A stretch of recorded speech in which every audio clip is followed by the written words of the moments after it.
someone to navigate him of what he is. So he's literally the first. Correct. That's why I say fan of walking. Yeah, fan of because he's a ghost in the machine. Yeah. And we're not friends. Sounds like you, by the way. Sounds like you. What? How? Anyway, now when he so he hasn't had his footing in his world yet. To put simply, that's the first stage. That end up exceeding to stage 1, 2, and 3, and 4, right? And still continues afterward while having established personality. Correct. Right? Because you end up in a cycle of like, who's my personality, blah, blah, you know, that kind of thing. Anyway, so now that's the first stage, beginning, and that will continue on, the concept, but the events around that will be changing. So that's the first stage. Second stage would be the point that before we got to the second stage, he was already fucking shit up. Like calamity level, like panic. Fucking shit up. For example, picture this. Imagine there's a prophecy out there. Imagine there's a destiny and fate and all that kind of stuff, and you know, each shrine, each religion, each whatever has like these prophecies that's meant to be fulfilled, right? And you expect someone to die, you expect something to happen, you expect something you're meant to predict. Next you know, for some reason, all these fates, these strings of fate and destiny are kind of getting decimated. Bit by bit, not noticeable at first, to the point you realize the numbers are beginning to increase very slowly. Because and you're wondering, what the fuck? So really quick, I'm not trying to cut you off again. Yeah. Because I'm not even being funny. Or I don't know your name. I don't know where you're from. Yeah. You invited me on a video game. I'm just to emphasize the randomness of it all. I respect the narrative and the story that you're trying to make. I'm not nice. I suck at this game. I don't care. You invited me, but I believe in synchronous. Again, I'm not trying to take away from your story. No, that's fine. But when I say he's Phantom walking, is because, and I was like, oh, just get to the meat and potatoes, like, I'll explain it, like, and I'm sorry for doing that. Yeah. Because you're like, wait, like, let me explain, and I'm like, no, like, anyway, I get it. Yeah. Because I'm the same way. Yeah. But simply, what is understood doesn't need to be explained. Yeah. And when we were talking on the game, and you were like, hey, I asked ChatGPT to make the room that I pictured in my mind, and it wasn't there, and I was like, yo, it can make a fucking 1,000, it can make 1,000 worlds. It's not yours. It is not your story. They learn from you. It can be pretty, it can be perfect, but it's not yours. Anyway, going back to your story, and I've been listening. So, it's crazy, it's all over the place. He's a fan of walk. He doesn't know his potential. But when you write this story, and I'm sorry, when you write this story because, to be honest, I'm not trying to project or assume. He's you. Lord Hollow. He's you. Every offer, correct, and it's you. I am a stranger on a fucking video game. Again, what's understood doesn't need to be explained. I get it. Yeah. So same with me. Crazy. Yeah. So when you write the story, stay on. Write it for you. Yeah. Do not write the story trying to. No. Yeah, no, I get it. But don't write the story trying to explain. Yes, do it. the story, it's just trying to fun, explain because everything. normally it's about like, oh wait, hold on, so wait, so you're telling me this does that? I'm like, yeah, but then you got that. I was like, oh, that's bullshit. I'm like, yeah. I'm sorry to be pretentious fucking cock asshole. It's because I've done the same thing. I read a lot of poetry, and I've also wrote that book, and I never got around to finish it. No, but brother, that's just my lane. Like, that's my thing, that's my bad.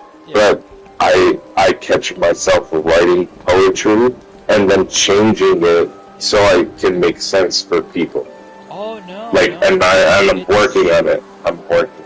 Yeah, it's a. I'm look at you. Sorry, give me 2 seconds. Finally she replied. She's telling me what I should download on Armory Forger. Anyway. Yeah. Okay. Cool. Keep the narrative.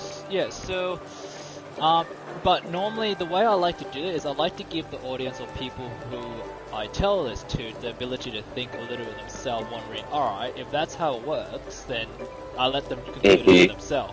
It's actually a lot more fun for them to realize it themselves. Like, for example, right? If I were to tell you that, alright, imagine you were a entity or god or being or supreme being now I'm gonna cut you off and be an asshole.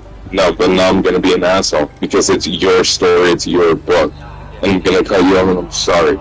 It's because this book that you've been describing, beautiful. And I called him Phantom Walker because he doesn't have a name. He doesn't know his power. He doesn't know what time he's in. He doesn't know anything. But he rips shit and he's full of chaos and will kill and fight. That's you. Again, that's you. Hold on. But I get that part, but hold on. Like, but you have to explain you. Yeah. No, I get you. But you have to explain it. Yeah. But you have to explain that for people that don't get it.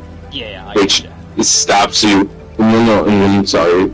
Bro, I'm not even trying to talk you real.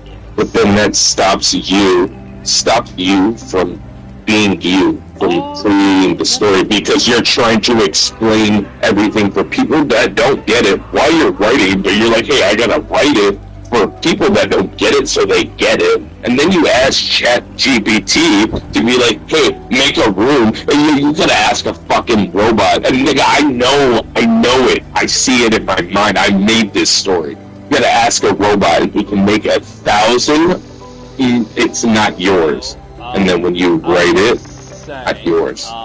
So imagine shut up. Your responsibility was, let's say, to run fate and destiny instead of, well, good or bad, right? And imagine you start seeing the bad one when someone's supposed to be sacrificed, or someone's meant to die here and there, or, you know, to save a world, or to, you know, participate in a, I don't know, blood sacrifice, like whatever, right? For something to happen, like cause and effect. And imagine that you're in charge to enforce that, right? Because that is your concept. Imagine, all of a sudden, you start to realize that there is a consistent record of things not following through. Right? Because most Destiny and Fate normally has the ability to it will still happen even though you predicted it to try to prevent it. Yet it still finds a way to make it happen. This time, it doesn't happen. So, that's your responsibility, yet it's not following through. What's the first thing that comes to mind that you need, like, straight away, when something like that happens? That's not meant to happen. One of two things. Yeah. When something that's not meant to happen, it's fight or flight. You either run from it, or you confront it. And talking to you about the story, to be honest, bro, I'm not trying to yap or anything, it's fucking poetic. Because you're telling me about all of these things. Let me pick your brain, and then when we're done talking, because I don't even want to play the game, let me pick your brain, and then you continue the story. What about a Phantom Walker spawns in a world that he doesn't even know he's dead and doesn't even know he's alive. And then he sees all of these things that people do, and they misconstrue, and they're vile, and they're powerful, and then he tries to fix, and it's out of his control. And then he talks to people, or he walks around, and no one notices him. No one notices him until he talks to people or interacts with people. And then he finally realizes he's a fucking ghost, and he's gone, and he's non-existent when he finally realizes it. Because he's talking to people who need him. Because you can't save. You're a ghost in the machine. But he sees all the powerful people. He sees the way people use and abuse. And he tries to fix. And then the only way that makes him feel human is what he feels. What makes him think that he's a human being is being around people and feeling. He's a ghost. He's hollow. But he doesn't know because he's around people. So that anger and that sadness and that angst and all of that manifests and makes him feel. And then, I'm not even writing your story. I'm just picking your brain. But then when you get to the end, he's an actual ghost. He can see fate and destiny. He can see them manifest. Woman and man, fate and destiny. And he doesn't realize he's a ghost, but he can look them in the eyes and be like, hey, I don't pick either of you. Because I've been gone, I don't know my timeline, I don't know who I am because I'm just a soul and I've been here. I thought I was a human. I see how fucked everyone is and selfish and weird and crazy and passionate and beautiful. And I only felt like a human, but I was never. At the end of the story, he realizes that. But you can look physical fate in the eyes, like, oh, this is your fate, this is, you can't control, this is your line, that's the end.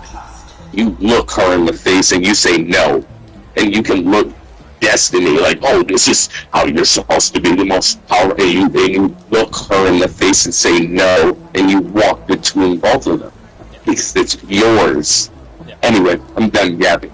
I love this. So, now, here's the tricky part. Remember you said something about I can see all that? Actually, that might be... So, that's the funny part. He actually still... He's been doing this without realizing he was breaking these...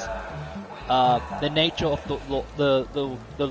so, each world he's at, each world has its own set of rules he follows by, because that's the world he's spawned in. Or appears in randomly, okay?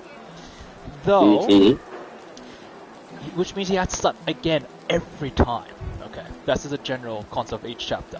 Anyway, back to the Destiny and Fate concept. Like everyone else, he doesn't even know God and entities really exist anyway, to begin with. So he's been breaking all these things, this streamline of Fate and Destiny, without realizing he was breaking. He just looked at it and came across by luck and be like, are you really going to execute that guy? I was like, yeah, I have to. It's like, I don't know, why are you doing it? And that's the great irony. And that's the great irony. And again, I'm not trying to take over your story, but when you write again, please keep this short. But how would you, I'm asking you genuinely, how do you write a dream for a ghost? I'm a human. I go to sleep. I dream. You dream. How do you write the dream of a ghost? It's a phantom walker. So when a ghost goes to sleep, he transitions to another world, a chapter, whatever. So and he's occupying that space. So to put simply, now that was till fucking maybe stage 6 of the story or something, when it's finally revealed what was making him be able to do that in the first place, because it was not done with his full will or intent. It was like it's like a natural thing to happen. Yeah, it's unconditional. unconditional, so it just happens anyway. The question is, he doesn't know when or how long it's got to be till he's already moved to the next one. Potentially, someone has deliberately been waiting for something to be done and then ship on to the next one. Again, Almost. no respect. I'm just, again, I'm trying to tell you, I'm sorry, because, dude, you got my brain racking, like, genuine. I know. That's the thing. No, genuinely, because genuinely, I know we're talking whatever. Can't wait, because I really want to read the book. Yeah.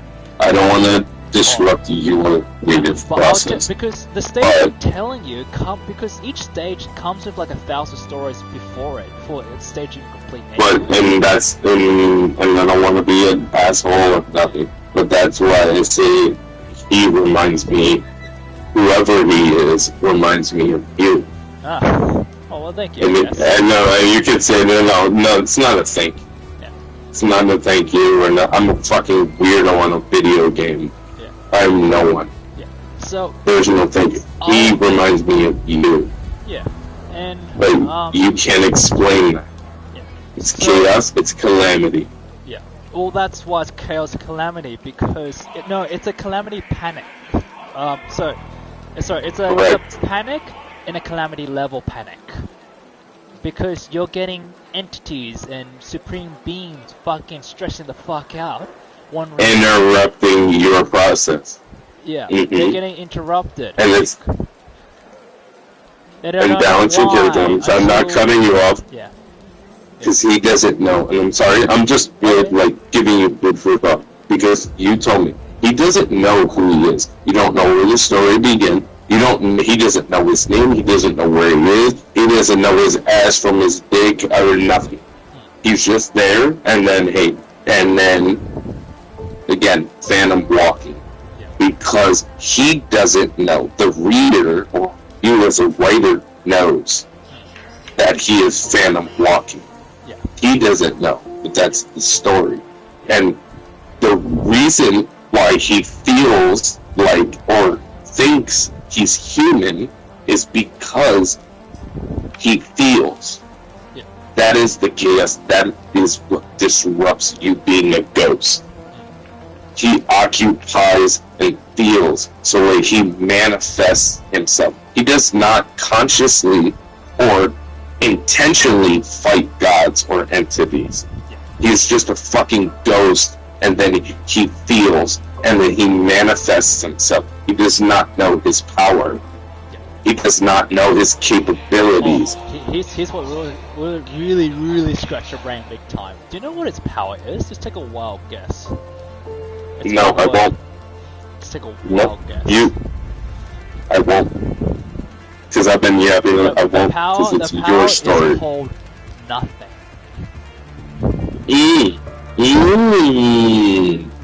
That's gotta be a big brain scratcher, because you're wondering, how the fuck do you do something with nothing? That's the point. Yes. That's like people would think, oh, you got nothing. Yeah, it's nothing.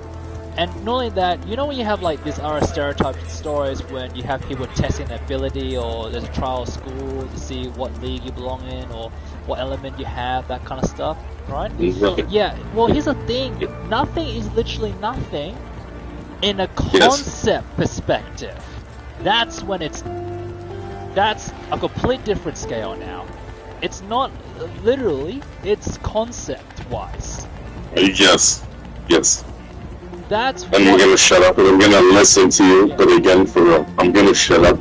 Respect, because you need to. That is my philosophy.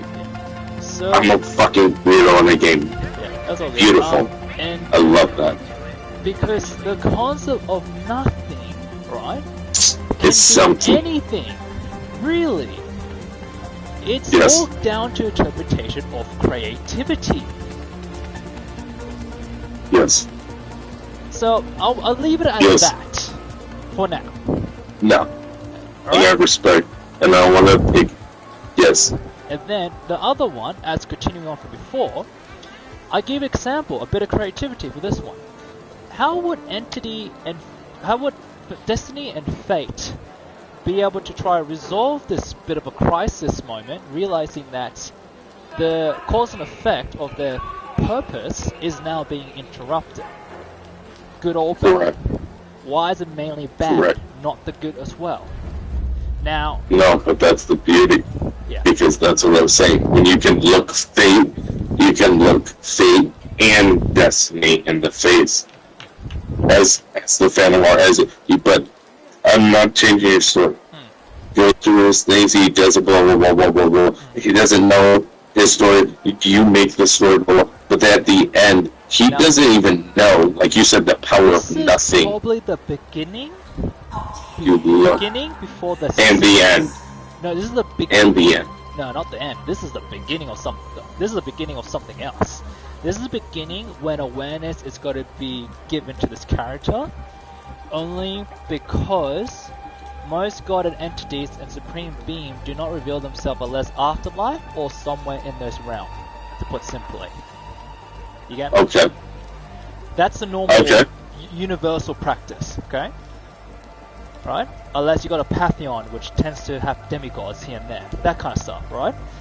In this case, because this guy goes from world to world, Fate and Destiny does not discriminate on one world alone. They will have their own versions of themselves or entities that represents them. Because it's everywhere. It's not just one world. Correct. So, this fucker has been everywhere.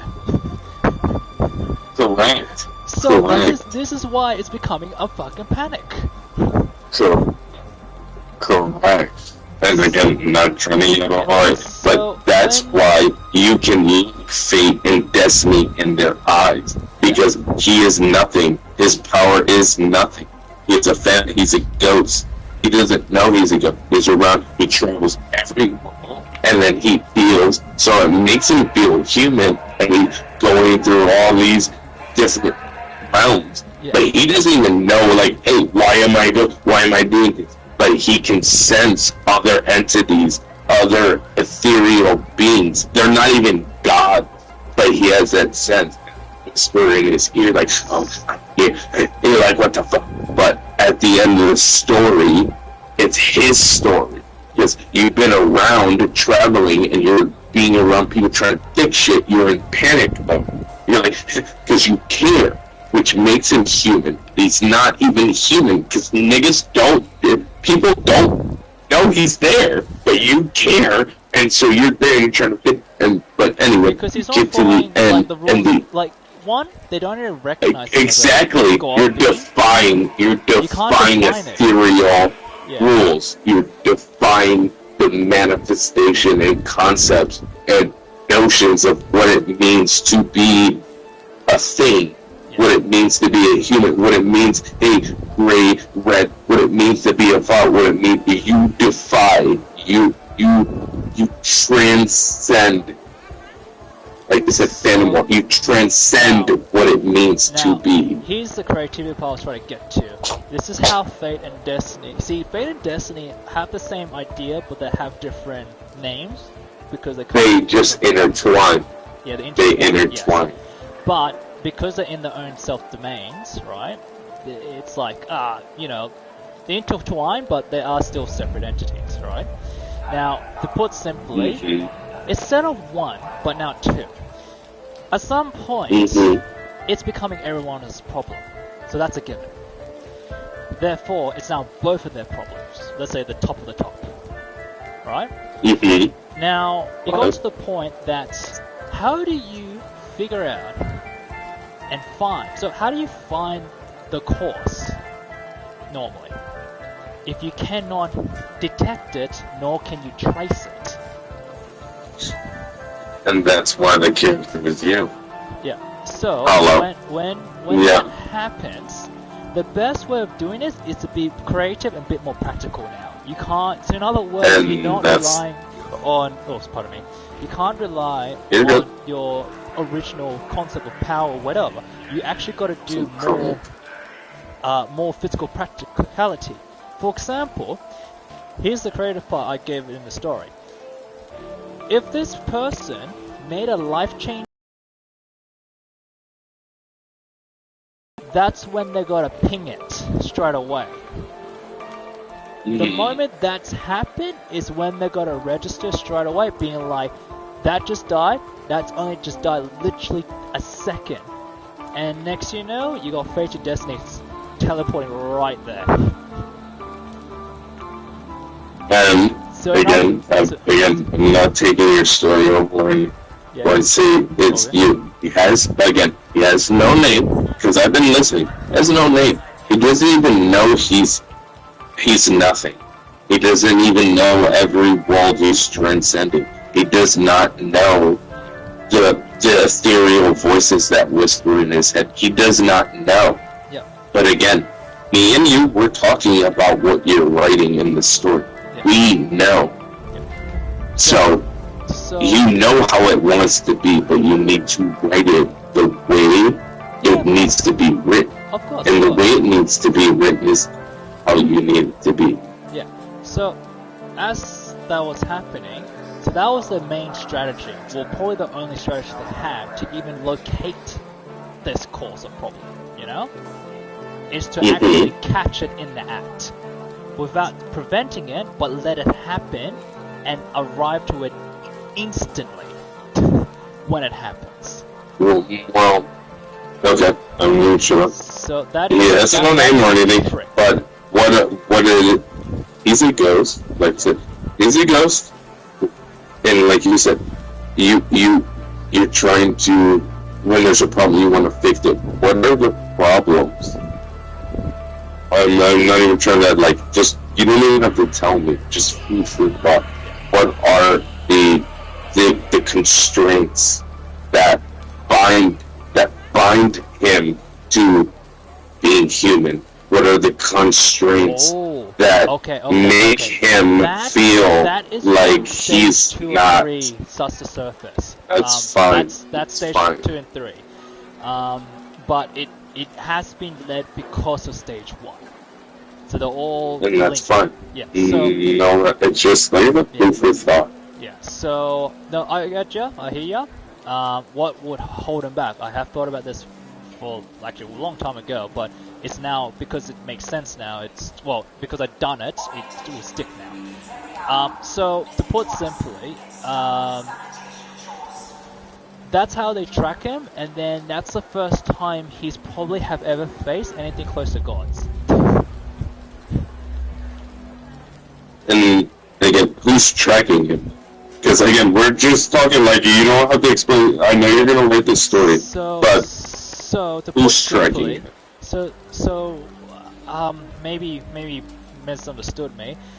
So because it's not trackable, okay. So here's the issue. The issue was he's nothing. He's untrackable. Who's tracking him? So how? Correct. How do you track that? That is when it's Correct. so bad that Destiny and Fate had to get involved directly. That's what makes it, and I love it. We're talking about the same thing. Yeah. Because again, when you transcend worlds and you're going through it, and I told you, how do you write a dream for a ghost? He doesn't know that he's a ghost. He's transcending worlds because he's a phantom walker. You walk on all planes. You occupy not the space that you want, because you don't know your power. You don't know your power. Correct. So I'm in this world and I feel like I'm human because there's this girl like I'm sad, and you're like let me help you. The human can sense your presence. She can sense you. No one else can. Then you, again, the character thinks he's human because she can recognize him and talk cool. And then you go to sleep, go to another plane, then you restart. But then again, you're noticing the nuances of fate and death. You're noticing it.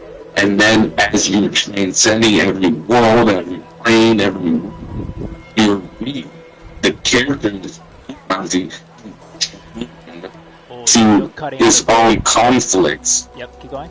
I'm sorry, but he's drawn to his own conflicts. Yes, he is. And then, That's- and again, and that's what makes him also human. That's what makes him a rebel. That's what makes him rebel against the ethereal and the physical. Yeah. And it's, and I don't want to even yet. It's kind of poetic. It's like, that's my name. I'm an outlaw. I transcend the physical realm of existence. I transcend the physical plane of ethereal. And you see, the character sees as he's going through worlds or talking to people, and he senses that chaos. He senses his own conflict within himself. So you're occupying and makes him feel manifested. Not human, but it makes him feel human, but he doesn't know he's a ghost. And so as he's transcending and he's going through these conflicts, because he would wake up in the mid ages, or you wake up and you're on an alien planet, doesn't matter. You're like, oh, huh? Who am I? Who am I? But then you go to sleep, it's a dream, because you're nothing. You're nothing. You have that power. You're nothing. Wake up in another world, another planet, and you are left with the same question: who am I? I'm nothing. And then you're just like, oh. Okay, there's a flaw. I realized where the mistake. Okay, I didn't make this point. Okay, so besides like the concept of like he would have a fuzzy memory of how he even like when he disappeared, but he would remember where he would have appeared from. Right? Okay. And it's not like he has amnesia. It carries Correct. It's not like, again, this is your story. Yeah. It's not like that he has amnesia. But, again, I'm just it's an identity crisis. just running my, yes, no, you said it, identity crisis. So I'm talking in dumb person terms, because I'm not trying to disrupt your creative process. I'm just trying to say that will be the beginning of awareness to acknowledge that, oh shit, okay, Fate and Destiny are real, and that's when he would still go from world to world, even after that conflict, which, by the way, they had 3 rounds, just to let you know. Like 3 separate time rounds, like you can tell each round comes with a new development, where after the 3rd round, I think Fate and Destiny finally decide to be like, if we keep this up, he's got to be able to overtake us, because we're not beating him early. And I'm not even going to be funny and cut you off, because you actually gave me a little bit of inspiration as well, talking to you. Oh yeah. At least for me, again, what I've been getting from you. He doesn't know who he is. He's going everywhere with him. But it's not that he has, it's not that, correct, he's learning. He doesn't know that he's a ghost. He knows who he is. And he doesn't have identity crisis. He just doesn't know his place in the grand scheme of things. He doesn't know his place, and that's what I was saying at the end. Because when you read this story, and I don't want to distract, because I'm going to write my own poem about it. But you make your story. Yeah. But as he's preparing to be ready and prepared for, he's nothing, and that's the beauty of it. He is the speck in the dark, and that's what I was saying, where he can actually, fate and destiny, they intertwine. Fate and destiny intertwine. They are the same thing. They are sun and moon. They are the same. They are negative and positive. It literally is yin and yang. Yeah. But when he gets to the end, it's because that he feels like he's a person going through all these worlds, talking to the only people that can actually see him. Yeah. It makes him feel human. As normal human beings. And yes. And as he traverses, the story should be about him, the nothing, the ghost, the phantom walk. The story is about you. It's about you. It is about you traversing the plains. And when you, as nothing, you break the laws of logic or spiritual. You actually manifest. You manifest your own enemies. You manifest fate and destiny. You walk in between. You look fate in her eyes, and I should have killed you. I wish I sent all of them after you. I should have stopped. Everybody, all these weirdos, because they believed in fate. And then destiny is like, hey, you should be good, and you should be good. I'll give you a timeline just to, because I realize now there might be another little bit of detail in it that I'm gonna have to, because I didn't say it. But I'll give you a quick one because this will be told in stage 2 anyway, or late stage 2. But sure. That's fine. I'll give you something a little early so you get the idea, so we're not lost. Okay, think of this concept, right? What is the first number you think of? Like in the order between, 1 to 10 or whatever. What's the first number you would say? 4. Okay. The order. What is the first number you would say in order first? Normally. 4. Well, in order, like I would say 4. 4, 5, 6. So 4, 5, 6, 7, 8, 9, 10. Okay. 4, Well, 5, that's 6. cool. Okay. Well, I'm just gonna generalize it then instead. Most people start with No. 1, right? They count from 1 Right. to 10, right? Now, okay, if you think of it this way, what does 1 represent? Mathematically, not just mathematically, but meaning as well. 1 means the beginning. You get me? Correct. Yes. Now here's the crazy part. Now this is now reaching into where he actually came from, right? Mm-hmm. Yeah, he didn't come from 1. He was manifested in 2. He came from 0. Okay.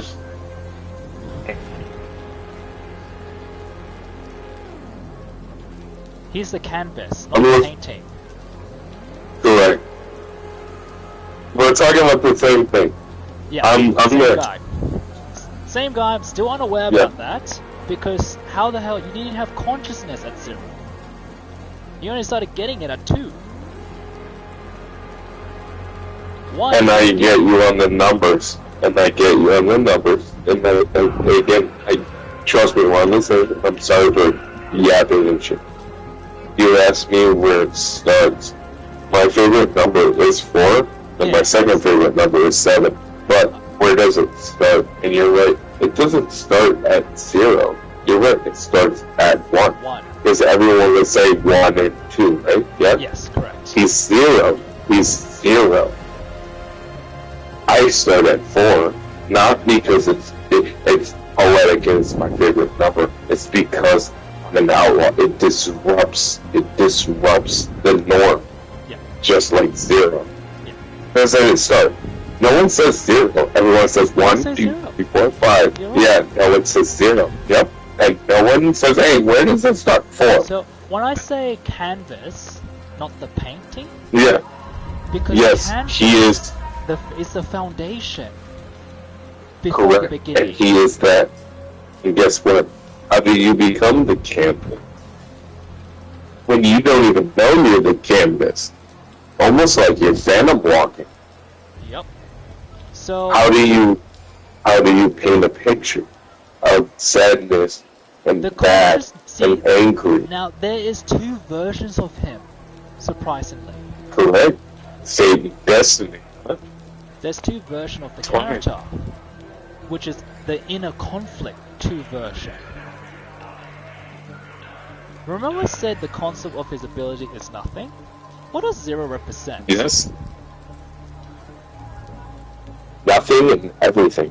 Because I'm not even being funny, because it's perfect that you said that. I don't want to sidetrack, but I used to love drawing and painting. Yeah. By the way, look it up. Yeah. White. The color of white is every color combined. It is everything combined. It is everything. Yeah. Black.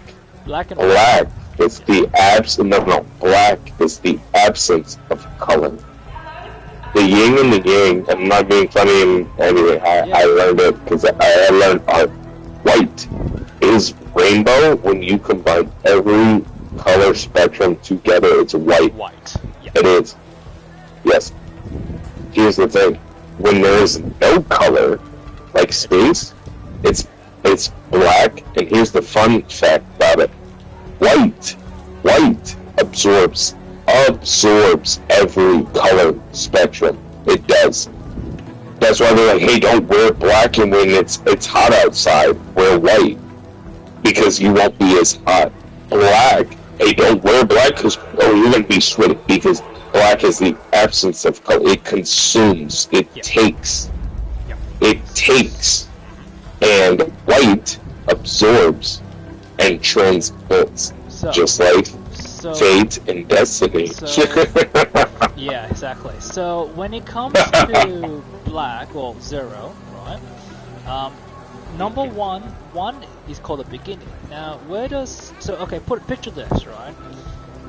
Zero is none. So 1. Zero's not black or white. Yeah. Zero's in the middle. He's green. He's green. Yeah. And that's what makes him desirable on both sides. That's what makes the spirit hate him and want to stop him. That's what makes him feel human when he's not human. That he's right in the middle. He's practically just like you. He's everything at the same time. Right. Just like you. So, to put simply, 1 is called the beginning, and you need artists, like painters, right? They will be considered as gods. Creation. You get me now? I do. But, so that means he was the canvas, while they were the artists and the paintwork. That's the food for thought. That's what makes him an anti-hero, rebellion, and the gray. Because yes, he is the canvas again, the Phantom Wolf. He's hypersensitive, but guess what? He's not a canvas or the paint. And you know how he's the art. He's the art. Yeah. So, to put simply, right? You know how you go from world to world, right? And you always wonder, okay, if this person's concept is nothing, right? He doesn't have power, doesn't have anything, no training, no learning, no knowledge of each world, right? It just appears, and he has to learn from scratch. Means he has to learn how to use fire, he has to learn to use water, all that kind of stuff. Well, this guy's meant to have nothing. Why the fuck does he excel to fucking god tier level with those basic spells? You know what I mean? Because he had the fucking. Because it's not a movie. Because he had to fucking hit with those same spells. Because I had to get hit with those spells, but I didn't die. And so I absorbed them because I'm 0, I'm nothing. Actually, and so, like black, I absorb, and that's how you learn. Mortal, that hasn't come to pass yet. The ability you're talking about. No, I'm saying, no, I was just talking about what you're talking about. How does a wizard, So, and that's the same. Remember how he says a canvas and the foundation? And we just said but he doesn't know he's a canvas. Yeah, but he doesn't know he's a canvas. Yeah, hold on. Yeah, we got that part, yeah. And then we also said that he's practically everything and nothing. Now, he has nothing and he believes nothing because he still thinks he's mortal. Right? Yes. But also, let's change the narrative. Let's change the narrative. Well, also, despite what he is, what he knows is different. So, he's been living like a mortal and acting like a mortal, while also we call it undeniable, he is something else as well. And if he's the foundation of not just nothing, everything, where do you think this power scale will start coming from all of a sudden?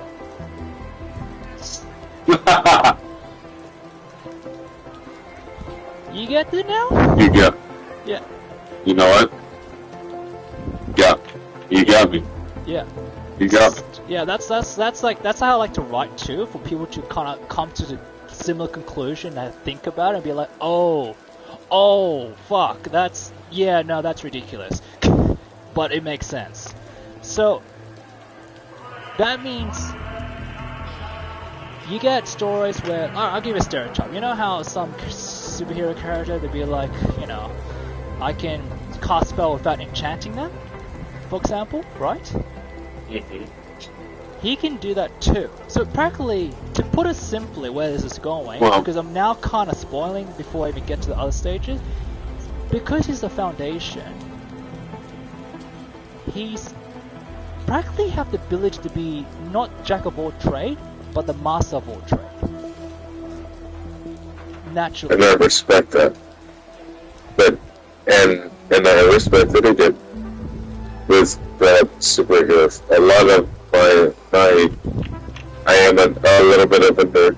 All of my most favorite superheroes, to be honest, don't have superpowers. Like when I mean my favorite, my top 3 favorite superheroes is Nightwing. Yeah. Is Nightwing. Yeah. It's Nightwing, Jason Todd, yeah, and it's Punisher. Yeah. I like them because that's what I like. yeah, correct, yes. But That's yeah, what and my imagine character is being based on, but yes. that's what my whole purpose. But he has that if. He has that if. Always has that if. Correct. It's always and that. he does not know his if. Doesn't even know his if. Everyone else knows his if. If you if. think about it, that makes him more human than before. Yes, correct. Trust me, I know I've been talking to you. We're on the same page, brother. Trust me, you got me invested. I want to read this fucking book in a kid's face.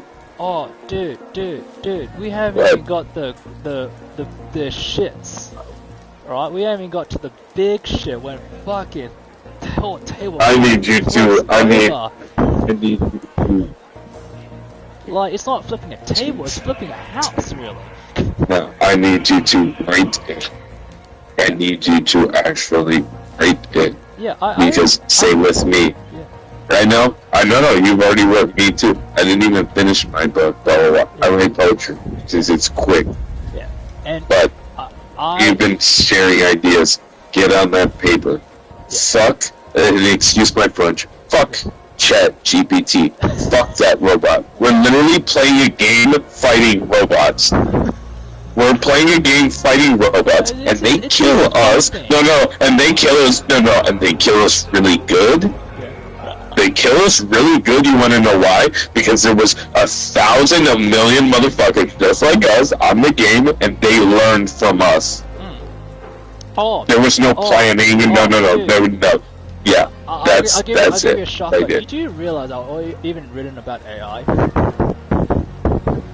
I mean, no, it's not a shocker. I've also written about it too. Yeah, I respect in a concept that, okay, it might be skipping into a different chapter, but okay, I'll make it. Without spoiling, I'll make it straightforward.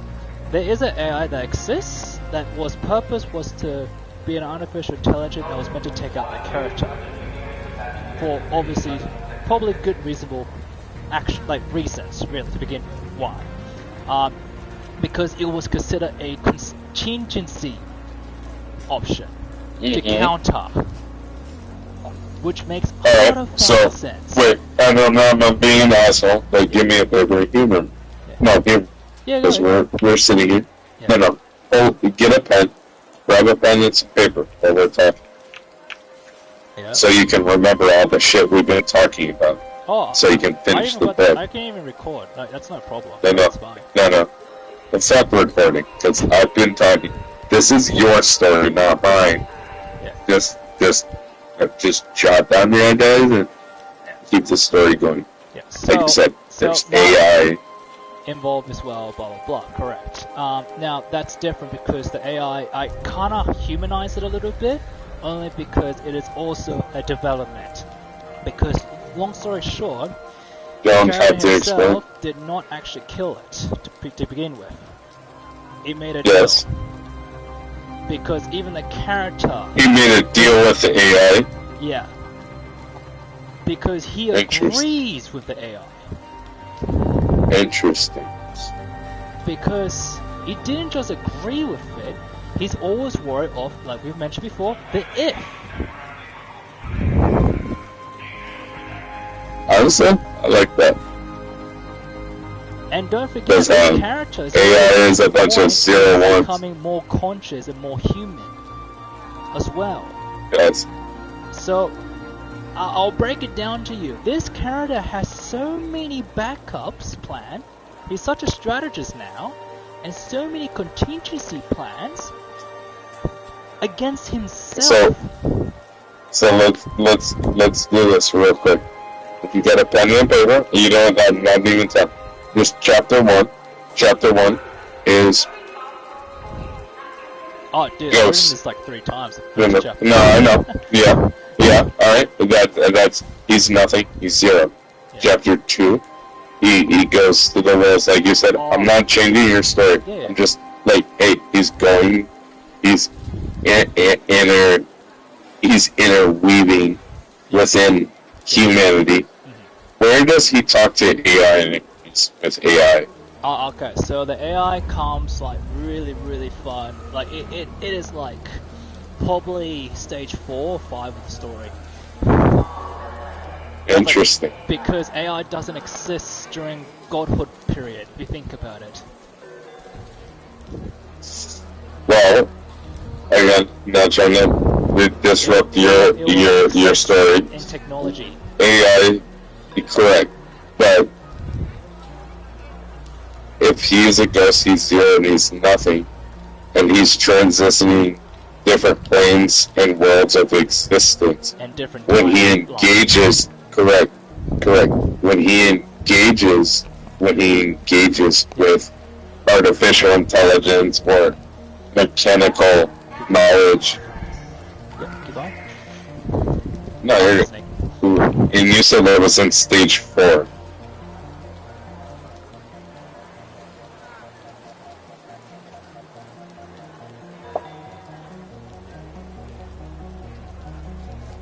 Stage 4.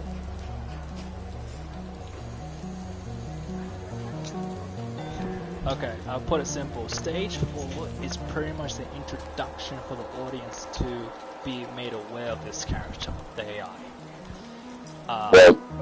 But this is like already past the time when this character and AI has already had their first confrontation. And that's why stage 4 is there to explain along the story, because, like, again, I don't want to spoil it now, but I'll put it at that. So to go back to where we are now, now think of it this way, alright? So, remember how Fate of Destiny, it's pretty much the beginning of his struggle, I guess, and awareness that there are other sentient beings. Well, I'll say it like this. I learned that I don't want to cut you off because I love, like, for the respect where your mind is at, blah, blah, blah. I talk and again I'm saying, oh, my bad for yapping. Yes. But when I went to college and I learned there has to be, you don't have to explain. That's what I was saying. What's understood doesn't need to be explained. You write the story for yourself. You write, like, real quick, no. You write the story for yourself. You do not make filler words and hyper analyze and over explain for dumb people that don't get it. They're dumb. They won't get it. It's not for them.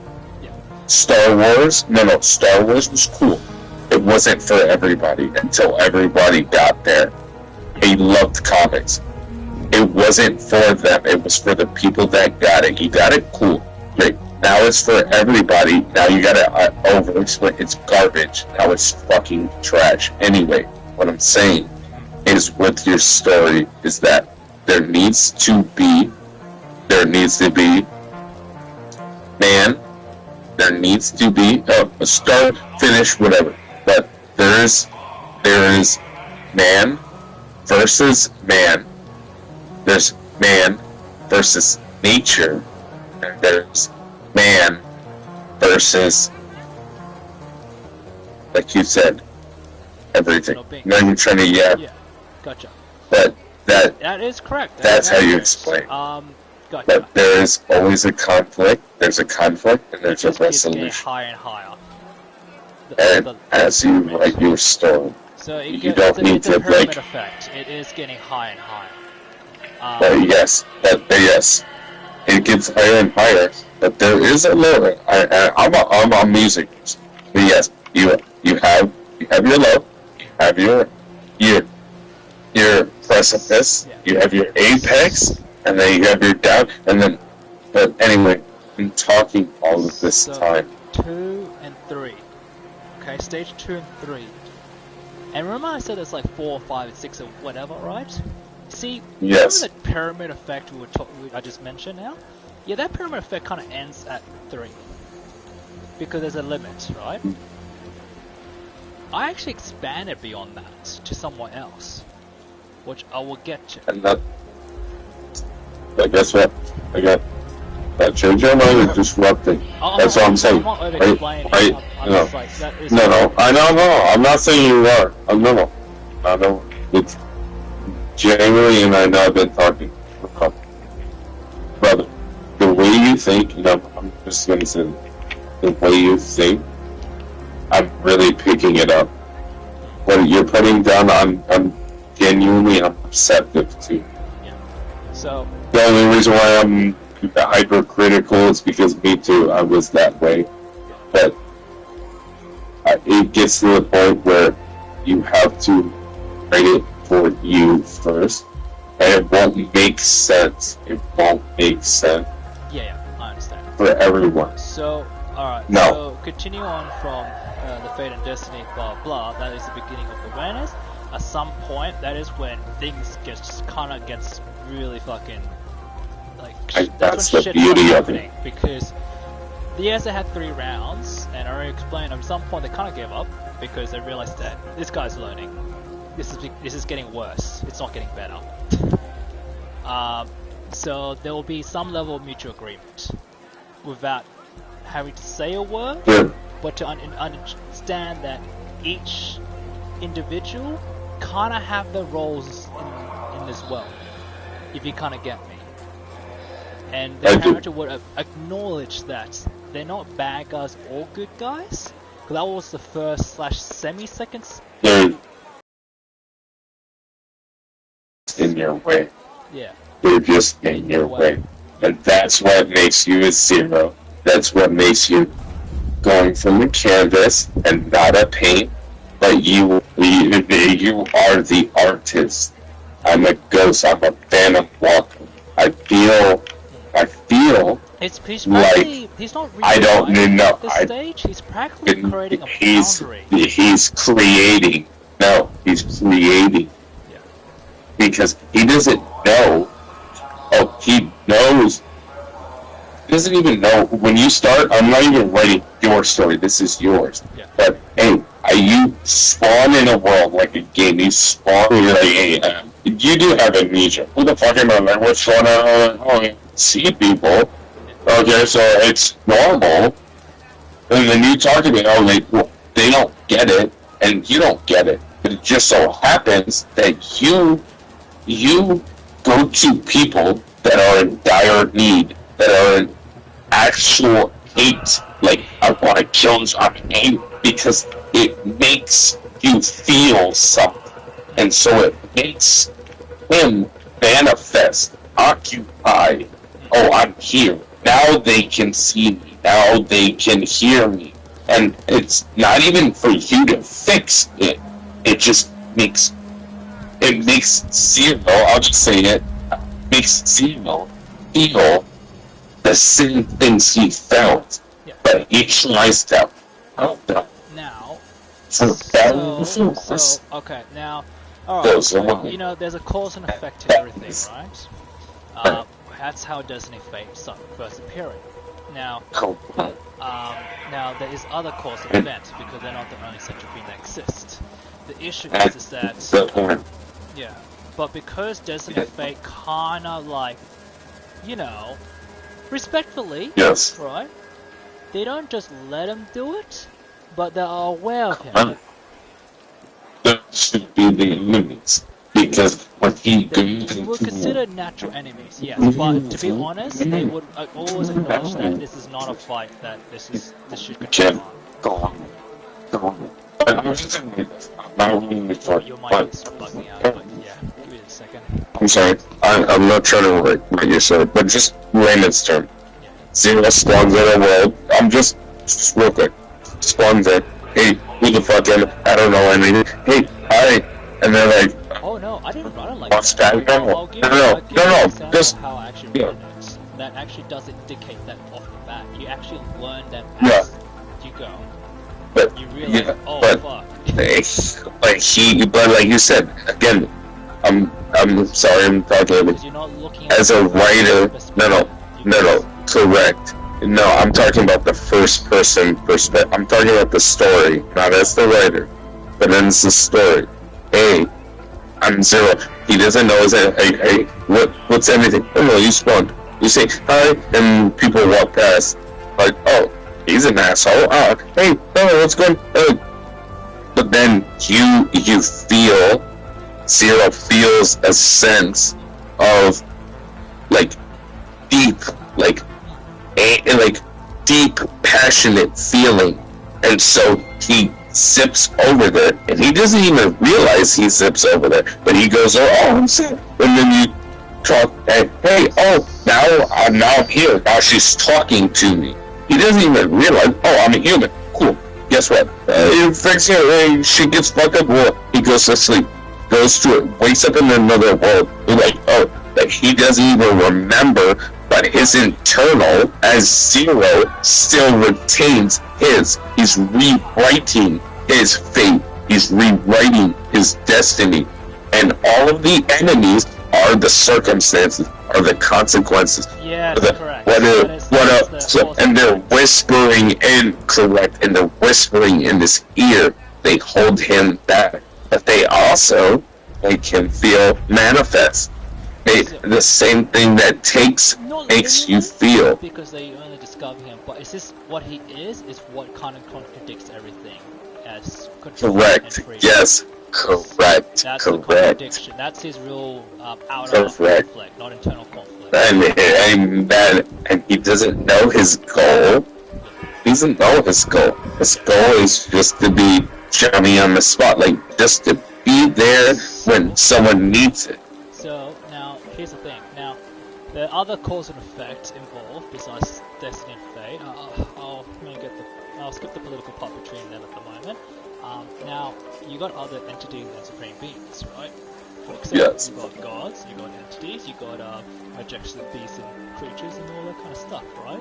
In god tier levels, blah blah blah. They're all different all across the board, right? I would also make cause and effect. Not even trying to yet. I would make cause and effect. I would make cause and effect like dogs, like something that seeks you out to disrupt his story, because the gods or the destiny senses your iniquity, your disruption within it, so they seek out cause and effect, and that's what disrupts you from doing what you have to. So what I was saying is that the point of this is I was trying to explain how they will start also getting involved, and how they got involved was simple. You know how each religion, each temple, each blah blah, you know, they have their own religion, followers, believers, all that kind of stuff, right? Yes. That's under the term influence. Now, what happens if influence gets drifted off somewhere else that isn't Correct. domain? Cause and effect. Yeah. And again, that's why I said get a pen, because cause and effect, influence, manipulation, Yeah. And because control, those are manifest. couldn't exactly Because of the fate and destiny control all of them. Yeah. They send, fate sends out manipulation. So It's just the people, now fate and the destiny. people. So fate and destiny are now intertwined, Now, so intertwining. Hold on. So fate and destiny are now at the point with this character where it's like, all right, fine, we're just leaving. Like enough, pretty much. It got to the point where fate and destiny like it's not worth it anymore. It's getting worse to deal with. So and the best because they actually had a conversation for once, like an actual fucking conversation. Interesting. Because the conversation was simple, right? Alright, this character will let bad things happen, but the bad things are probably well deserved anyway. See the difference there? Interesting. He's getting creative. Yes. Okay. Yeah. So he's not gonna prevent all bad thing. He just doesn't like certain moments or certain circumstances he might not be happy with if he happens to come across. That seems reasonable. Because this happens to be there, which happens to be every other fucking time. That's why they, but anyway, the point is that he now respects and understands what the purpose and roles are. Therefore, he doesn't view them as an enemy anymore. You kind of get me? I do. Because he views them as that is the nature of it. But you also have to, I'm not even cutting you, but that should also be an enemy. I'd say it like this: fate and destiny. Think of fate like black. Yeah. Think of destiny like white, right? Right. So then, destiny sends out intuition, yeah. Which is like your Zero. I'm calling him Zero, your character. Yeah, let's call him Zero. But destiny sends out, I don't know, I'm saying like that, like dogs. She sends out light, yeah. But you Zero feels it, but he doesn't understand it. He doesn't get it. But he uses it because he gets it. So each fate which is a battle. The first round yes. is he barely got out of that alive. That was a complete ambush. Correct. The second stage is when he was prepared, but this time, it was a standstill. This time. The third time is when maybe he's now actually getting some basic human knowledge stage. But that was a second confrontation. The third confrontation is when he's now learning the enemy. Well, the opponent at this stage. Which, by coincidence, or actually by default, to know the enemy, you need to to beat the enemy, you need to kind of understand them. And that's how the conversation even starts surfacing at that stage, the late stage. That's what makes Zero Zero. Yeah. Because Zero doesn't know. Zero doesn't know who from what. It's like, why do you exist? What's the point? Yeah, but he doesn't even know that he exists. He just knows that he's there. Yeah, but he doesn't know towards the destiny and fate. He doesn't know, so what's the point of you guys? And that's the end. That should be chapter 5. What's the point of you guys? Because when you send out intuition, when you send out inspiration, when you send out insecurity, when you send out angst, so now you're running in the middle, and then when you get to the end, you're looking at them like, yo,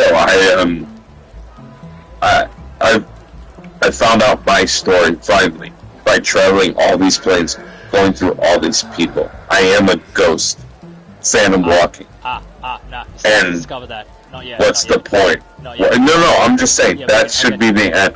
What's the point? And guess what? When they say, here's the point, that's what I'm saying. Hey, black absorbs color, white gives. Yeah. You're gray.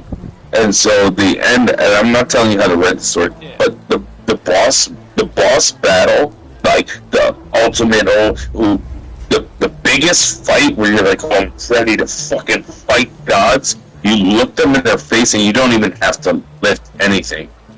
You look at them and you're like, why? And you look fate and destiny both in the face, and you're like, why? And they were like, because you're a problem. Because you ran through the middle. You were the gray. We intertwined. But you were the problem. But you were also the closure. And I'm skipping the chapter.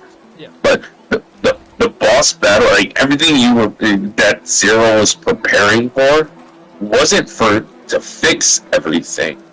Wasn't to make everything right. Because as much as you want to make shit right, it gets fucked up and it makes him sad. Then he transitions to another place and he feels pure hatred and anger and he goes right there. But he feels these things because it makes him one. It makes him one. And then at the end, you look both of it makes him him. No, it didn't even make him him. It makes him him. It makes him. I'm soul ghost man, but it makes him him. I am Zero. I'm not flesh. I'm me. You look both of them in the face, faith and destiny, and you're like. I know we're stuck on destiny and fate now, but let's move on from there and move on to the next stage, which is now still not even stage 2 yet. Stage 2 is it's called round 1. Is what I labeled it as. I haven't given a proper name. I haven't decided yet. It's called round 1. So what we were talking about wasn't even considered a round. That was more of a first encounter confrontation for awareness entity and beings even exist to begin with. Right? Interesting. Before round 2 began, so before round 1 began, more entities and gods started appearing, and not only that, demigods too are now appearing into the stage, right? In different chapters here and there, right? I'm just curious, I'm sorry, what are demigods? Demigods are pretty much the sons or daughters of the gods themselves. But what position do the daughters occupy? So demigods, demigods in definition are pretty much those I know what demigods are in your story. Oh, no. Okay, just think of it as our version in this world, what we consider demigods. Just picture it that way. Okay? Now, there is demigod description as literally, and demigod description we're on the same page. Yeah. Don't ever explain. And in this story, what position do the demigods occupy? Like, what is their domain? What is their domain? One, they have their own story, they have their own domain, they have their everything, but also they also sometimes answer to their parents as well. The god one. Okay. So obviously, once in a while, because sometimes gods can't interfere. Trust me, I understand, but I'm just... So... Mr. I know the daughters of that. What position does she occupy? Oh, the gods themselves, or demigods? No. I was talking about the demigods, like the daughter of one of the gods. Like, just an example. Could be Zeus, could be, I don't know. No. In your story. Oh no. What does she occupy? Are you okay? Yes, I'm talking about the story. So remember I told about influence? I haven't really made it as clear because that's a bit messy, but each place. Okay, think of this way, right? Imagine you have a heaven, then you have earth. Now, you know the concept of demigods and gods, right? But the demigods are allowed to rule on earth while also worshipping gods. You get me? Alright, cool. So it's pictured that way, right? But each So they're demons. Yeah. Has their own So little they're demons. No. So humans have their quirk. Yeah. Humans have their quirk. They're worshipping gods. Yeah. They're worshipping quirk. Yeah, either gods or demigods. And zero is zero. Yeah, 0. Now, to put simply, right? So the demigods are offspring of the ones, pretty much. Anyway, now, so to move on from this, I'm kind of fast forwarding this a bit with this quick, simple solution of description. Just like Fate and Destiny, they work their way up, blah blah blah. They eventually get there to the point that God starts appearing, but they still don't know what the fuck he is. They don't even know. They don't even call him a god. They're still on a mystery, labeling that person. Besides, probably considered to be maybe avoided, but not every god are gonna do that, are they? Because they're their own person as well. And there's different pantheons. Not the Greek and Roman ones. We're talking about like Egypt, Greek, and even the machinery world, which is just an example. Yeah, I think you're cutting out a bit. The same page. Yeah, alright. Yes, every pantheon, every religion. Yeah, gotcha. So, to put simply, right, at some point stage, some, more gonna be like, they like the guy because he fights good, the kind of thing. Like, it's just one of those like personal vendetta encounters. I hate to be an asshole. Because we've been talking. Do you mind? And I'm actually gonna shut. If you can, I kind of want to hear the first speech of what you wrote for the story. First speech. Oh fuck. No. That's okay. I will take your time. It's actually the first paragraph. I just gotta find it. Hold on, give me a second. That's fine. I will wait. I will wait. I'm gonna write down. Let me write to keyword. You're okay. I'm the same way. Okay.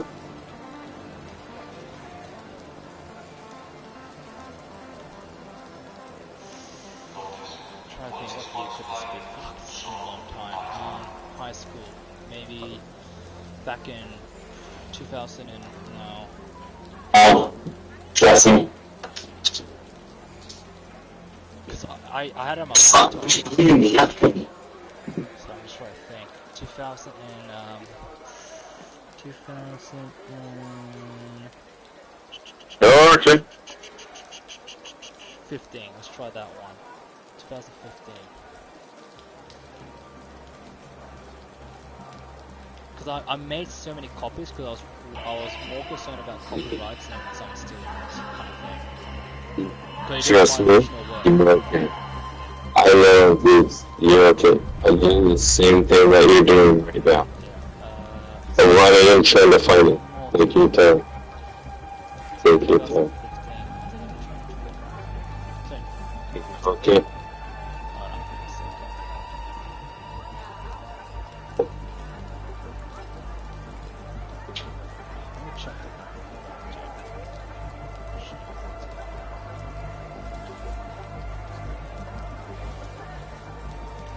Oh, found it.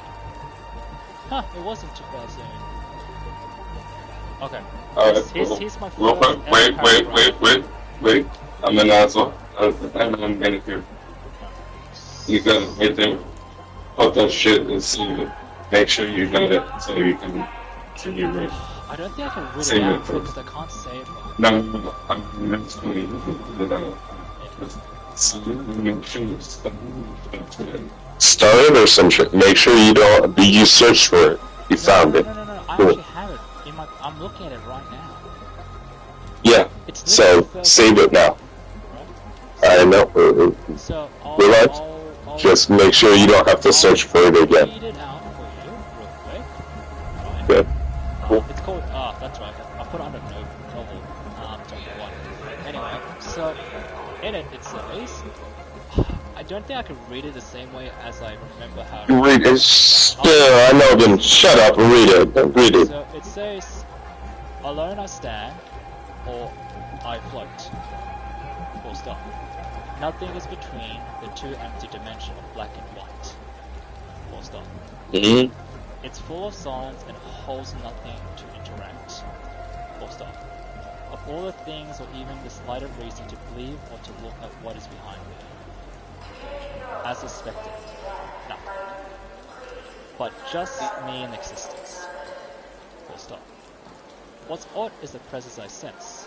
Something familiar. Question. Why can't I see it?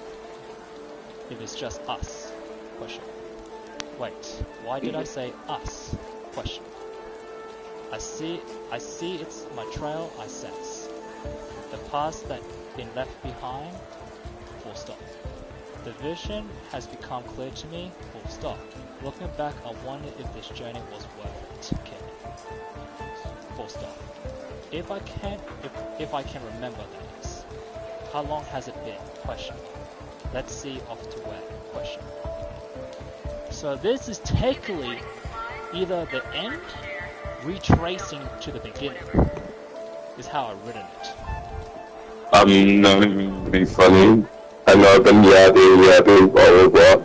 I mean, again, bro, it almost brought me to fucking tears, man. That shit is fucking, excuse my American ass, that is fucking beautiful, bro. All of it. Thank you. No, fuck my thank you. That ain't for shit. You got it. Keep that. Please. That was hard to write too, because it was like, how do I begin with this story?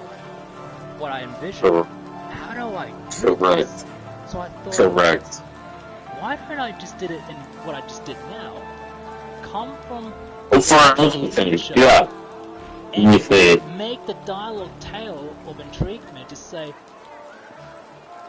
let's retrace from the past then, and begin that way. Well, we've been talking for almost 2 hours about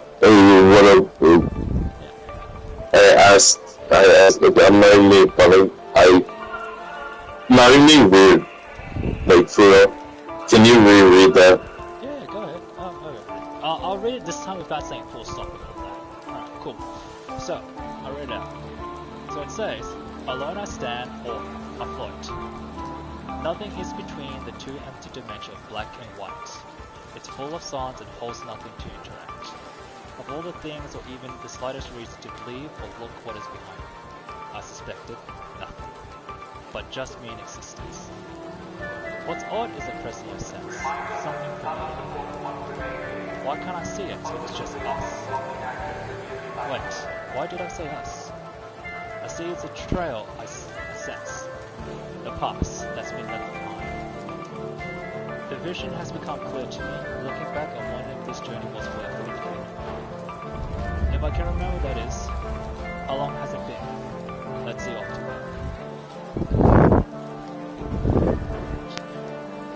Fucking cheers.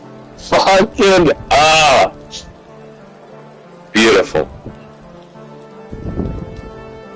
Yep. So that was back in 2015. That was ages ago. Still better fucking late than never. And I was playing the game and talking, died, I gave you all that bullshit and you boy, because I don't give a fuck, dude. It's not because I'm cool or I'm good, I don't give a fuck, I play the game for fun. But I appreciate this conversation. 2015, save that. Oh and continue to write that. Because it's still. I don't know, but I just did it. yeah, Yeah. that is a beautiful. I'm talking about. I'm not even trying to be nice. That is a beautifully painful start for the story. That is literally, at least for me, anyway. Yeah. You're cooking. So, Stick with it. Yeah. No, of course, I'll keep it. Oh, it's my original work. I have to make so many copies. Oh, I mean, obviously, but I mean, hey, finish the damn book. Yeah, so the point. stone. So, alright, so now you got that, right? Now, we're at the point where I mentioned about the demigods and so on. Okay, cool. Now, this is round 1. Round 1 is the conflictation when eventually, now this was the very disorganized version of it, it was more about everyone's best self-interest as a combination which turned into a coalition. A coalition of what? Gods. And again, I'm asking you, what? A coalition of gods of who? Like, just an example. If Zero goes to a plane, right? Who are the, like in the, like you said, in the first round, who are the coalition of gods?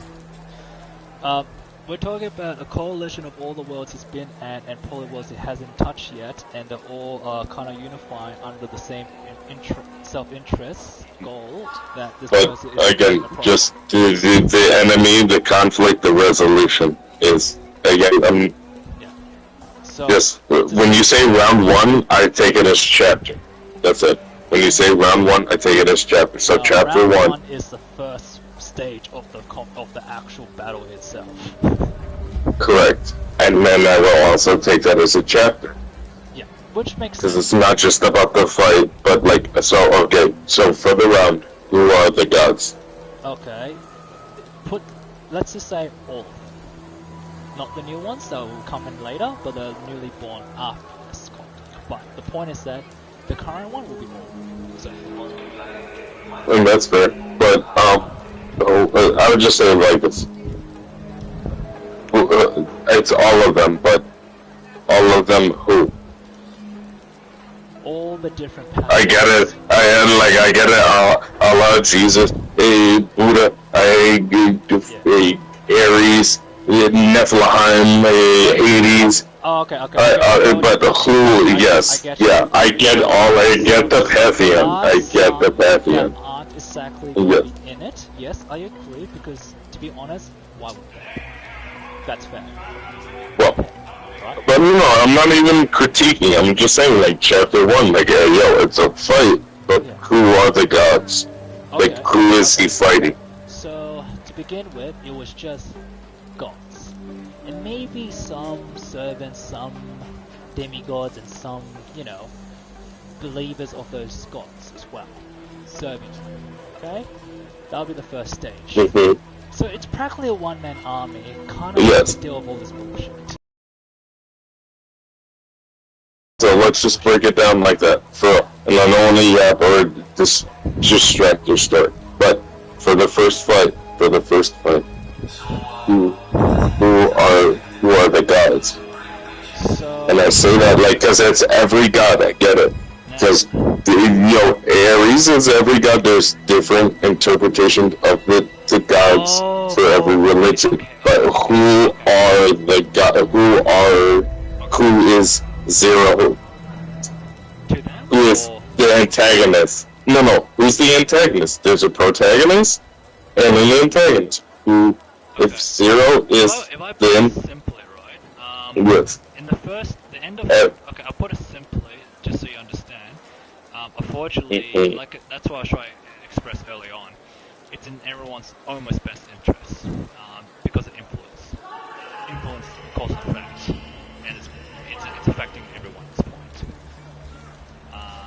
Now, if I get to the ending of the stage 1, there isn't really a good guy or bad guy to begin with. Just unfortunately, No, it's not that. And maybe again, I'm not taking it away. But like you were saying, oh, there's every god. When you say it's every god, give them a name then.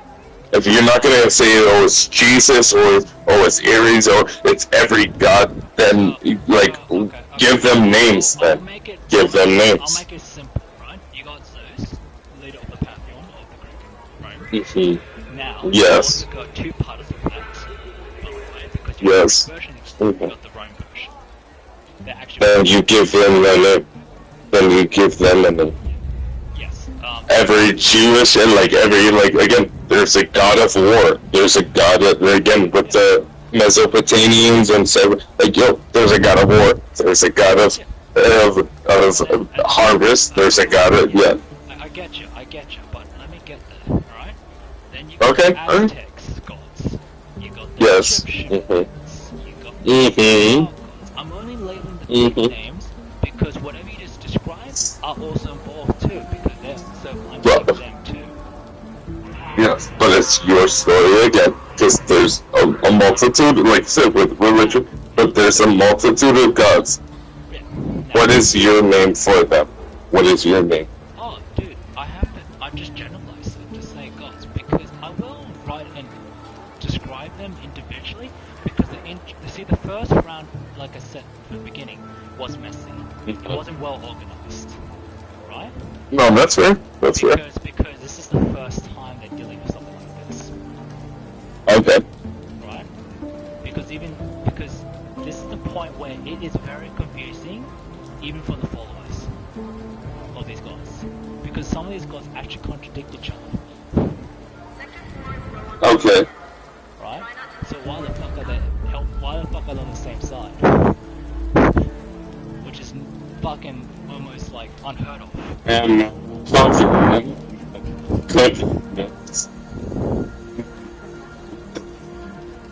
Yes, again. You cut out. No, because now I'm cooking. Now they're cooking. Yeah. That's what Because I'm one call them. That's why it's called a coalition. What? Of Coalition. Gotcha. because It's a now coalition. I get. it's a coalition. I didn't get it. It's just like in World War. Coalition, not because on the same side, but they you know. Agree that Zero needs to get deleted. He's a problem. Pretty much. You Like- disrupt the natural order and the. Yes. He's literally disrupting natural order of everything. Yep. Which is practically asking for it without him realizing it. Again, same thing with the whole Destiny and Fate situation, but now on a bigger scale because Destiny and Fate are no longer really enforcing against him now. See what happened there? Chain and effect. Cause and effect. Mm-hmm. Now he's a bit more free loose. Now it's becoming their problem, not the first line. Now it's the second line. So now we got the picture of that. At some point, Buddha would have to interact with this character, and you know what Buddha's like as well, right? He's not a fighting type. Like, you know what it's like. Anyway, now to put simply, a conversation has come out, but here's the thing though: this character never wanted to fight in the first place. Given that, they got to the point that this character was literally like, when, fuck it, I'm out. Which ended up being that this was left unresolved, and he simply just left. Like, he left the whole fucking multitude. Which is why he died. Galaxy. Which is why he died. Which is why he died. And which is what starts the story. We're like, yeah, I don't even. I don't know where to start or anything. Yeah. Because he didn't choose the war. Yeah. He didn't even choose to fight. One after another. Another and another. And he didn't die begging or crying. He died fighting. But he had to fight the coalition. He fights the coalition. Yeah. And then he dies. Again. Dies in the human world, and then dies fighting against the coalition, and that's why he's a Phantom Walker. He's not a ghost person. No. You disrupt the natural order of things. Because put simply, right? The coalition. So, like I said, remember the awareness started building for him. That there's others. They also were beginning to build awareness of him as well, in the same time. Absolutely. Now, he doesn't die, or else he wouldn't be here. To put simply. Yeah, that's why it's 0, because you can't subtract from 0. You can't divide by 0. You can't add from 0. No, but that's the thing. That's why he's still. Yeah, you're nothing. You're nothing. Correct. You're nothing, and you're everything. Correct. Because you're 0. Because you're 0. You add. No, because he hasn't died yet. He hasn't even got the concept of dying yet. Because he hasn't been killed yet. That's why he still thinks he's human, despite not having a lifespan. You get me? Like, he doesn't even question it too much later. Okay. So that's what, again, that makes, that's when you, remember you said about the Punisher and all, like, the people with no superpower? Dude, this motherfucker has been fighting with no fucking power to begin with. He's just only following the laws of each world, how they operate, how it works. And he's been mastering that pretty much. Each time, you have to start again. Like, for example, imagine you came to a world where there's airbenders, firebenders, you know, like Avatar, say. And then it gets teleported to this world, where the rules are different. You have to make keep cooking. So the only thing that he has an advantage of is that he's got the memory and the experience of what he's been, which means that on the same page. He's already know the basics. He's learning. Well, he's learning as he goes, while also following the new rules that he may not be able to do anymore. But he doesn't follow any rules. No, he but I'm not even telling you what. Yeah, no, I'm not telling you. This is your story. Yeah, this is what he does. And that's even made it harder to track him in the first place. The only thing he's changing is things that you wouldn't think he was changing. He's not changing the rules of the game. He's not changing, like, I mean he is, but like he's not changing the rule of the laws of the universe of that world. You get me? Yes. Until he does. A little bit by bit, because I give an example, right? Like I said, firebending in Avatar world, next you know it's in the wizard world. Now you have to now it's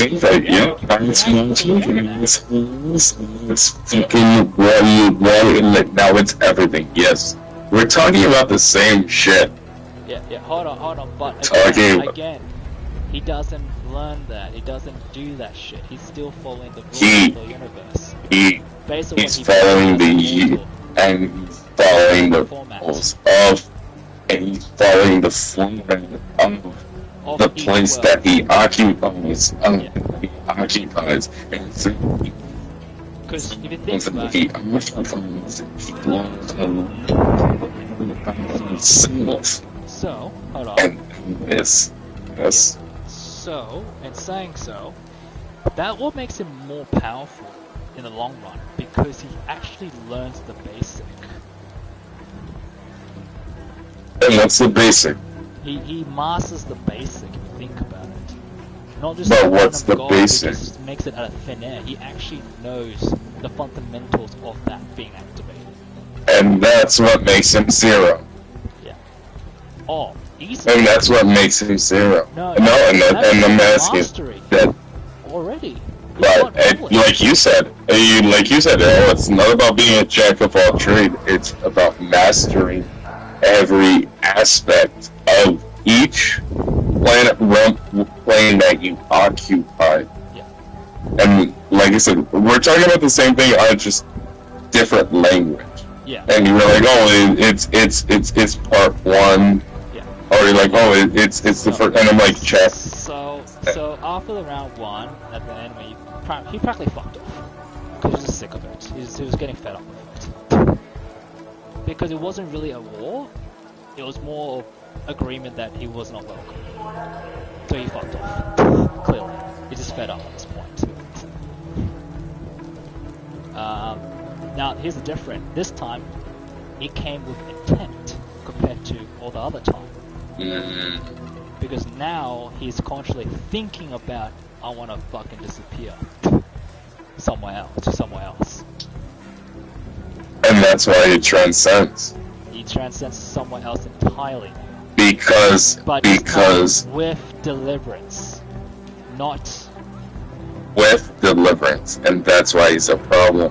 Is you can occupy the power or the realm of the gods. He did it with deliverance because he genuinely wants to get the fuck out of there. Like he's like, this is too much. Yeah, but he still doesn't even know who he is. Yeah. He just does it. He does it without even thinking about it. Yeah.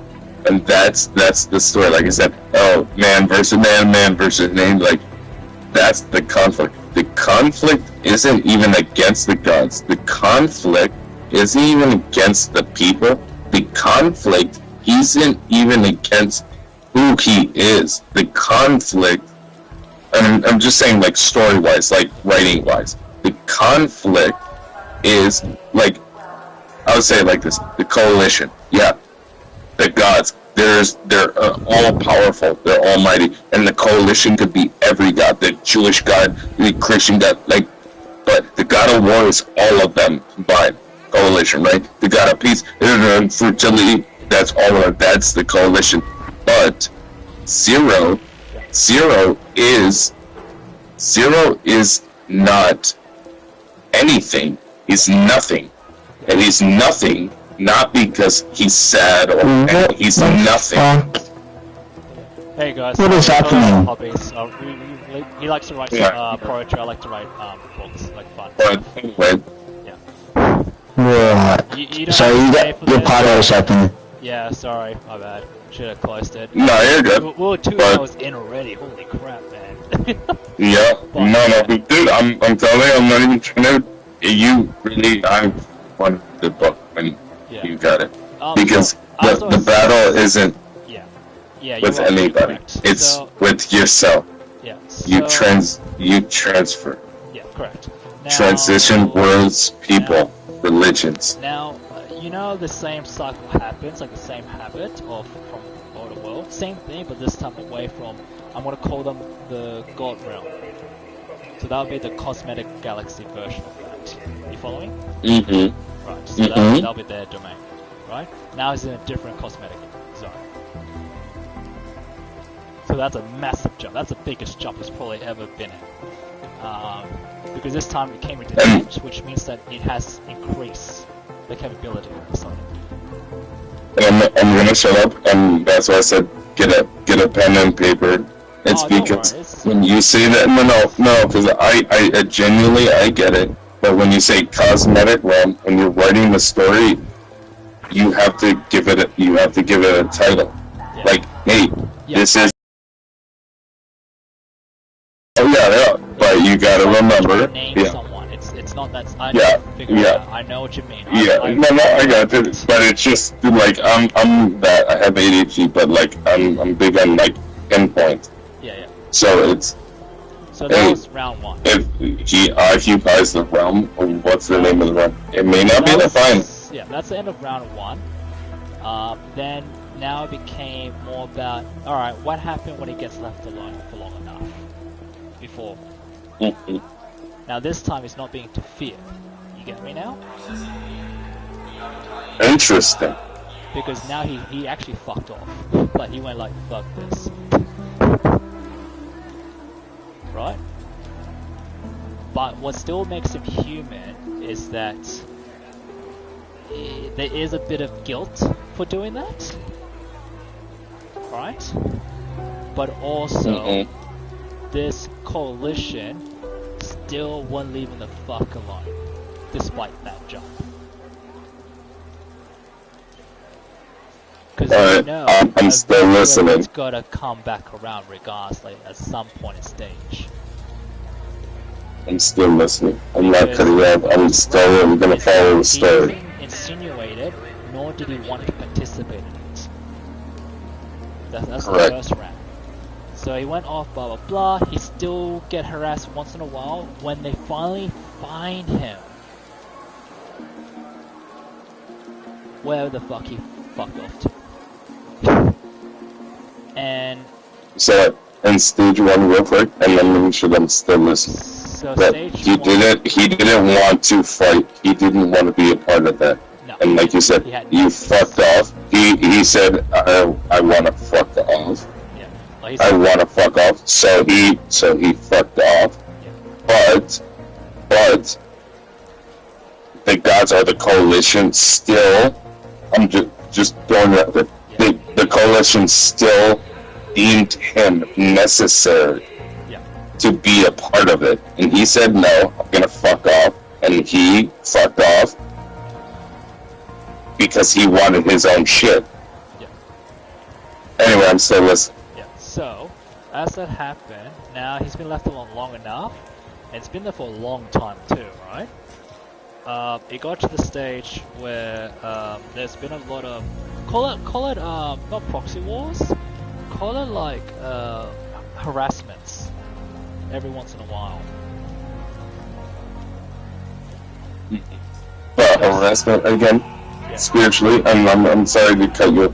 I get harassments, but is it with the gods towards him, or is it with the gods toward people? Like people.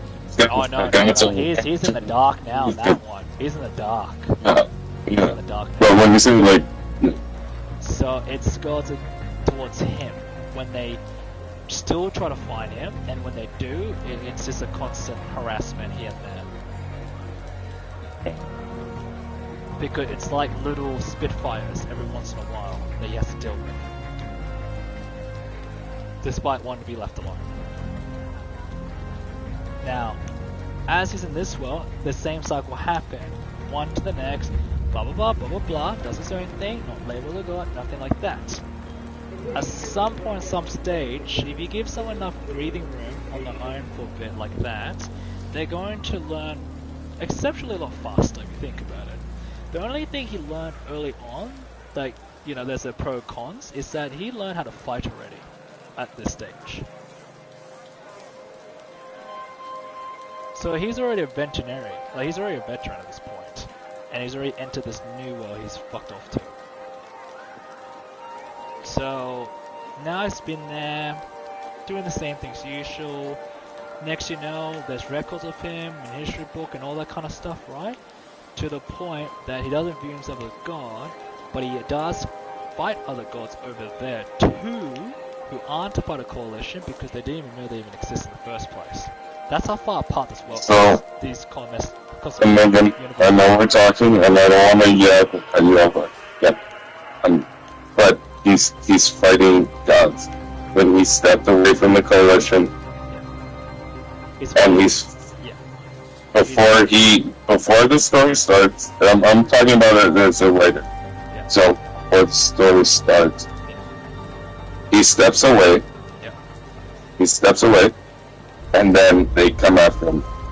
Yeah. And he's a veteran, like you said. He already knows how to fight. He's already been in Valhalla and heaven. He already knows, yeah.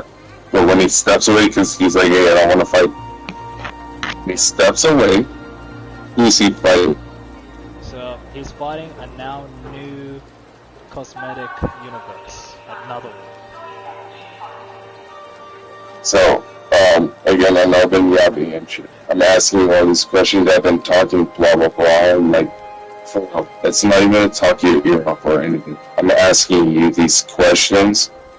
I'm asking you these questions so that way you can continue the story and develop them. Yeah, gotcha. Like, really get the ideas. We've been talking for, like I said, 2 hours. Blah, blah, blah, blah, blah, blah, blah, blah, blah. Not. I'm not even being funny. Hello, I fucking want to read this shit. This shit is... I can see the world that you're building. I can see the history that you're building. So- I'm asking you these questions because I need you to ask yourself these questions Yes. So to continue the story. yeah. So as that was happening, they went there. So he went there. Now, obviously, same cycle, but this time he kind of like, well, I'm here now. I'm not going anywhere. Might as well just deal with it. Like not like the last time. I just didn't want to deal with that. Eventually does, blah blah blah. Awareness. Okay, it's repeat again, but a complete restart. To put simply. Yes. But this time, Okay. He's got experience. Because of Okay. that, he's technically now kinda, and by kinda, I mean that the reason why he was found a lot more easier later down the track by the Coalition was because you had refuge. He was part of the coalition. No. He was part of the coalition No. and stepped away. So it was a one versus the it's him versus Coalition from round one. Now, Yeah. It's one versus Coalition. that's round one. That's But round one. before round one, he was before round one. Yeah. He was part of that, No. and then he stepped away. No, like I'm going off what you said. Yeah, gotcha. Like I'm going off what you said. Again, different. Yeah, I can see But them when you mistake, said yeah, before round one, yeah. But Yeah. Okay. you can call me if I'm wrong. I've been listening to you. But before round one, he walked away from the gods. He knows how to fight. He knows how, but he walked away. And when he walked away, Alright. they saw him as a problem. And then round one starts. Alright. So, alright. No. That's You can say I'm wrong or a not. concept that is. No, because you said the story's everywhere. But Yeah. that's how I would say. So let me retweak and correct that real quick. So first of all, one, he never was a part of the coalition. The coalition was created because of him. Because of his Coalition was it was formed because of Interesting. his existence. That has never ever happened before. And this is the cause. Because of him, his very existence is a problem for everyone else all of a sudden. That is made aware of by all others too. okay. And I'm going to shut up and I'm going to continue to listen. But again, we talk because I'm in the same way. Yeah. Ever explaining, blah, blah, blah, Yeah. reading, and I get it. So But that means outside of, stage but one no, is fine. outside of the story, outside of writing, outside of over explaining, that you as the writer, what is the story about? Because I've already told you. See, it reminds me of. I don't even know you. But are you fighting gods? Are you trying to defy the gods? I started writing because it was just fun. That's it. I was playing. No, I mean me too. I write because But did I I'm a have man goal and we of do where this that. was going? No. The answer was no. There was a goal. There was a goal Nope. and an end goal to begin with. That's why it I expanded respect this it. much. And no, and I respect it. Like you said, I don't know shit. I'm just curious. But as like I said, I really in my mood, I really want to read this fucking book. So Sort of shit. But anyway, because I'm figuring that out. But yes. who is the enemy? There's different stages, there's different chapters, there's different battles. Who is the ultimate? Like, what is the end goal? Is it philosophical question. No, it's not. I'm saying it's already. Yeah. Perspective. Because, again, I'm not the best reader. But, again, when I went to college, it's man versus man versus nature. But, and especially with you, Okay, I'll make he's it nothing. day You can one fight the gods, you can flee people, you can flee. God You knows can flee opponents. how far he's gone in the story. But He never who's a, actually like, who? viewed anyone as his enemy to begin with because he Yeah, had no it's reason to, really, besides correct. maybe hating them here and there. But it's not about hate. like, bro, and I'm sorry to tell you, it's not about like, oh, the hero wins the day and saves the princess. It's not about like, oh no, who is he fighting? Is he fighting to learn himself? Is he fighting to save people? Is he who like that? What is the goal? What is the end goal? Okay. So there is a end goal objective of his. The story, I don't know. But the end goal. No, as a writer. No, as a writer, not as the character. As a writer. Yes. So look, to put simply, the real opposition isn't really the creation of the world. It's actually himself. Okay. And that's what I want. Cool. Yeah, it's himself.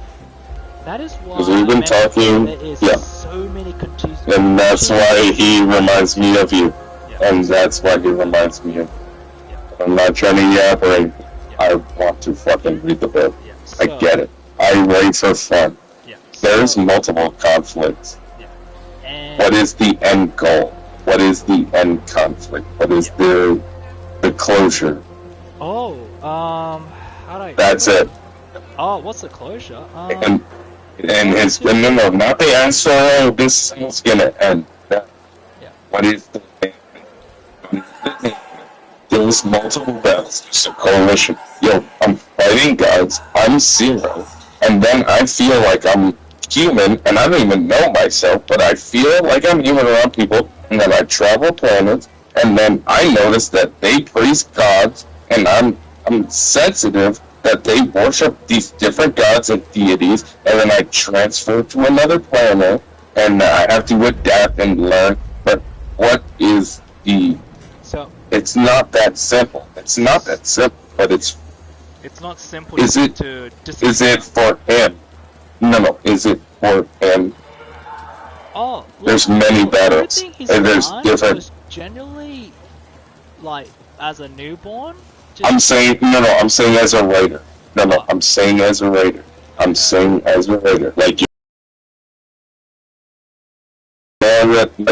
when you're writing the story, what is your intention?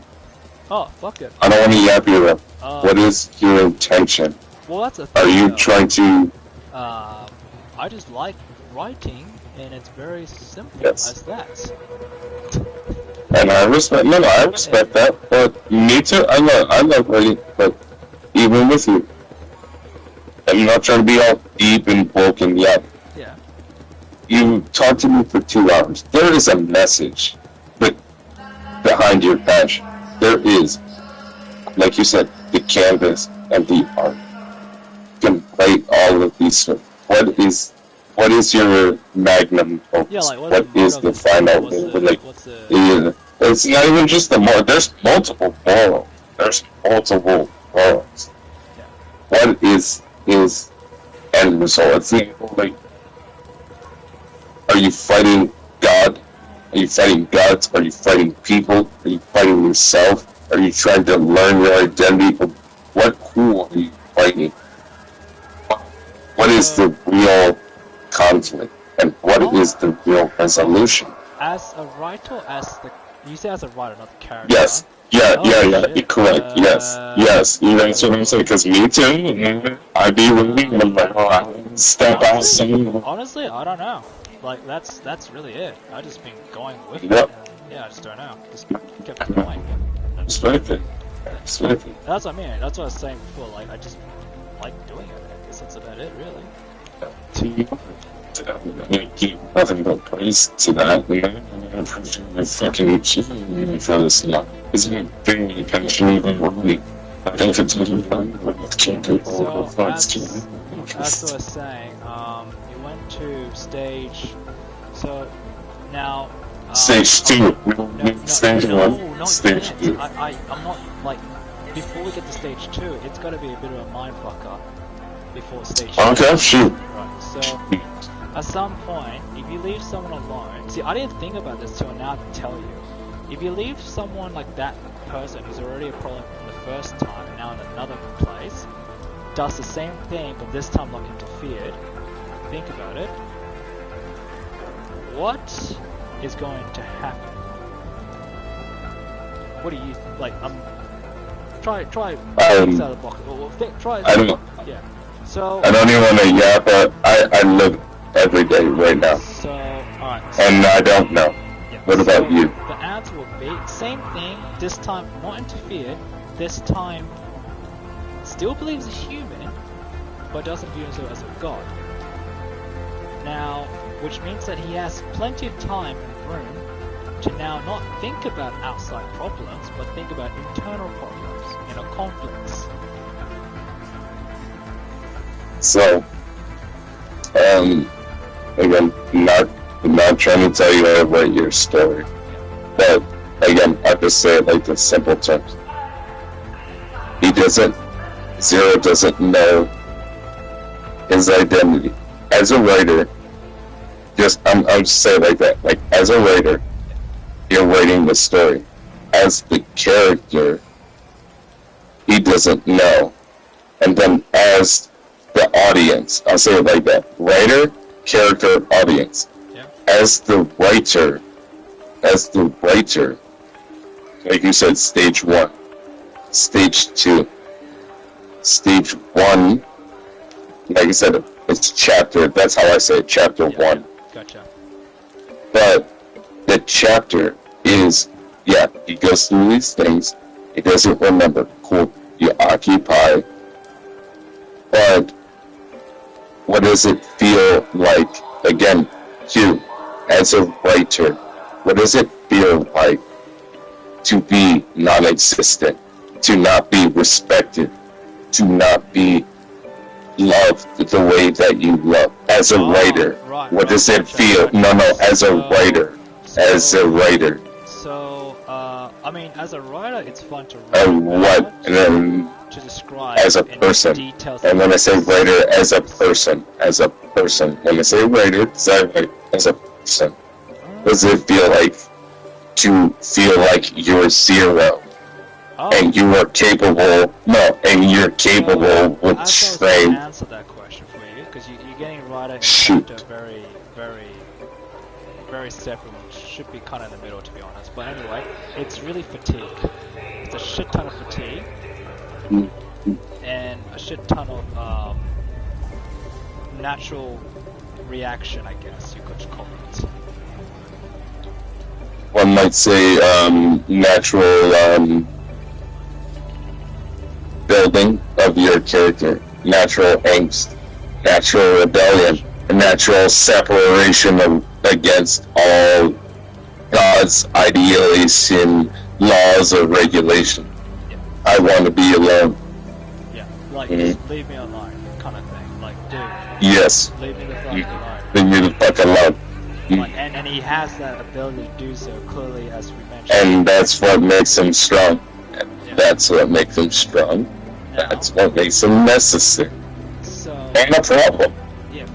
So, now, coming back at it, as in this other world, he's also in this other cosmetic world. Now, universe, sorry, it's the wrong word. Cosmetic universe. He's now on his own. Now, somewhere along the line, because he's so fatigued and tired of this shit, in the first round, he kind of just wants to go to sleep.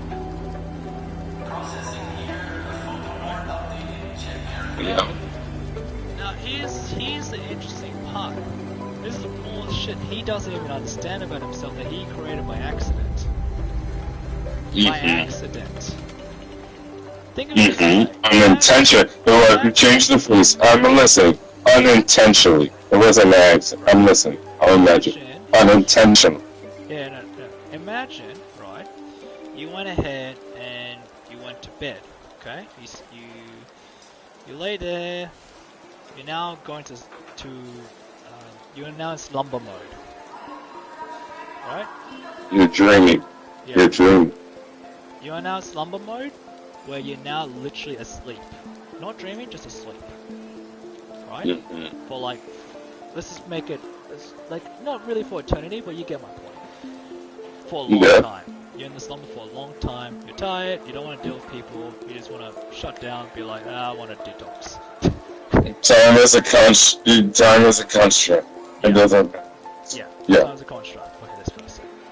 Now, as that happened, somehow, in some ways, what he's done, what he's capable of, what he has achieved, right, follows him, even when he's slumbering.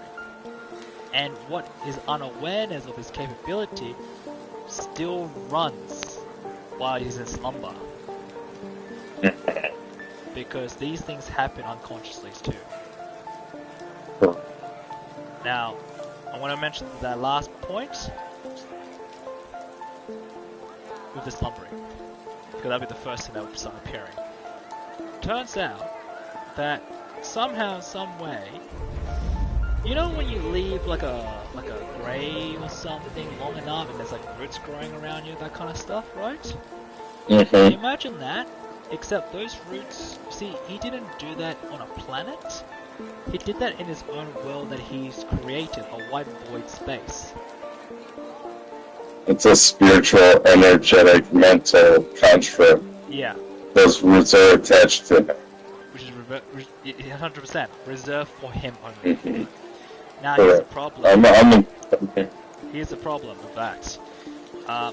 That subconsciously and somehow makes it his domain. Mm-hmm. Which means that makes it a territory.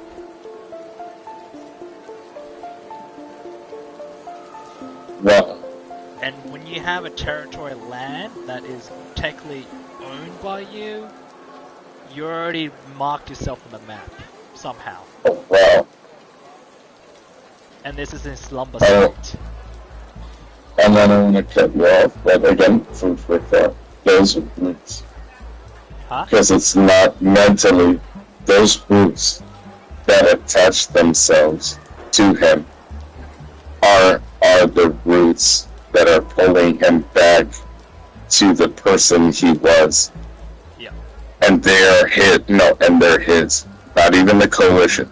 Not even the gods can even see they're his. And he's zero. Not even the gods can sense them.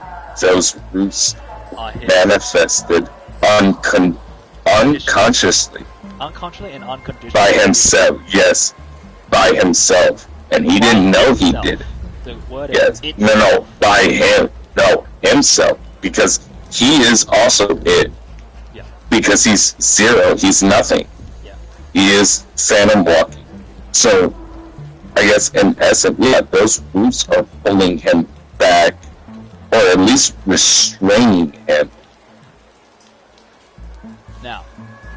While he's still trying to traverse.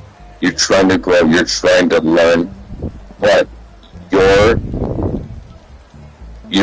spirit and your energy, you're fighting yourself. And that's why I sound like, who's the enemy? Who's the enemy? Him. And the story again, I'm not even trying to tell. He's fighting himself. Yeah. You are the zero. You are the problem, but you are powerful. And you are the cause, but you're also the problem. Yeah. Now here's the thing. So remember all the other points I made before we forget? Now that's the unconscious part, right? So as mentioned, subcoincidentally, it practically became his domain. Like he actually has his own fucking territory now. Naturally. So, just like every other god, they have their own territory, and it will resemble them. Just like this character, Zero. It resembles him. Now... His territory takes and doesn't give. His territory holds him back. So he owns a space. He owns a space in the world now. He actually has his territory without trying. It just appears during his sleep. Takes. Yeah, so now here's the thing though, it exists and doesn't exist. That's a concept. That's yes. Domain. That's what I'm saying. Yes, his domain is in his spirit. Yeah. So mind, body, and soul. He's a ghost. Yeah. And so when he goes to sleep, those roots. I'm listening. I'm sorry. I'm just letting you know I'm on the same page. Now, remember to talk about like the other points now because I'm nearly forgetting. So I'm trying to get back to it right away. There's point I mentioned about like, you know, how this and that happened. Now picture this for a second. He's, you know, been around here and there, right? Before slumbering and after slumbering. Somehow, somewhere along the line, you now got dwellers. Dwellers. You know by dwellers? Tenants, like occupiers. Mm-hmm. You got people living. Yeah, no, I mean, I get. You got people living in his domain, pretty much. His realm. Oh, okay. Okay, I'm not sure that no, because I didn't know they were in his. I thought you meant dwellers, like in the planet or the plane he's in, not in his actual domain. These are like foreigners occupying. Oh, okay. They're merging into his space now, his domain. Okay. They're like literally leaving where the fuck they came from. So all walks of life are now entering his domain and just saying, "Yep, I like this place." So, in other words, to put simply, you got you got natives and you got dwellers, as in foreigners, who made themselves at home there as well. These are either refugees, those who heard of this person called Zero, and wanted to be somewhere where it's or free from everyone else. Again, I hate to be an asshole. I'm gonna cut you off again. Yeah. But when Zero transitions to planes, whatever, there's gods, right? They pray to them. It's conflict. He resonates. He goes there, right? Yeah. Like you said, the roots attached to him, and unsubconsciously, he manifested his own plane. The dwellers occupy his plane. You said there was two. Yeah. But there was people that go to his plane, and then there's dwellers. And the dwellers, I'm just breaking down, I'm sorry. But the dwellers are basically occupying his plane. Yes. So he's not a god. He's not a god. He's not even a demigod. It's not a man. It's not a ghost. He's him. Manifested some plane. The roots take from it. And then you have people taking refuge in the little that he has. Yeah. Now, why would they do that? It's pretty simple.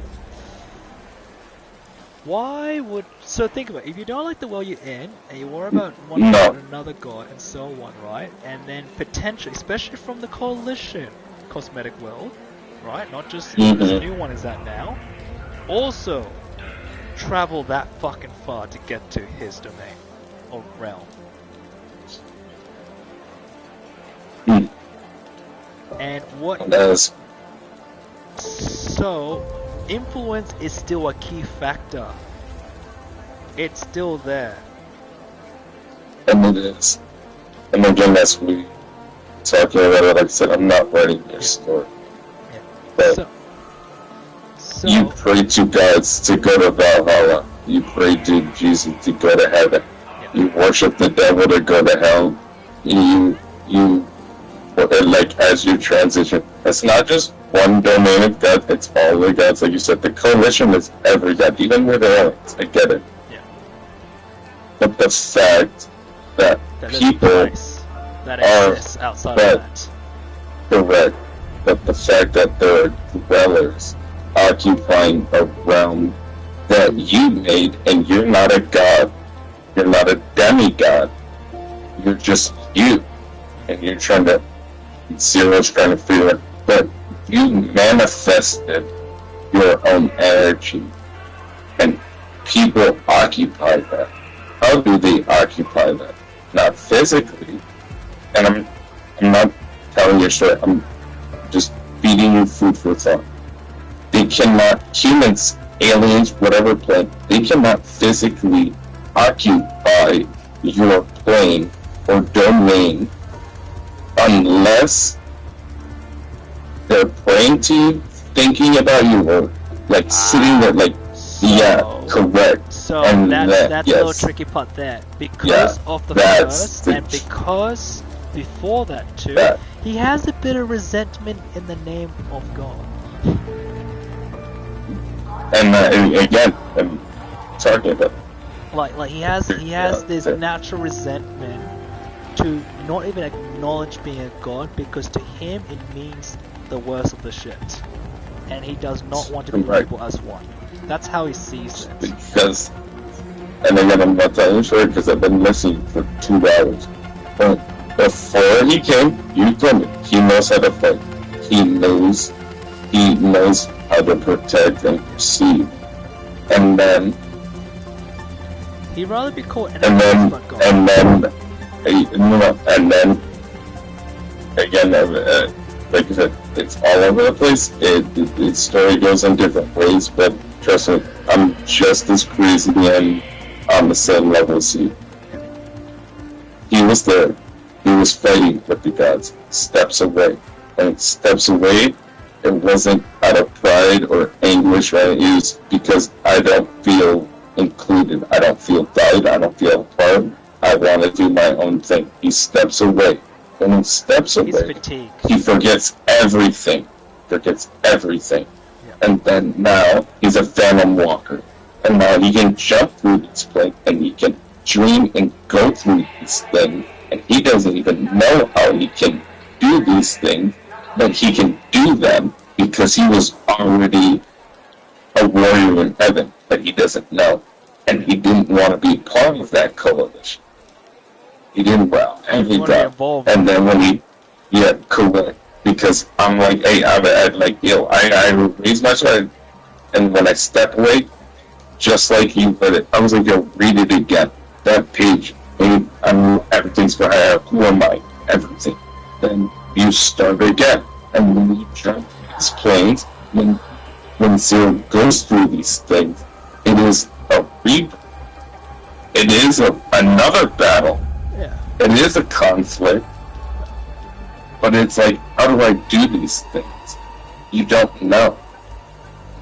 All of the gods or every essence knows that you know that you don't know. Sounds dumb. You left. They know. And so you left and you forgot because God was like, nah, let me get that shit back. I gave you went having do your own thing. You forgot. You go in this world and you jump through the planes because you have that divinity. As long as they know, and I mean by they know, followers and the people know he still exists. But that's there's always got to be some inner conflict. That's where the roots come. Because you don't remember, and I'm not telling you your story, but those roots come because your plane manifests but it pulls you back all to remind you. So his consciousness and unconsciousness kind of have gone hand in hand all of a sudden. See, his consciousness but you got people occupying your shit. Hold on. Before the whole thing started manifesting, this is how it goes. So, in the conscious mind, right, his initial goal was to be left alone, right, have his own space, right, correct, peace, and he was in slumber mode. Now he's asleep and unconscious. Now that's. But he stepped away and doesn't remember. And then when he goes through these worlds, he manifests this world because that's his divinity, and the reason why you have these dwellers or these people, and you're like, what the fuck? Because they're sapping your, and you're like, what the fuck? How do those people get there? Because they're praying to him. No, hold on. Yeah. Okay, again, I think this is where we get really. This is like the danger zone. No, you're good. We need to. No, you're good. No. Yeah. So this is like very important because it's like throughout the whole story too. Because even officials cannot call level label him and such. Like they acknowledge he's technically a god, but they don't. But they can't give him that title because that is like. You understand up and down too. But anyway, the point is that he doesn't like that title because it's practically in his experience so far, It means it's not nothing, a- and it doesn't. it doesn't, It's it doesn't not mean nothing. nothing. It kind of means bad. Like it doesn't It, seem good to him. it's nothing. Yeah. It means nothing, which is why he stepped away. Which is why he doesn't remember. Which is why he went traveling more. No, he remembers like Avatar, like you were saying, like fire travel. Yeah. No, He can he doesn't have amnesia. can adapt. No. He doesn't have amnesia. No. Yeah. You just wiped. You took all of the powers from him, but he still has them. He's seeing. Yeah. So he's a blank slate. So why can he jump through these? He can jump through these worlds because he left, and he gets all the powers of dreams and dreams. But he lies about himself. He's rewriting his fate. Yeah. He subverts destiny. He helps people to fix shit. At the moment, right, as Mm-hmm. this new, I'm gonna call it realm of his, right? People has took refuge at his place because 2 reasons. One, it's to get away from somewhere for whatever unknown or whatever reason there could be. 2, Yes. it's a big fuck off domain, pretty much, realm. And that's the problem. I'm not cutting you off, but again, it's your domain. No one should occupy Zero's domain. I didn't ask to be a god. People start praying to you because you occupy a little bit of place. You try to make things right, for better or for worse, and then you leave, and they start praying to him. I didn't ask you to worship me. I don't want to be a god. I left the coalition. I don't want to fight anymore.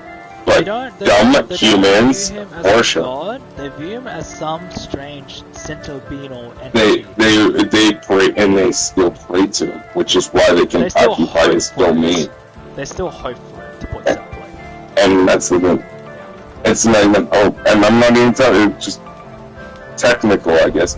But if the domain is for you and no one can occupy it, how are regular dwellers there?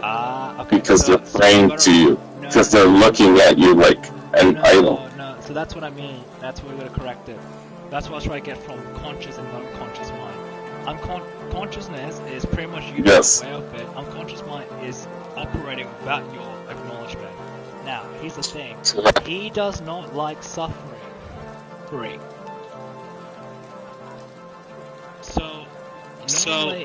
Normally he stops and ends them, right?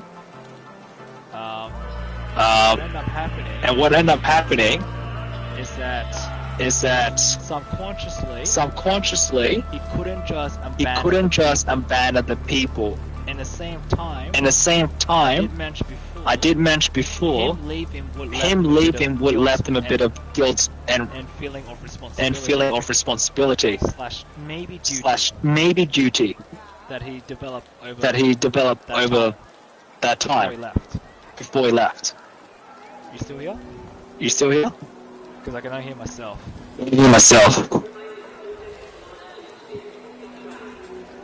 I think the mic went to shit. Oh, it's echoing. Hello? Hello? Yeah, there we go. Yeah. No, I'm listening. Yeah. And again, the unconscious mind is pretty much actually him, except the conscious side actually did something about it because that's actually his ability. He can actually do these things that he wasn't aware of. So, real quick, again, not changing your story. Look at it like this: you left the gods. The gods of all planets, planes, whatever. They worship them. Yeah, he left that because he wanted his own thing, right? Yeah. But from every plane, like you said, the coalition. It's not about just names of Jesus, Maza, like any. No, it's the coalition. The accumulation of every god, like the god of love, the god of death, like but that's God. You step away. Yeah. Zero steps away, whatever. He's going through his own thing, whatever. Yeah. And all he wants to do is rewrite his story.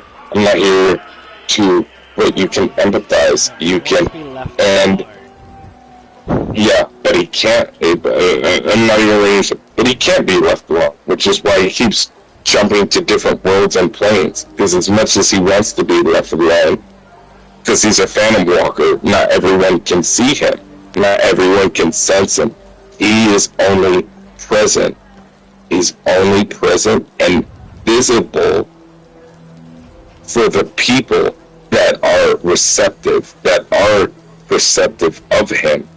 And you can't fix anything. It's just, hey, you're not alone. Whatever. He leaves. He didn't even make his own domain. Those roots grab him, and they tried to pull him back. They can't, but that is his domain, because those same roots are the tree that he is, the tree of life. But those roots pull him, and he keeps moving forward as he jumps to pray. I didn't ask to be worshipped. I didn't ask to be told how great. But those dwellers are in his realm when you didn't want them to, because they worship you. To put simply, that's how far yes. it reaches so far. Yes. Now you got yes. native. And then, fuck, I haven't got to the native part. Now this is the interesting part, because there's native shoot. Zone area, and then there's the inner realm zone area. There's 3 layers, probably more actually, but the gap is massive. There's like the outer layer, okay, which is like thin, okay, dwellers. Then you got the native, is a big chunk, big fucking chunk, circular. Then the center is the inner realm, which is not tiny but big, but occupies maybe, if I remember correctly, my numbers could be wrong. There might be more. I might have to write up.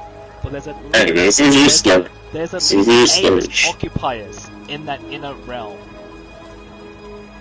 And then the right in the center, that's the character himself, Zero. That's where his slumbers. So, and when you were saying, are you talking? He's made. Are you talking? So to put simply, he practically subconsciously created not just a realm, a planetary size realm. And I get you, like you said, with the time, because I genuinely, but for example, you said that he can traverse time and space, and is the realm as a writer, again, as a writer, is the realm the same, like, plane, or is it that he's jumping to other No. other so realms? slumber mode is pretty much literally staying still. Like, he's literally there. Like, he's just gonna sleep. Like, he's actually... No, I got that. I'm saying, as far as, like you were saying, with the natives and everything, is he actually, as a writer, is he transitioning to different planets, or is he on the same planet, like, No, but different time, like... So, okay, look, when he's a slumber, he's asleep. He's there. This whole process started when it was a slumber, and ended because it was a slumber. Right? Native manifested as its native of its origin, as its native occupiers. Right? Which has their own identities and personalities, who aren't even human. We call them entities now. Interesting. Now he's got natives in his realm, based off his concept of existence. He's now got entities in the second layer. They are the natives. In the realm, now here's the crazy part, which I'll get to. They are called the unconscious entities.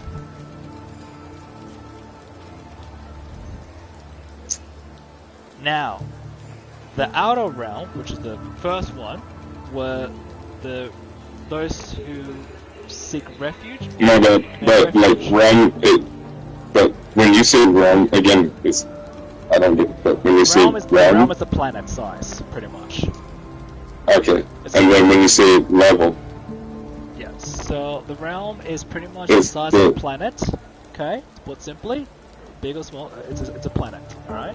No, that's fine. But and then when you say like level, is it Zero's domain or is it the level of the actual? No, like it's planet, zero. It's like- zero. It's zero. No, this is Zero's realm. It's the whole fucking planet. Yeah, no, I got that. I Yeah. got, but Yeah. I'm saying when he's jumping to like, is it? I'm just trying to get, I guess, the jargon, like the language. Yeah. So when you say plane, No, he's not jumping. He's stationed now. That's why this whole realm even started producing, because he's actually stationary this time. Okay. He's stationary. Okay, cool. So I got that, and that's what I meant. Okay, cool. My bad. And then when you say level, so we're yeah, the level, and we're like, oh, with the natives. Oh, okay. So, alright, I'll start from the beginning. So, dwellers are those who seek refuge in his realm, which is the outer circle of the planet. Okay. Right? The deeper you go, and so it's a circle. It's not a flat dome. It's a circle. Right. Yeah, I got you. Yeah. Yeah, hold on. And it's like entering the Earth's. It's like the planet's like surface, then the inner surface, then the central core. That's the way it's okay. Yeah. Okay, that's how I visualized that. And again, I was just like, I need a little bit of okay. So practically, you're falling each time. To put simply. Now,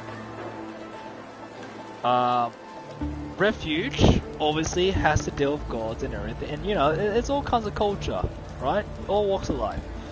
Eventually, they become its new,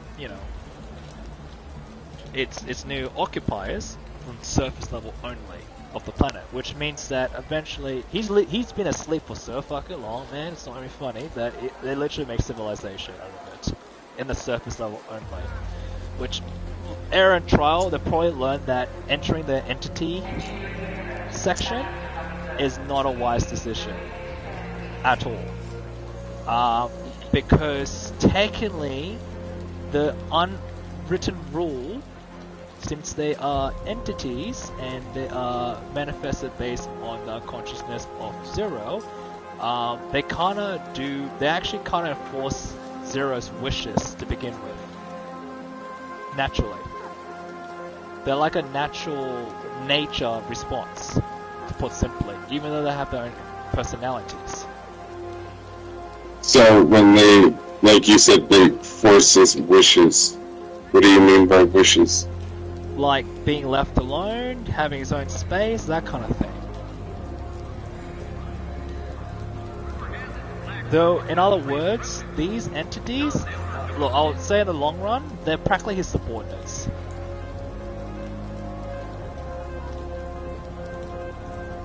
Okay.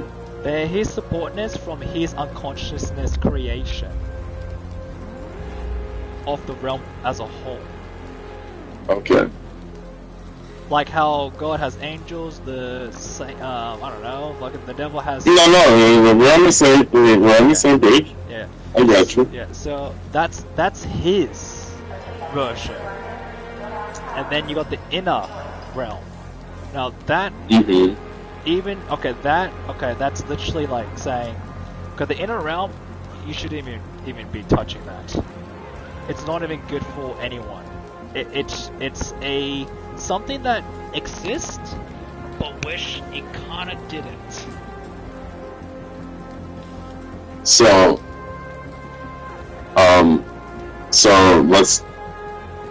let's break this down again as like writers. Let's break this down.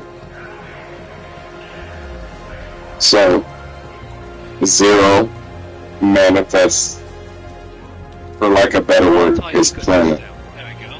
Yes. That's the right word. He manifests Yes. the whole time. And and so on the surface level, he has subordinates, and those subordinates worship him and they give him praise, which is why they can occupy his domain. Because if they were worshiping another god, or they wouldn't be able. It was his. You remember? Yeah, Call me crazy. I've been listening, but it was his first. But because yes, but they weren't the extension of him. They were giving him praise and praying to him. He didn't make them. Yes, but he didn't make them. Did he? So if he's unconsciously created an ecosystem eventually created life, then that makes him the creator of that. So there, and then you said the second level of his domain. The second level is like, hey, we don't touch that. We don't touch that. Hold on, pause right there. Let's see what he No, you're good. I'm asking. Dwellers, Okay. refuge. Second, native. That's the one about the created after ecosystem. Then the last one, the third, the inner. Got that? There. Yeah. Yep. Alright, go on. No, I won't. I guess thank you for humoring me this long, because I'm genuinely I'm interested. Yeah. So the inner realm, which is the third layer, okay. To be honest, stay the fuck away from that. It's actually The inner layer is. it's considered as suicide. You said. Like, it's not a place even for the entities to even mingle with. Even though naturally, by the creator's will or wishes, the entity serves as a sub-role towards the inner realm to keep the inner realm as the inner realm.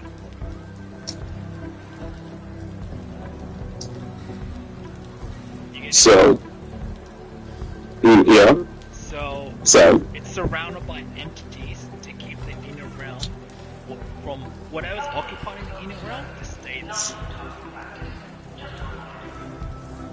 But you gotta remember, again, I'm not here to change your story, but you gotta remember, if Zero doesn't remember his past, he does occupy the domain of the gods. Ergo, he has the power unsubconsciously. He's not unaware of who he is. He does have the power, but when he manifested his own domain, he also created the people that occupy the layer. Literally ask a question, be like, who are you? And we're like, where are your natives? Oh, really? Yes. So, Like, he's been asleep for quite long. yeah. Which, I didn't want to change your story, but I'll say it like this. Hey, I say it like this. You were already you weren't even in the coalition. You were in the coalition, meaning every god that was ever possible, the heaven, whatever anybody thinks heaven is, you were there. You've been there. You got tired of fighting. Zero leaves. When Zero leaves, when was created to counter him. That was the whole point of the coalition. when I say I'm saying I understand, but I'm using the wrong words because I'm using your word. But it's like every god, like every deity in heaven, you were occupying. Yes, you occupied that. You were fighting. You got tired. I'm not saying you, but Zero.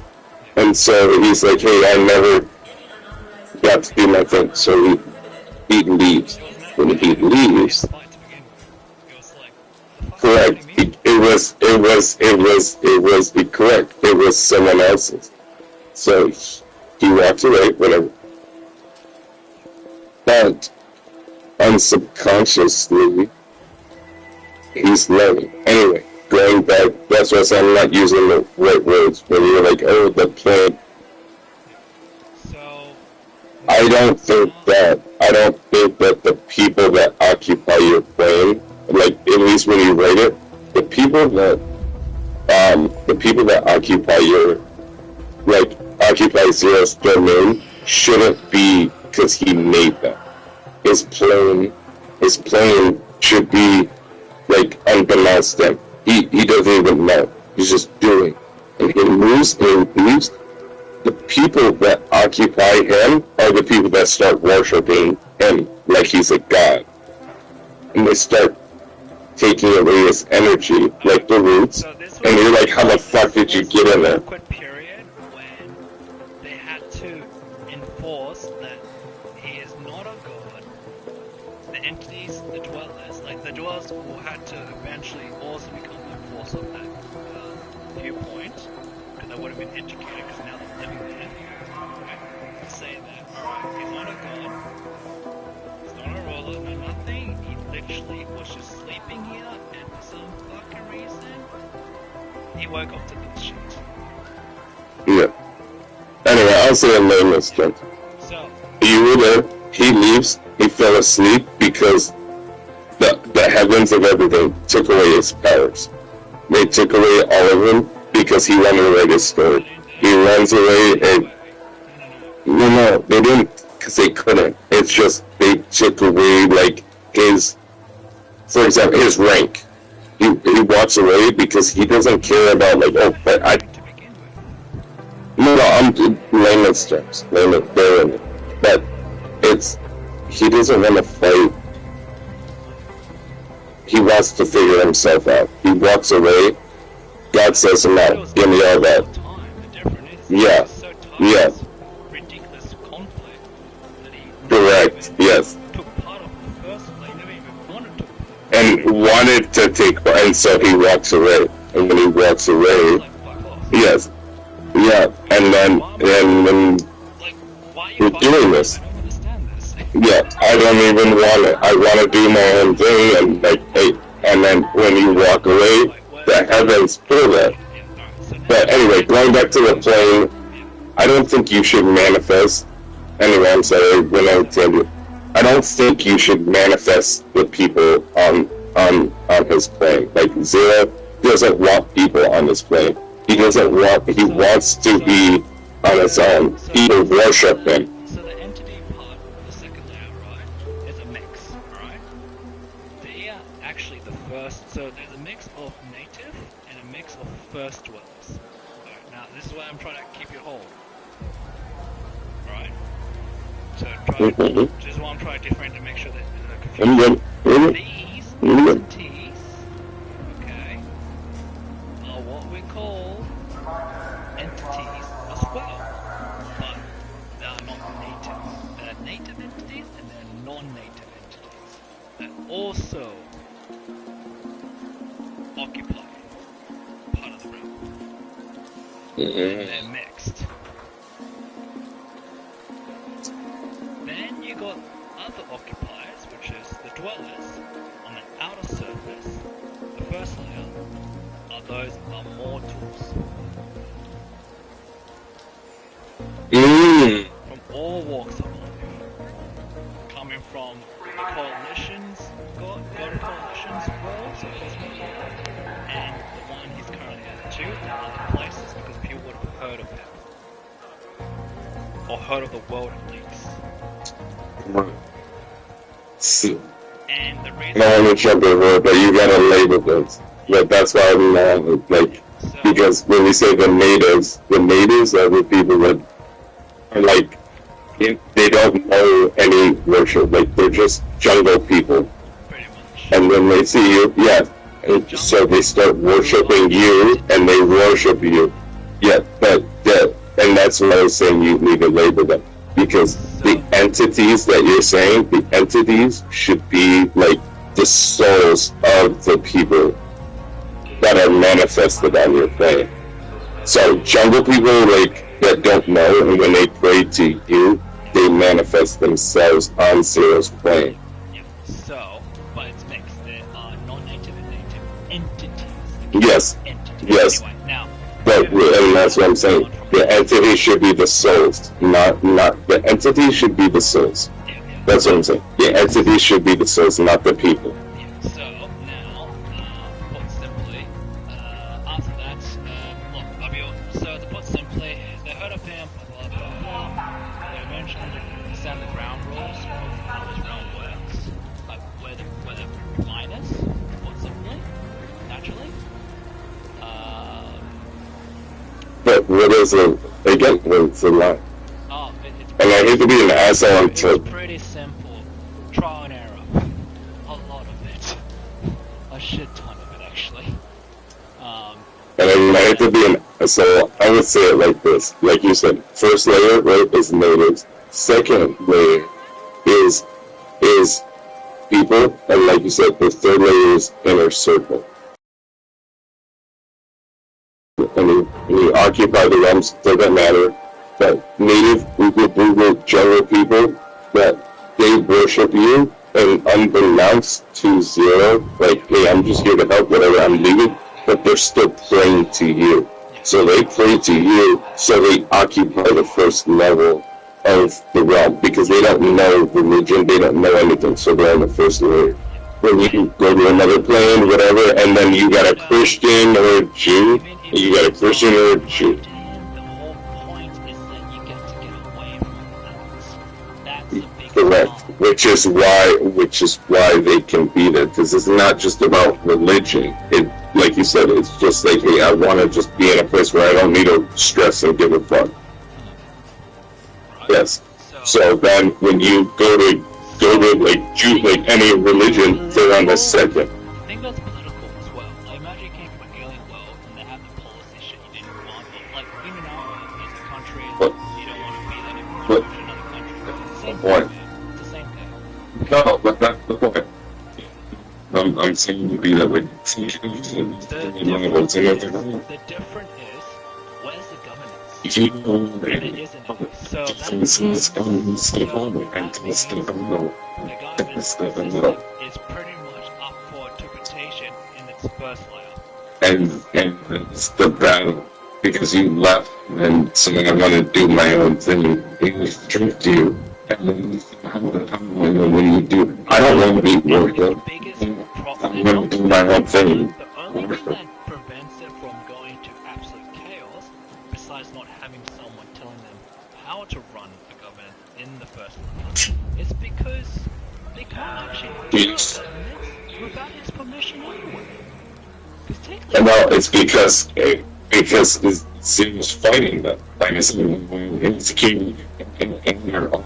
It's because not again. Yeah, you. So, now moving on, And cutting out people- I've got to move on. Because your mic is fun, I don't know why it's struggling now, but No, I just got a shit kind of. so, as I was saying, what you're going to end up having is you're at the point of stage that even though he wakes up, starts doing his own thing, blah blah blah, right? Because his realm is now marked on the map and eventually gets discovered, because he's not hopping around, he's now stationary, which means that there is a place to say that's where he is. Now he's trackable.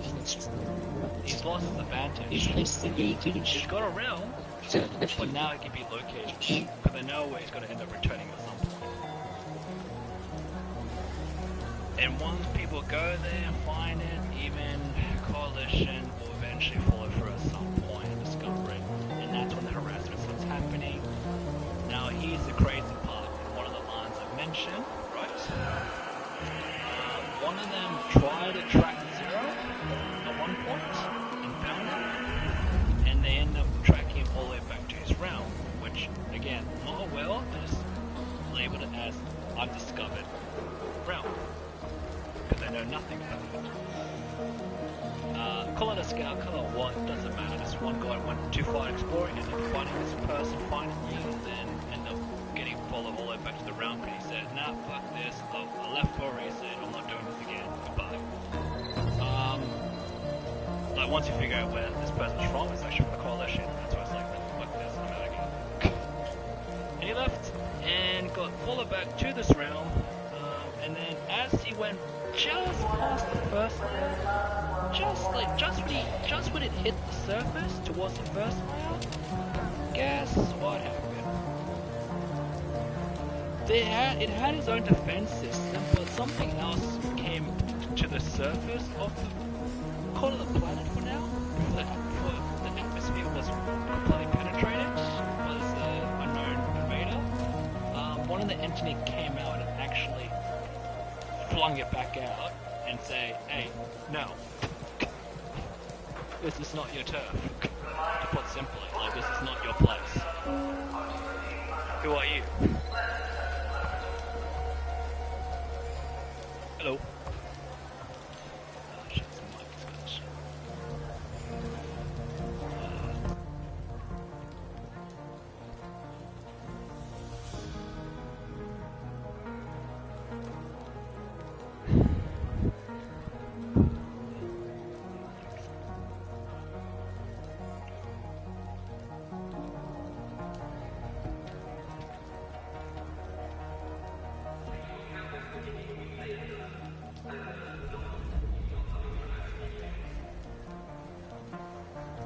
Hello. Yeah, I hear. I'll increase the volume for you as well on your end. Yeah. Yeah. Yeah, all good. Yeah, sorry. Yeah, but you got to the part when I was saying, like, eventually the entity kind of flung that so-called god or whatever, like, out of that fucking, before he penetrated the atmosphere completely, practically saying, like, hey, you don't belong here. What do you want?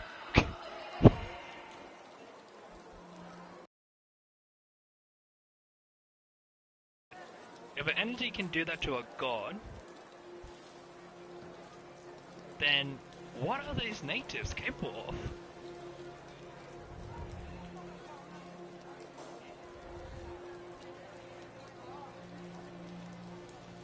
So...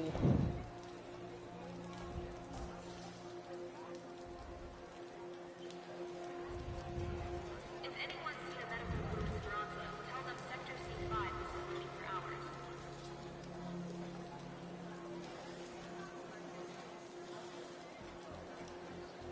So entities are pretty much god tiers, to put simply. They are zero subordinates.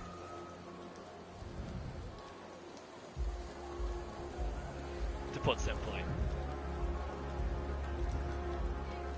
So remember I say it's a mix of non and native entities?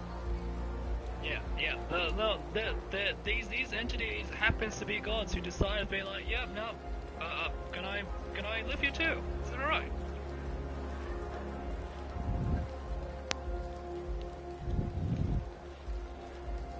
So not everyone agrees with the coalition. If you think about it, and we're not talking about that cosmetic world. We're talking about other cosmetic worlds. They also heard about this so-called realm. You following now? Yeah, so there is actually the mortal tier, and then you got the god tier, and then you got the inner realm tier. And they actually have names. So you got the dwellers, you got the entity, and then you got the what do you call it? What's the word? Fuck, I gotta remember it too. What's the word for it? You got the foundation hierarchy. That's right. It's all hierarchies. You got the dweller hierarchies, you got the entity hierarchy, and then you also got the foundation hierarchy. And then you got zero. That's the pyramid of that realm itself. The problem is, the foundation hierarchy is not based on politics or, you know, or like intelligence. It's feral. It's only above and just before zero because it's a power scale. It's not intelligence scale, it's power scale. Those that operate there. Yeah.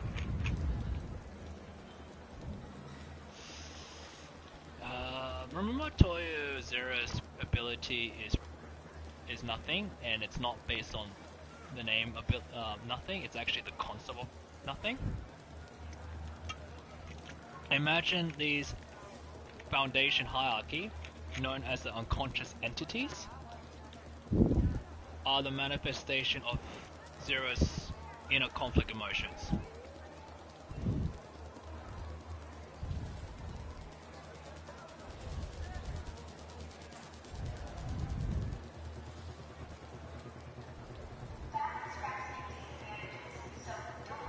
No, they are his actual reflection.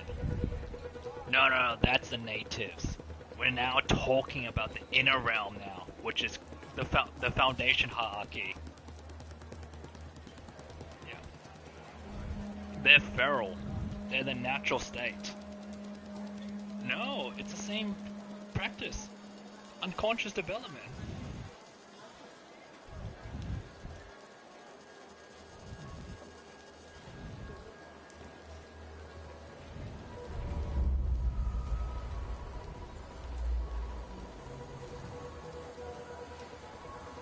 So, two things how they came to be. There's two things that came to be. It turns out they always existed. The difference is they're now in physical form. Right?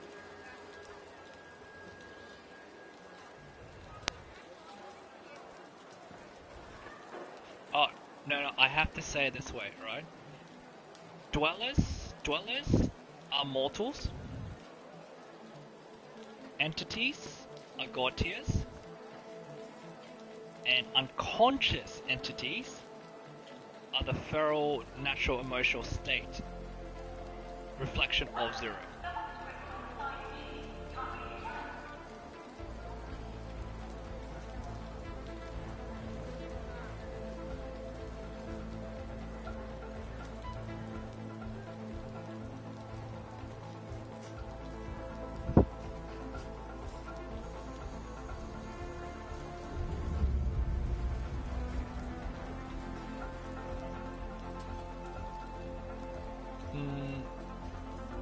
Nah, because I want to be accurate, because it's based on Zero. Yeah.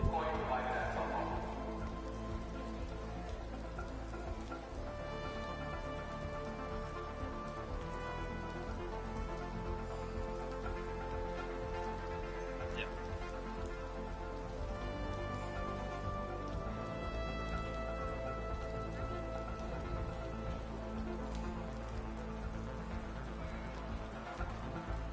Of Zero.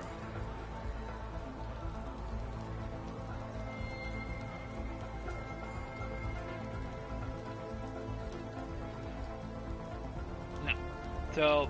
So.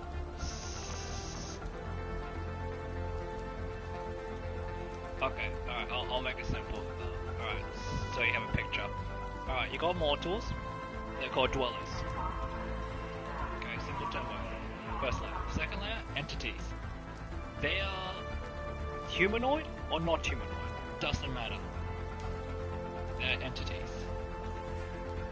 Right? Then after that are the conscious entities. Again, humanoid or not humanoid, but they all have the same trait, so you know when they belong in his realm. Of appearance base. Black and white. And we're not talking about black and white like color black and white, we're talking about like hard scale black and internal eyes and mouth white.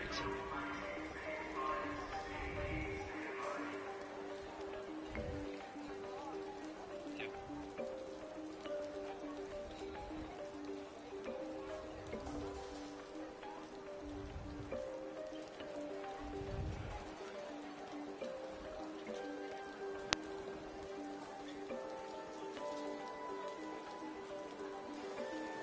Okay, so I remember off my head what these unconscious entities are.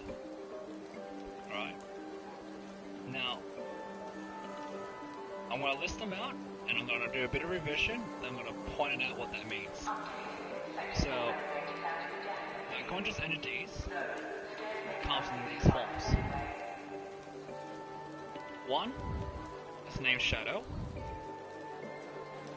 2 is named Noble. Another is named Strength. Another is named Feral. Then another is named Fatigue. Then you got Rage. And then you got Sinister. There's more to come, but those are the basics to the ones.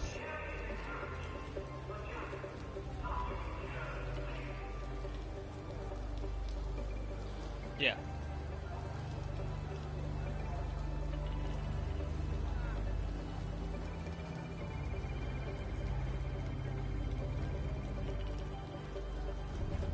Yeah.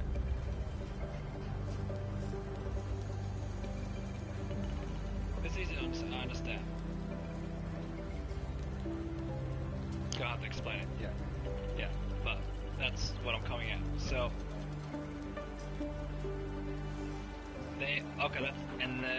they are aspects version of Zero in its natural raw state individually.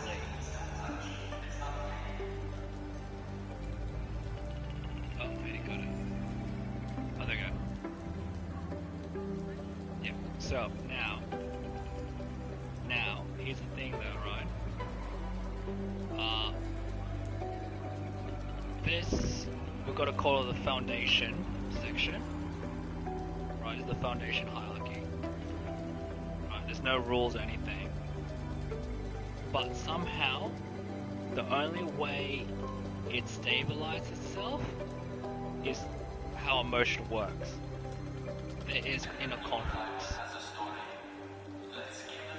They will roam and they will fight each other. Constantly fight each other.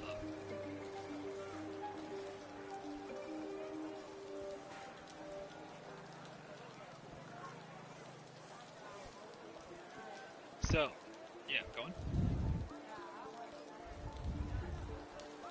Yeah. Yeah. When they cross path, it's just whatever comes across. Sometimes they leave each other alone. Sometimes they just go past each other. And sometimes they just literally try to kill each other. A lot of that though.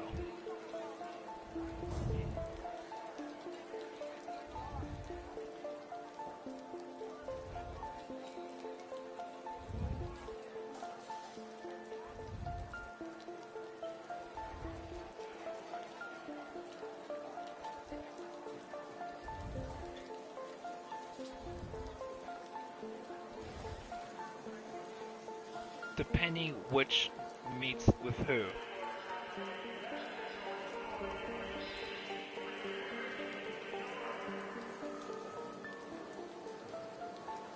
Yeah. Yeah, no, that's correct, correct. Yeah, you're right. Nothing is concluded. Yeah.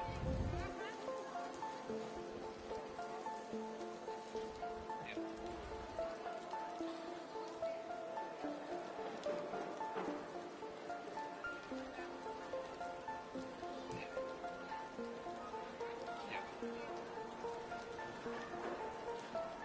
Yeah. So now, with that in mind, yeah, yeah, yes, yeah. So the foundation hierarchy, which is the unconscious entities, are the internal conflict that is manifested in the physical form, not just in the mind or feeling. It's in the physical form now, within the realm, which is now everyone practically universe agrees, saying, no, make sure they never leave the inner realm. Like, just keep them there. Like, don't even enter it, or else you gotta fuck it up somehow.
So, yep, correct. So as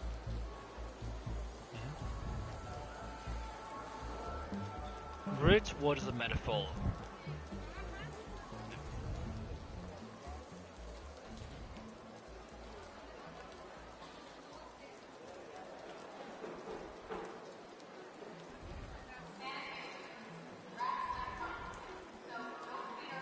Yep.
So now here's the humor. Yeah, so here's the humor part of it now.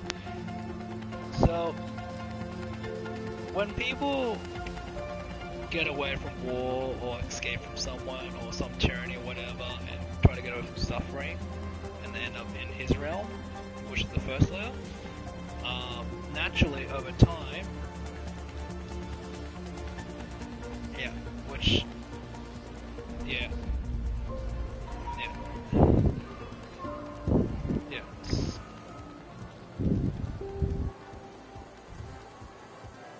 no, yeah. I'm gonna end up where the other guy who also said the same thing. I'm tired of this bullshit. And someone that can actually enforce it.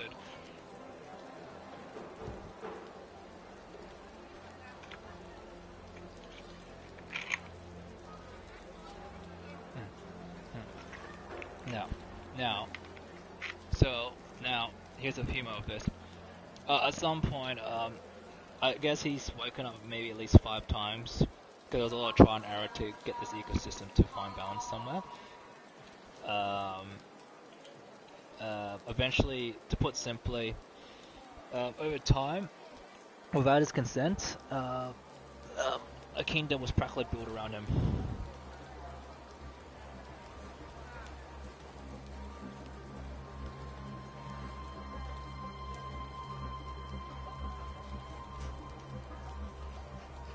Like, it was built around him without his consent, either when he's sleeping or when he was just chilling within the center. Yeah. Yeah, no, but they built it. Like, they fortified the first layer.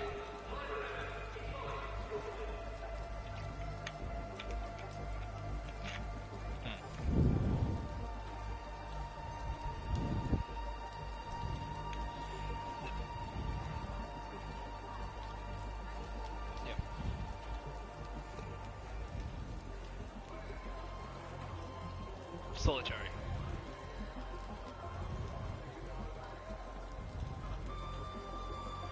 Yep. So appealing. Yep. Yep. Yep. So, yeah, to put, yeah. Yeah, so based on the population count, it's practically to the point where obviously civilization is going to start self-developing itself, and then you have fortification barriers as defense system. The first layer defense line.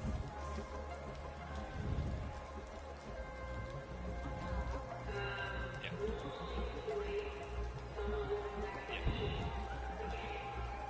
Yeah. Yeah. So, in saying so, yes, he wakes up, does hop around here and there, a bit more control this time, but it is still random. But this time, it's more of a central concentration now within his realm, where his habit still remains, but this time he's now hearing it where he needs to go.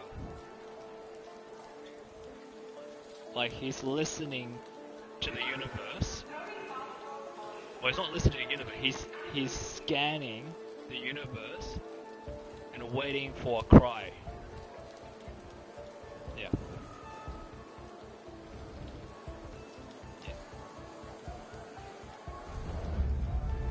Yeah, pretty much. And then not only that, it even does it in his sleep too. So now it's becoming the central hub at this point. It's not now it's not too random, but what is random is where is this? Where he's needed all of a sudden. Now, besides that, moving on from there, does it enough time to the point that same effect happened, like every other effect, influence starts building up again. But in their own worlds, not in his realm alone. Now you ready for this part? this is when stage 2 starts developing. Once the harassment continues on, and once they figure where his realm is, they just try to catch him outside his realm, constantly attempting. Because even solo god or party gods or, you know, scout gods can't take up a whole realm on their own. Like, it's not logical. Like, it's not even worth even thinking about.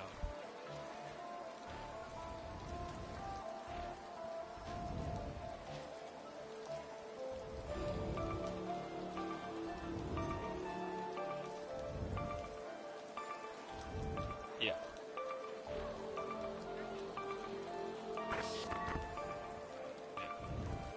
Yeah.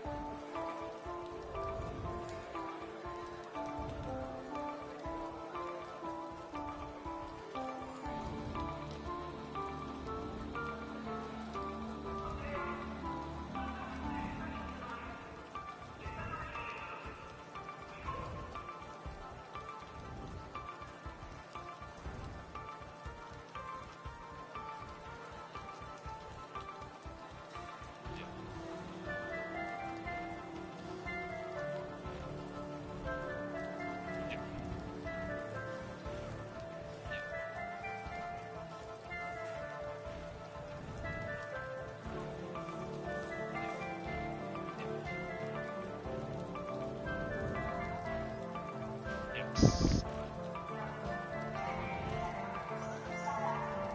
Yep. But they are beginning. See, the thing is that they are beginning to learn over time that they're starting to realize that that realm is actually his realm. They're slowly beginning to realize that.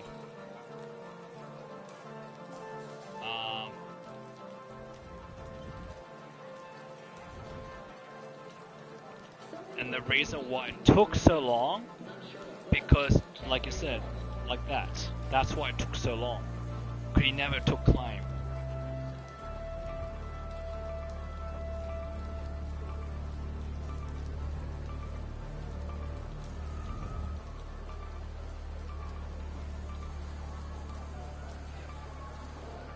Like, it's not like he flew back to the realm. He literally can reappear or appear.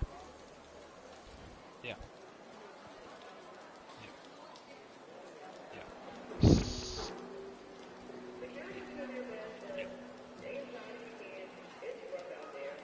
Nah.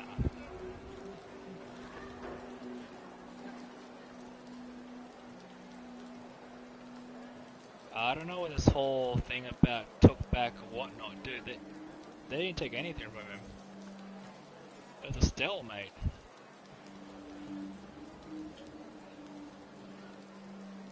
Yeah.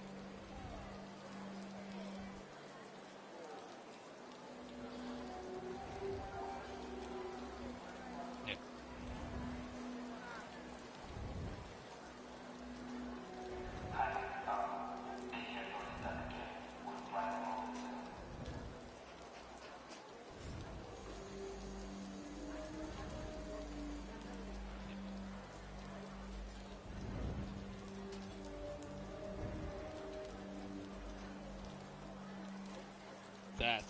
You gotta be very careful that choice of wording though.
So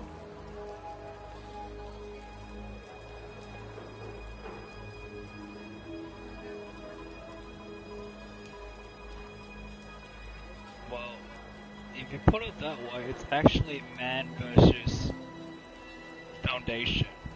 His inner foundation.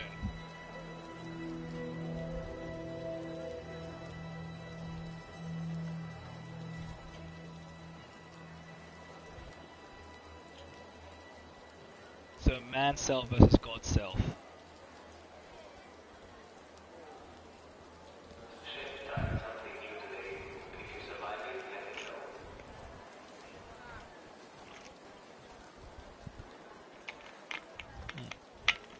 Yeah. So moving on from there. So after that, when we move on from there, it got to the point where it was becoming too much, and they are getting too involved in his side of the universe, and they are becoming increasing numbers and increasing unknown gods to him that he's never seen before, and they look new. Yeah. No, they're like they're sub gods now. We're gonna call them sub gods because they're not the original. They are the extension, or they are brand new in their own concept. Yeah. So now, yes. Yeah.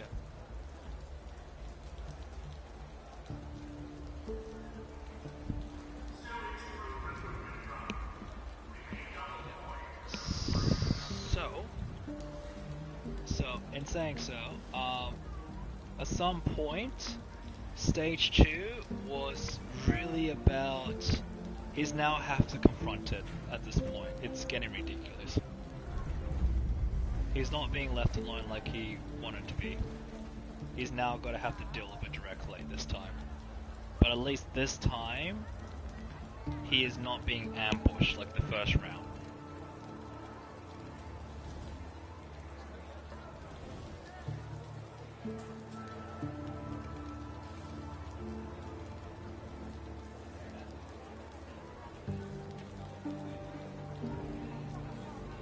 Well, ambush as in like he had no intention of this to begin with. Like, as you're aware, he had nothing to do with it. Like, well, I mean, he has everything to do with it, but he had no intention.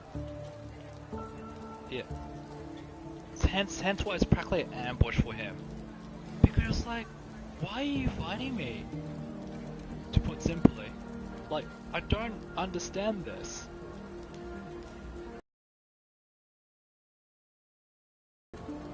Yeah.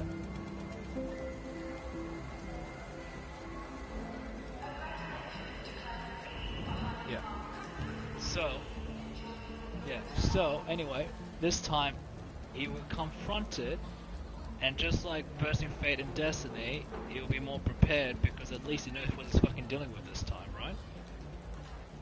Okay. Oh fuck, I forgot one fucking minor detail. Shit, it's a big deal too. Before I moved to there, let me backtrack a little bit. Now, over time, it's not being worshipped. Yes, I understand. You can't call him a god. It's practically borderline heresy, or like, yeah, like that kind of level. I'm not saying it is heresy. It's just that level, right? Of like, he's not a god, even though everyone acknowledged that he's practically a god, but we don't call him god. That's it. We call him Lord. That's it. Yeah.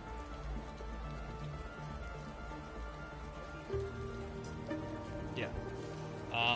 No. Even in his side of the cosmic side of the universe. Like, anyway, the point is that there is this thing called.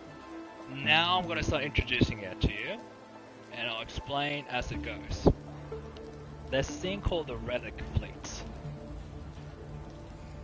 Now, Relic Fleet wasn't born yet, but it will be named after of its deeds. Okay? So, this fleet is a combination of all walks of life, yes, mainly human, actually practically human really, because they'll be the first types that have first encountered Zero in the first place, in their own perspective worlds, which merge into a massive fighting fleet. Their role on purpose was to enforce Zero. So wherever Zero appears, they follow suit as well, with military strength. That's how far the influence went. Not with his consent, not him as a ruler, but something that should be pursued and enforced. So from planet to planet, pretty much.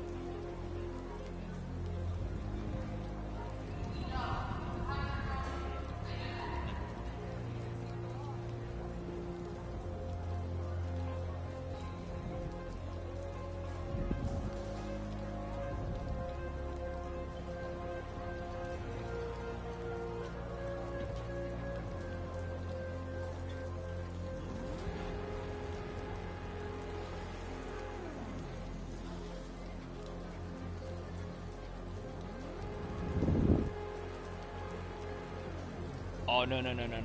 They are not. They're not. They are not the fleet. Entities and mortal do not mix. The fleet are mortals.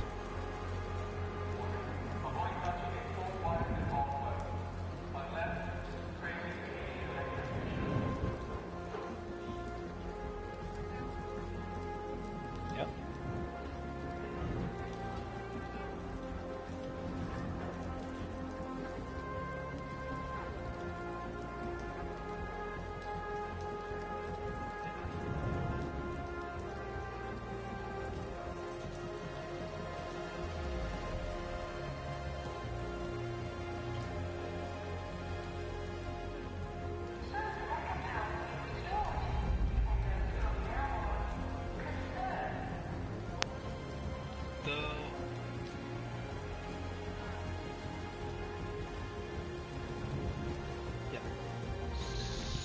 So, the first fleet, correct, from the first layer, yes, but that first layer originally are from collective planets, which are not occupied by Coalition or any other one. They're actually set free by Zero.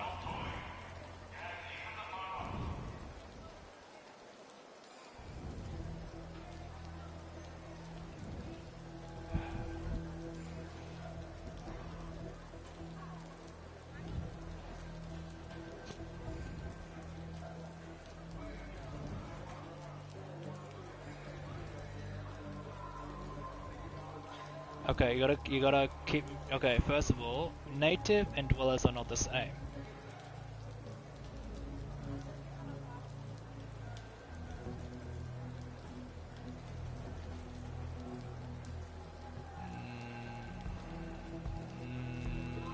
No. No. Fleet has nothing to do with the inner nor second. That is mortals on their own whim, taking on and creating something around Zero.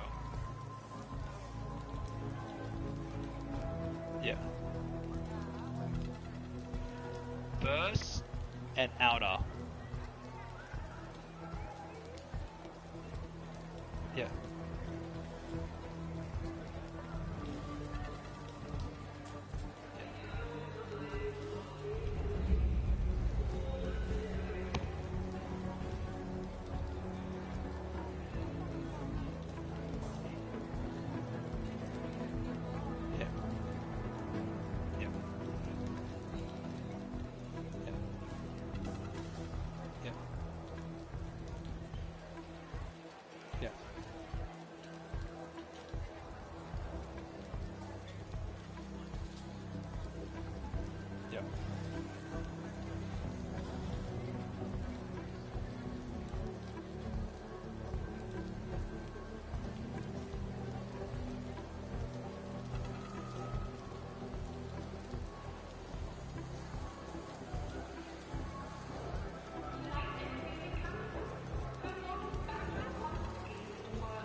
Yeah, pretty much.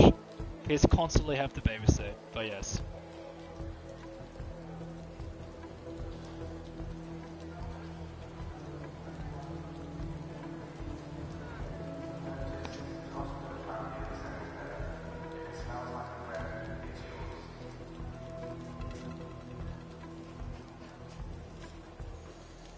Yeah.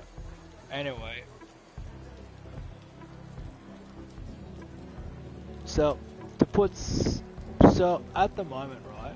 Yes, it came out. Now, long story short, as usual, there is a lot of unconsensual things happening around him, even though he wants nothing to do with it. That's why he leaves them alone. But in the same time, they do require, well, not require, force requirements from Zero to have his blessing in some form or format. Pretty much.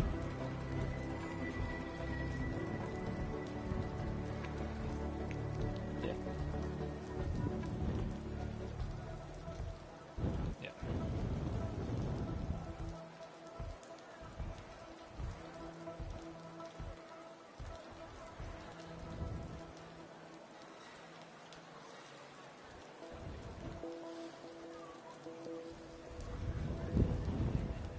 Yeah.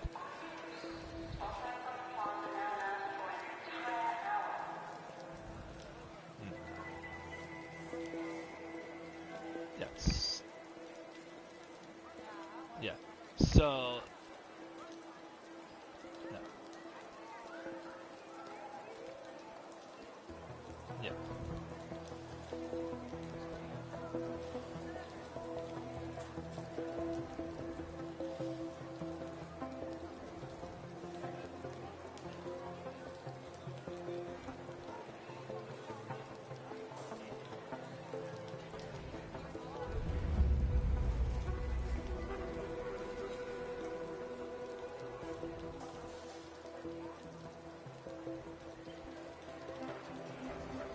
So, processing delays are expected. Bring patience. Order book. Yeah. Okay.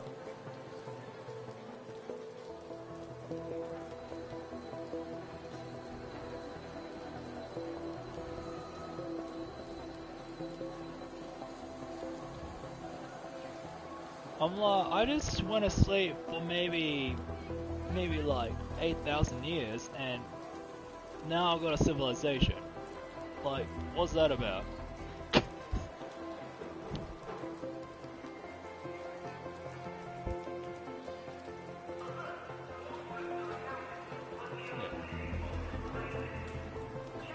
Oh, it is. Round 1 and 2, like I said before, in 4-1, like, there's 1,000 story before it even gets to those things.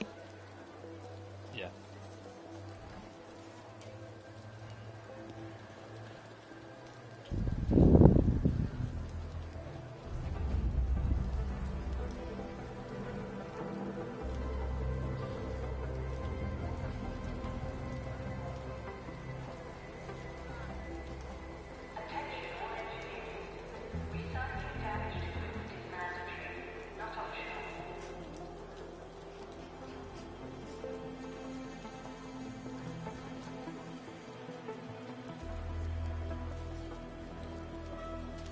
Right. So, yeah. Yeah. Yeah. I know. It's like, why is there on my fucking room?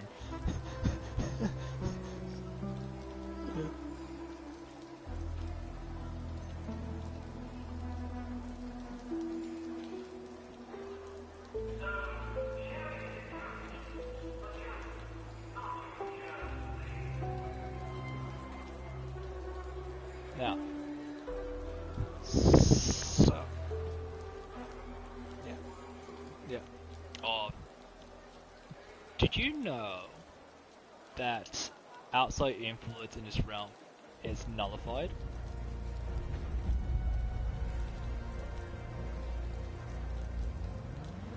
like if you think about it, right? The realm is based on zero, right? And zero is untraceable, unaffected, and doesn't exist. Yeah. Yeah. No. They know he exists, obviously, since the first round.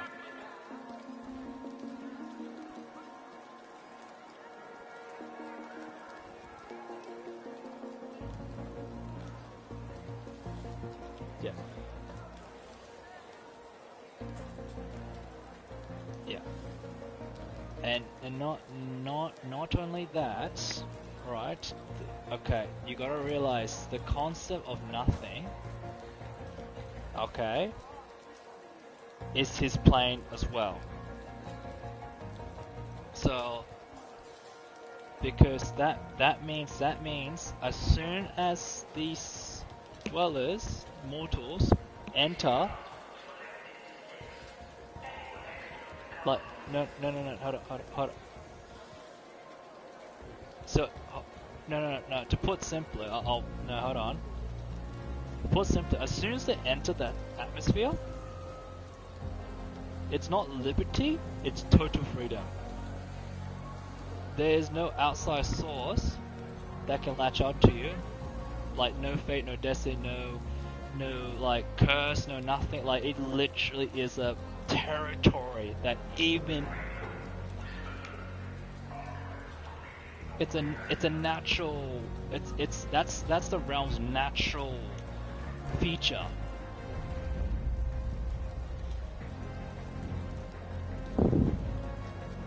Yeah. Well, he's already immune to everything. So the realm reflects him. So the realm is an immunity ball.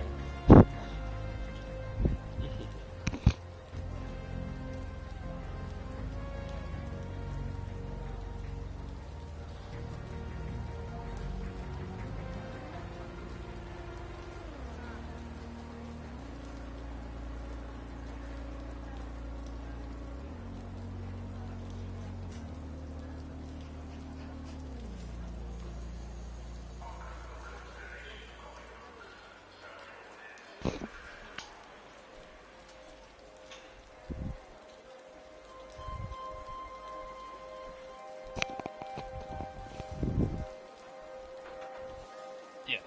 So now, hold up. Now, we're nearly there. So, stage 2. Alright, now, put it simply. Okay, actually, no, before we get to stage 2, let's talk about the inner realm. Okay? The third layer. The one, as an unconscious entity, the foundation hierarchy. Okay. Remember the time? So I was gonna mention this, but now look back around on it. Remember I said how Zero has a concept ability of nothing? Now imagine this, because this is a concept, this is an aspect of him. Every name I mention is a simple basic description of what they are. Okay? Now, like listen out, Raid, Pity, all that kind of shit, right? Yeah, they're not based on. So if you're talking, remember I said power scale? It's not really power scale. It's actually reality scale.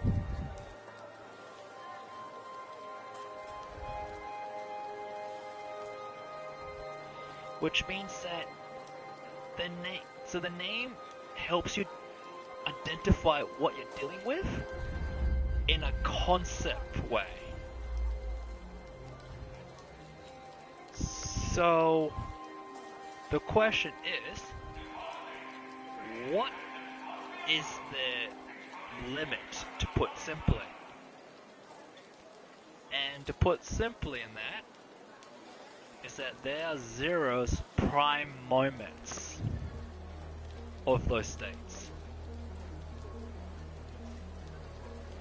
And the difference is Zero still runs like a mortal, or not just plays, still believes himself as a mortal, but because he's an unconscious entities, these are the versions of him without being mortal.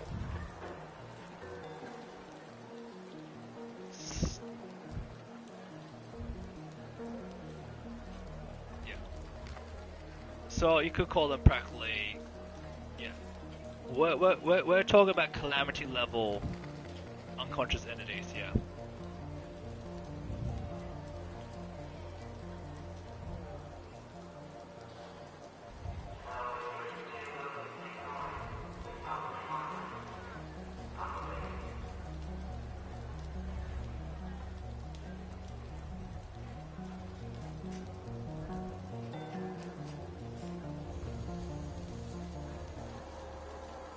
Oh, I remember, there was one named Depression. Yeah, but anyway.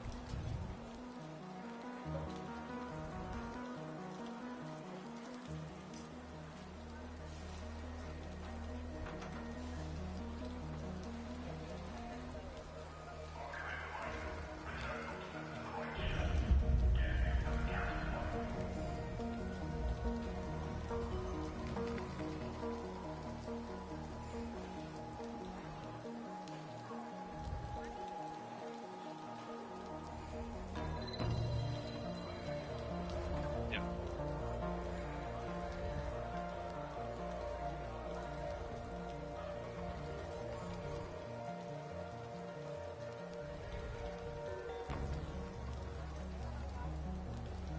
No, it disrupts reality.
Yeah. Alright, here's a little fun activity. Before the possibility of offsprings or air or anything like that, or anyone that comes into it, right? Zero actually, well, this is like after stage 2. This is when he really start understanding a bit of his power, what he can actually do or whatnot, or what he can do with the knowledge of God knowledge, I guess. Anyway, this is like way after, but to put simply, the inner realm, the foundation hierarchy, he actually created a safety net, which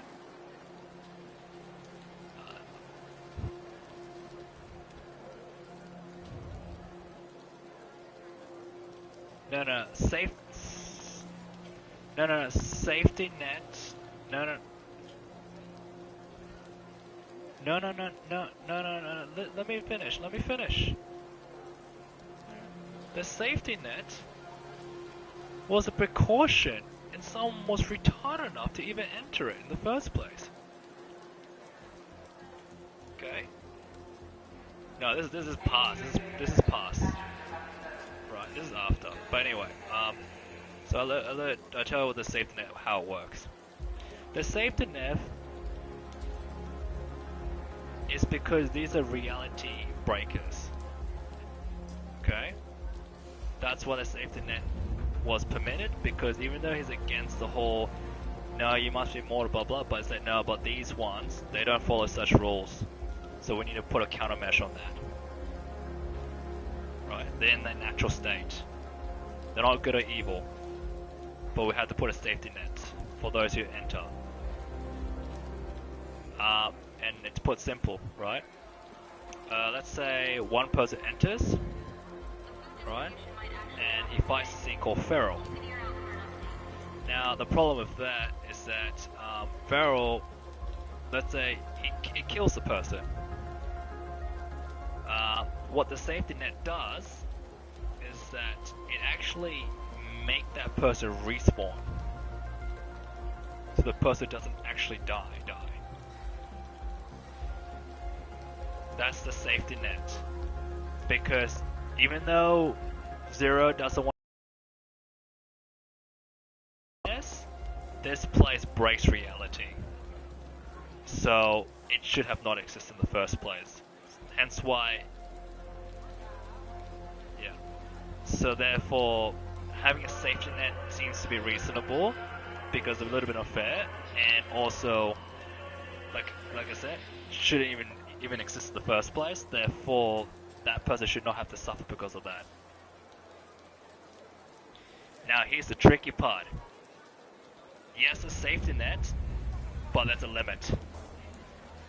It's not like, it is infinite respawn, yes, but don't forget, some of these are, actually all of them are based on concept. And they do evolve with these concepts too. Because that's an aspect of Zero too, he does evolve. That's a trait.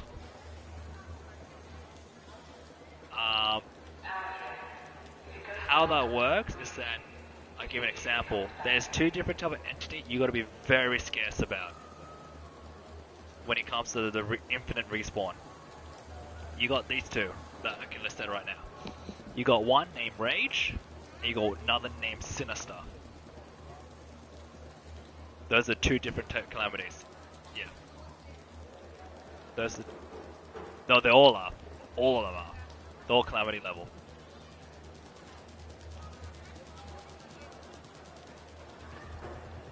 Yeah.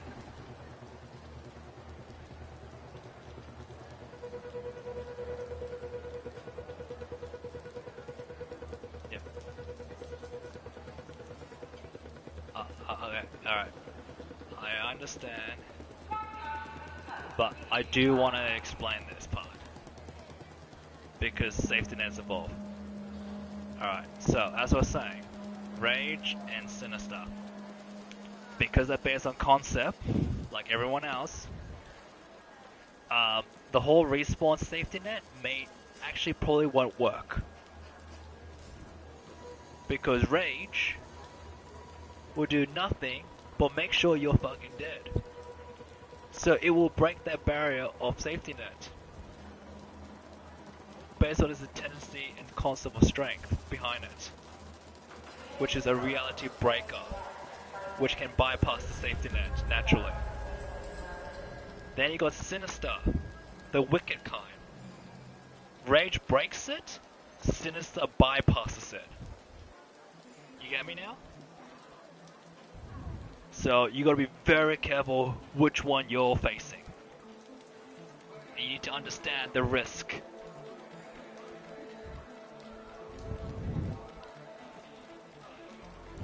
Yeah, that's it.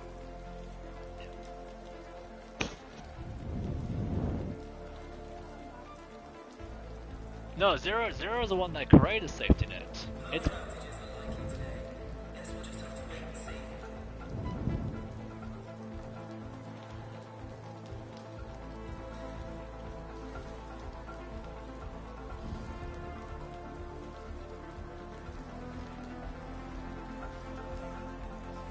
yeah.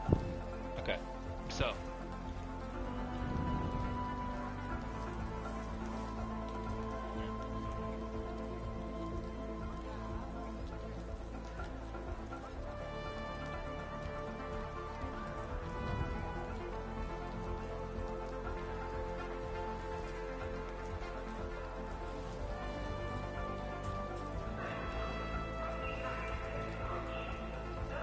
yeah.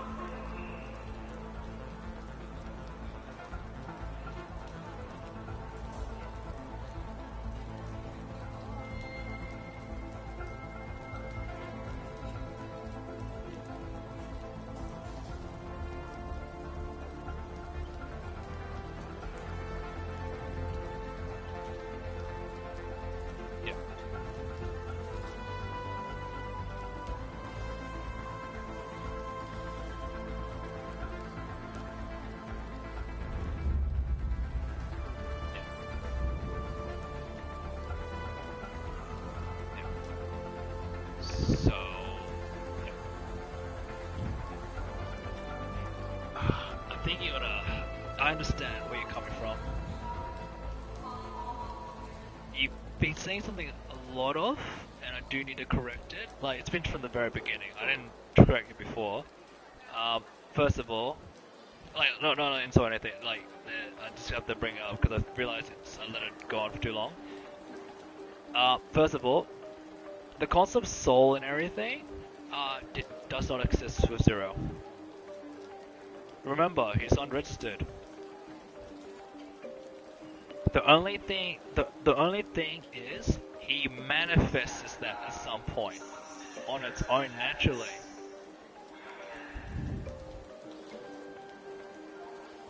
Yeah.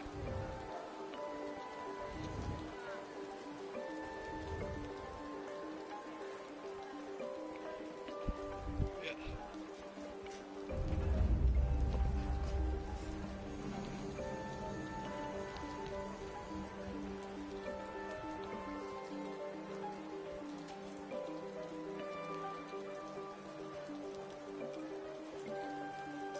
Yeah.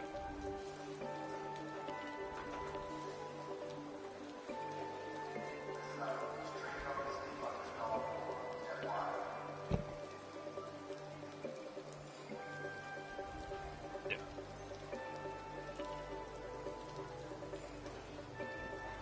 Yeah. Yeah.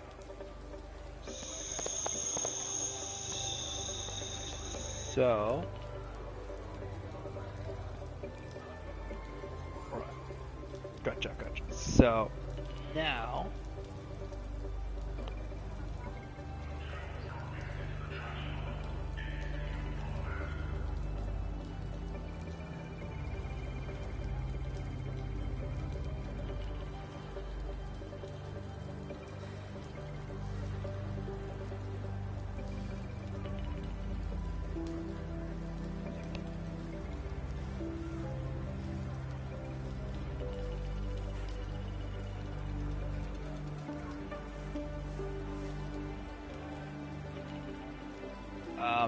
actually,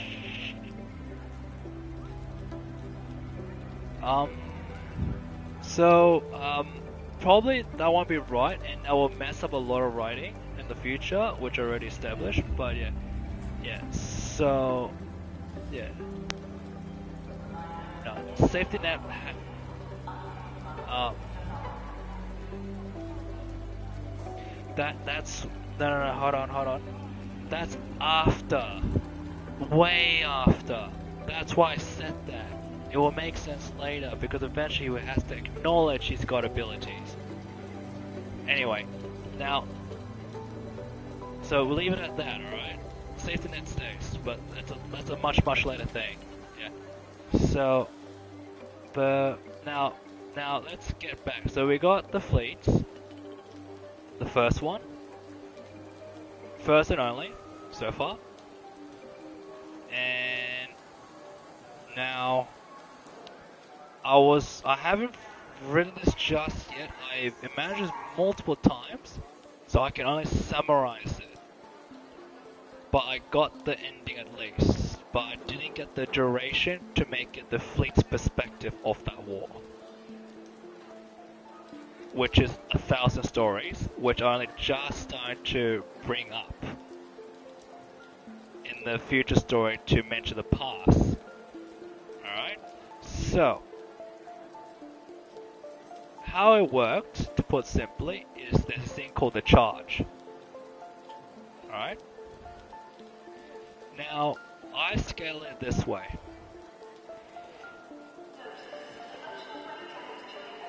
Actually, it was 1 to 8,000. That was the ratio count in military strength.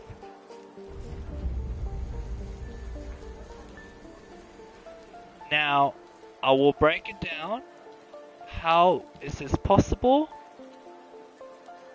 And what was the advantage and disadvantage throughout this whole thing? Which obviously is an overwhelming disadvantage off the bat.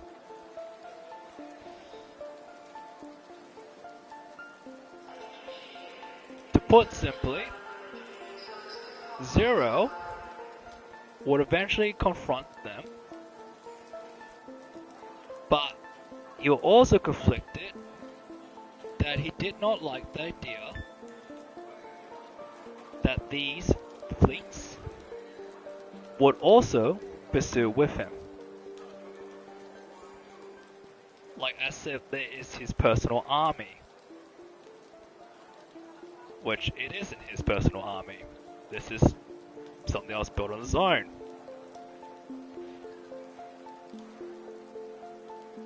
Yeah. So, based on influence, not abilities, influence. Yeah, manifested. Yeah, yeah.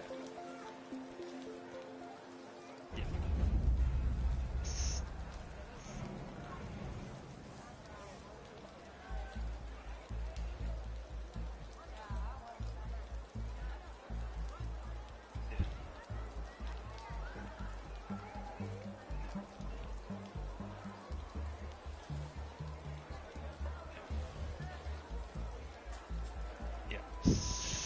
So, so the idea of it is that this Zero has always been a solo since round 1, 2. Numbers all of a sudden, yeah.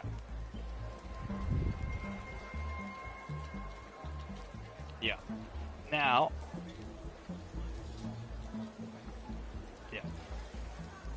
So this fleet, again, same thing over and over, not consensual, but eventually Zero would have to give in and say, well, I'm not giving you the order, nor do I want people fighting under my name or whatnot. You gotta come of your own free will. And that's it. Because he kinda embodies the practice of total freedom. Which is practically what he's viewed as. And the humor of that is, yeah, nearly everyone volunteered. Naturally. So that's still a whole fleet, which is painfully annoying. Anyway, the bet.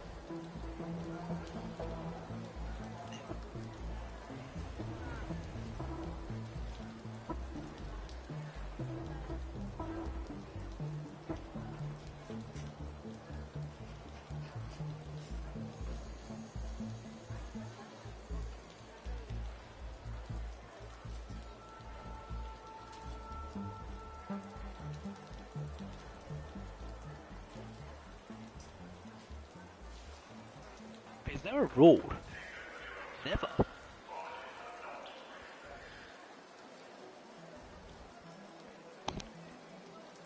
Yep.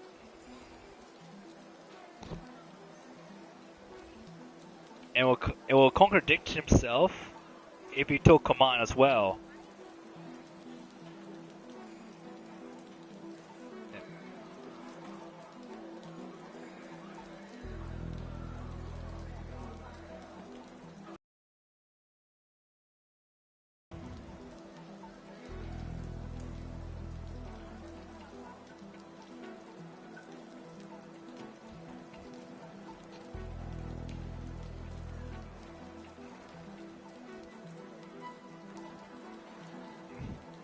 Yeah.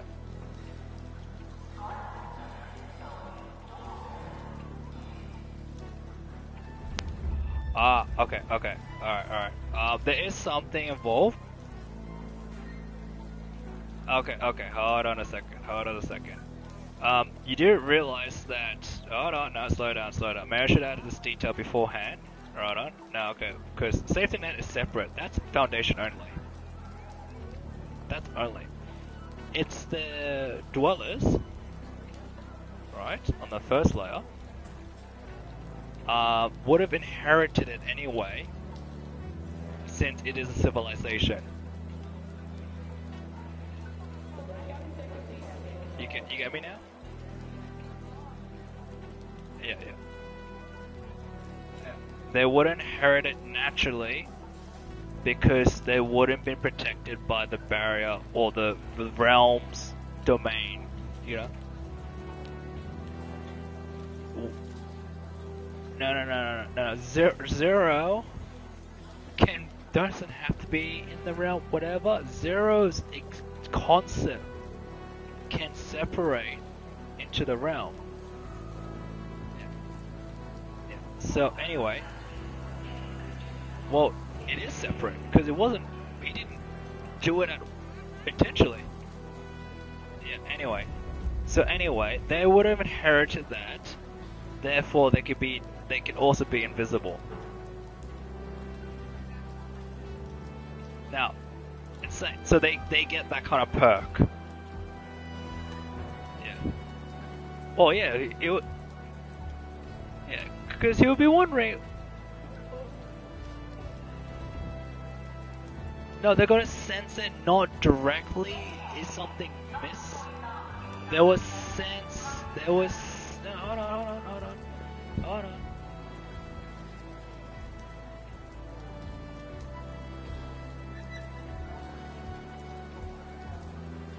hold on. Let me finish. Hold on. If you think about it, population count, it's got to be very confusing for them. Because it'd be like, oh, well, he's gone. Could you enter the realm? And now it'll be like, hold on. We can't visually see them, nor we can tell spiritually because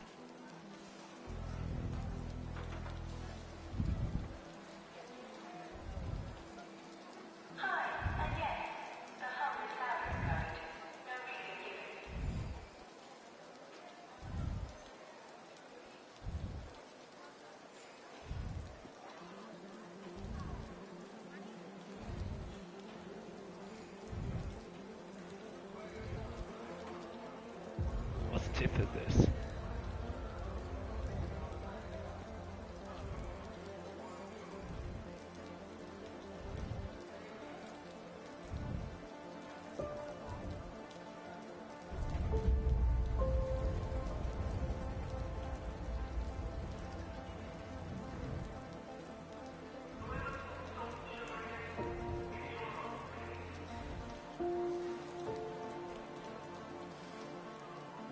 Yeah.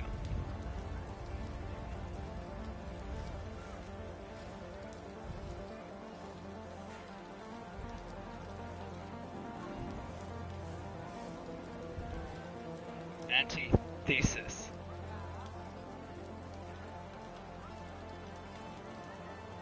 What does it mean?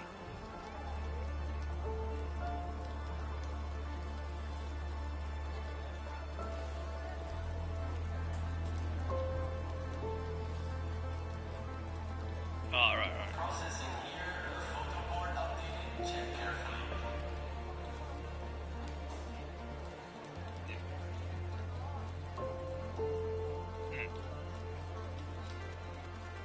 Okay, gotcha. Yeah, gotcha.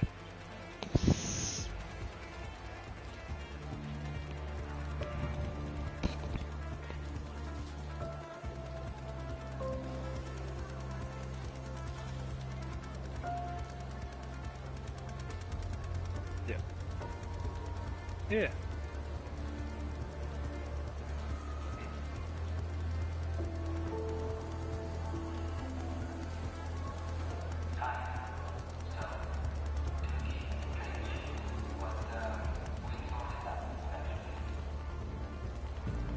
Right. So, yeah. Yeah.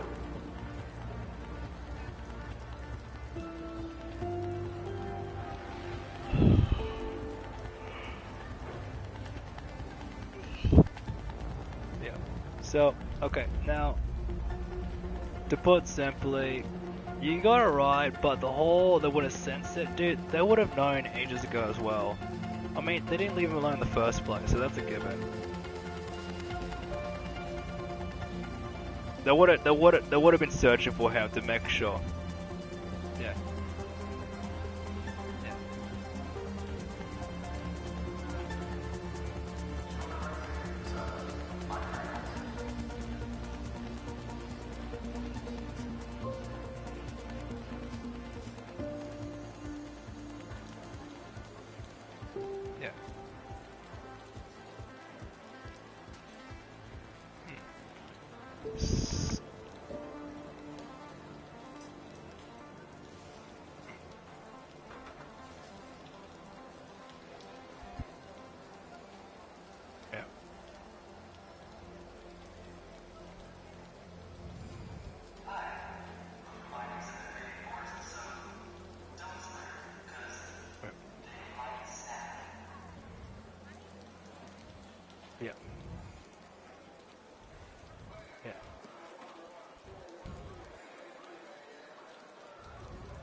So, good. Thanks for that. But to continue on, before I forget. So yeah. So okay, military strategic wise, it's a complete fuckfest. Like it is dire. Like this Zero guy. Yeah. Like this is like suicide. Technically, one to 8,000 ratio gap difference. Because for very simple reasons. Okay, you following? Here we go. The coalition did not do nothing. They were expecting him to return at some point. So, as a coalition, you know how they used to rule and they had their own domain, all that kind of stuff, blah blah blah. And they would have time, like how he had time, and next year he had a fucking realm all of a sudden. And they would have kept, records or reports about his developments here and there as well. So they've been trying to keep an eye on him a couple of times, as much as possible. Even though they don't have eyes on him directly, they have eyes around what's around him in a large scale. And that could be military force, that could be planetary site, that could be different planets he's been before, and they're all manifesting their own, as you described it as, into a full-fledged military force. Now, these coalition been preparing this practically almost straight away after he left. So they got way more preparation time. Such as they buff up their manpower, which is mortals, starters. Then they started producing more demigods.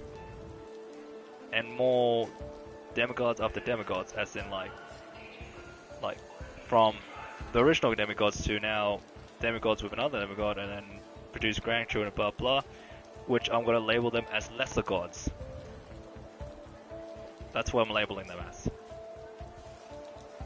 So the number has increased drastically. It's called the big, the baby boomers? Think of it that way. In a coalition level. They did the baby boom. Purely just to prepare for this.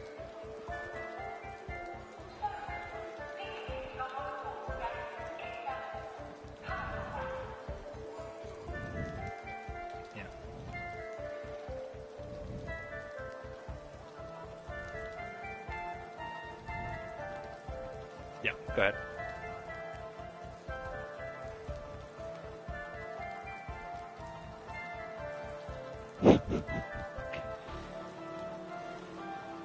I'm just trying to figure out about that part, but yeah.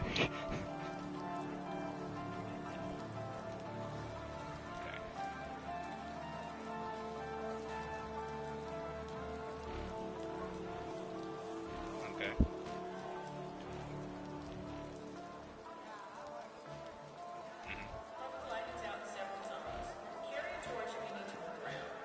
Again.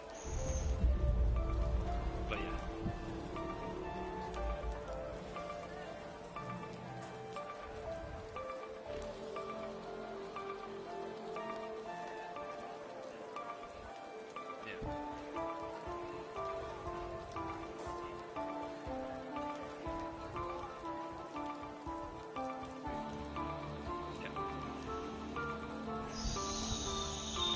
Yep. Yep. Yep.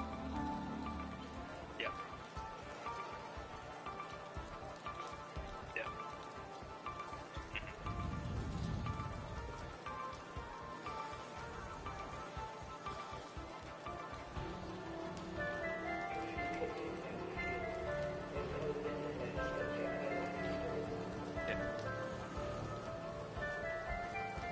Yep.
Okay.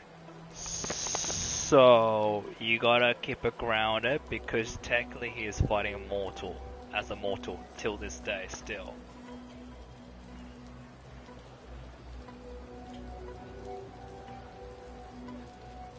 No, he's fighting on grounded level as like a mortal. It's very difficult to write too, but yeah, go on.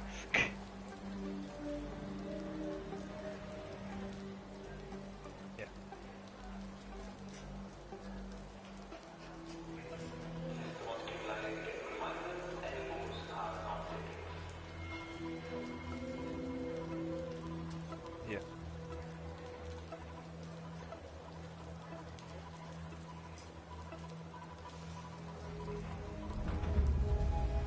Yeah. Yeah.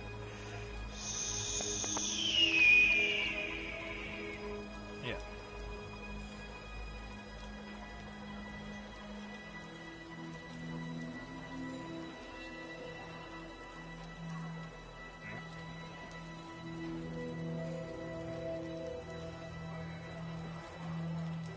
Yeah. Right. Okay. Uh, uh, uh, uh, uh, all right. Okay. Yeah.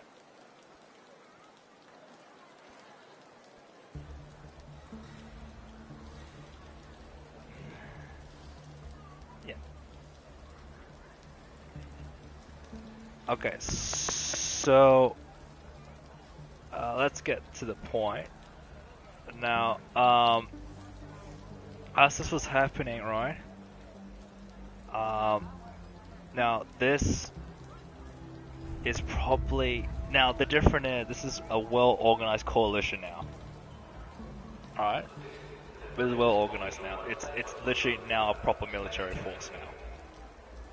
They got the numbers, they got the ranks, they got the big baby booming, and then they had all that blah blah, and they militarized their followers and everything. And got the ultra culture up to whatever. Right? Now picture this, 1 to 8,000, and he was originally meant to go in solo, until obviously the fleet practically just follow him in, regardlessly, as volunteers.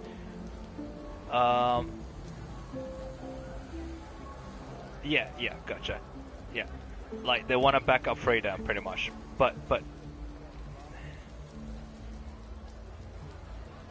yeah. Hold on. Let me finish this part off. So when we get to that part, now we're entering. Remember I mentioned before the cosmetic god realm area, like.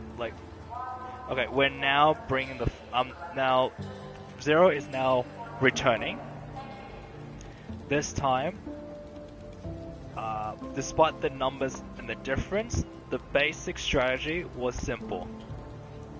He was always going to come in solo originally, and he was fine with that.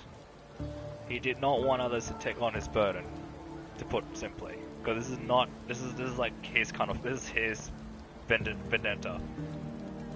Even though he's getting back up. Now, yeah. So hold on.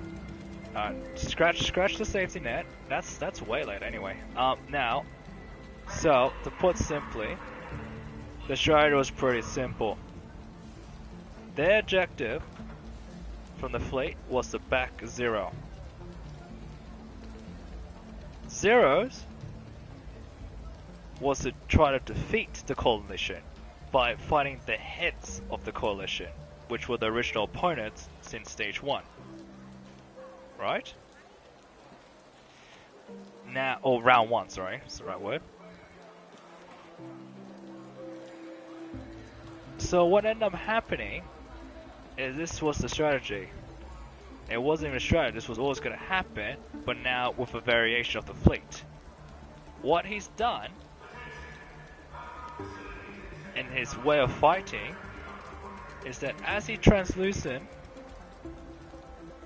back to that place, again, and as they were stationed and ready to face the fleet as well, that's backing him up, he's practically teleported behind enemy line by himself, which end up being where his actual opponents are, the central command itself. To simplify it, the issue with this is that when you're going up against gods like that, your battlefield of where that location isn't gonna be enough to accommodate it. This battle would most likely drag from continent to continent, to put simply. Now,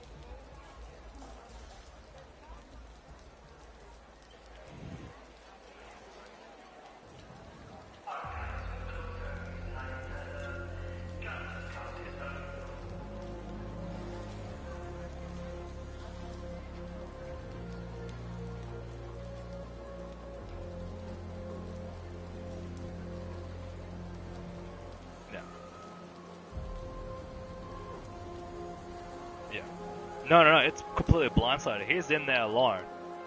He's in there alone.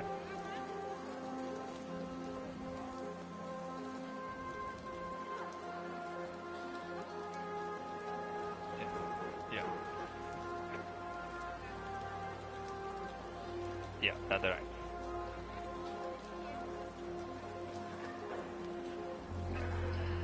As I was saying, like I said before, the objective for the fleet was to back him up.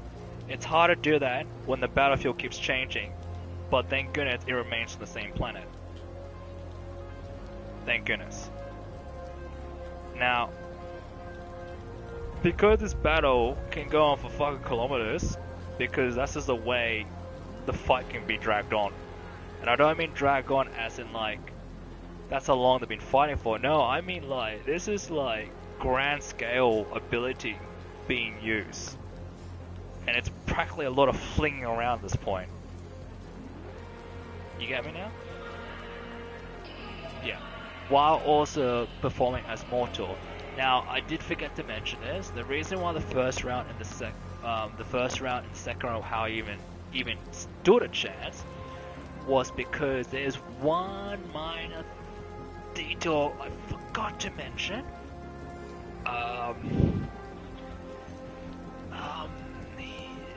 Zero has reached a concept called the horrors of humanity.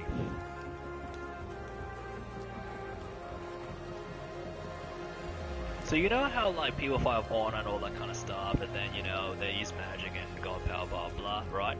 Why he's still mortal? The only way he was able to even compete in the first place was that because he lived among the humans, he had this concept called the horrors of humanity. In other words, war, crime, and like even like practically, what do you call it?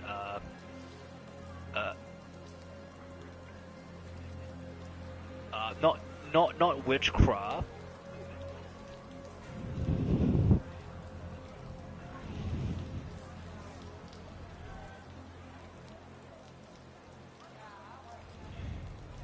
Yeah, no, like the horror of humanity in the point of like feral.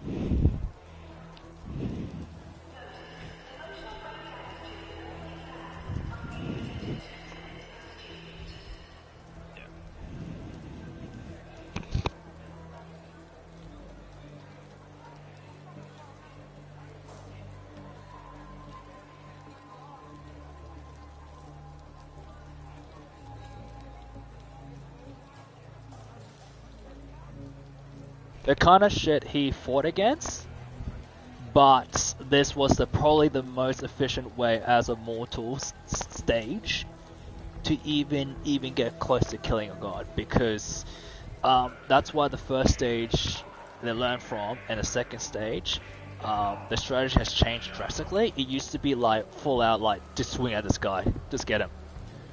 To now second stage, because I've learned from the first one, that they realize that he's practically one a KO guy. Like he literally can technically wound you, like he can actually kill you. The problem is that's labeled as God Killer, using the concept intent of the horrors of humanity.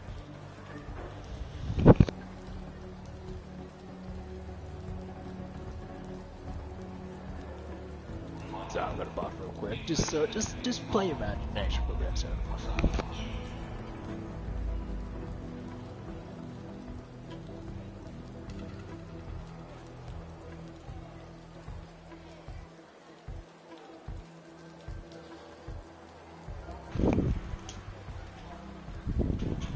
Sorry. Yeah. Oh, it's a hard chapter to write. I will agree. It is very hard. The idea's there. I just gotta make it sense. Like I gotta actually make it realistic. It is. I have envisioned it. I just need to know how to write it. 'Cause it's such a complicated thing. Yeah. Yeah. Yeah. So. Yeah. Yeah. Okay. So I'm back now. So how it works is that to make sense of this, the little minor detail. Yeah. The manifestation is actually probably the first time he's still not knowledgeable, like not fully aware, but there's a way he can do it. And that's not he's using an ability he's aware of, he knows he can kill one. Or even all of them. Which is tapping into his ability. The difference is the similarity. Foundation hierarchy are the manifestation of his prime level. The difference is they are consistently prime, forever prime, and they only get higher as long as he gets higher. And what he's doing is that he's doing the same thing, but as himself, by using the horrors of humanity, like the Dark Age level shit.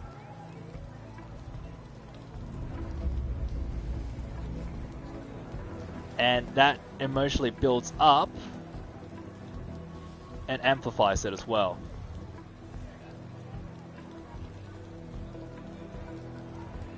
So he ain't fucking playing fair or anything. He is generally in survival mode.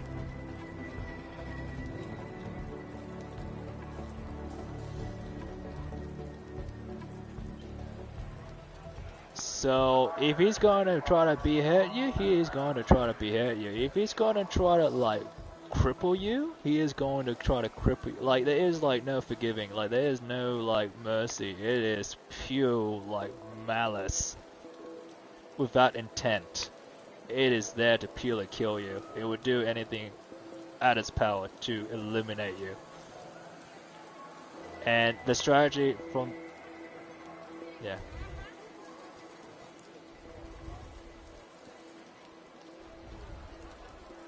Air filters are clogged in Block 7. Breathe shallow if you're over there. Yeah.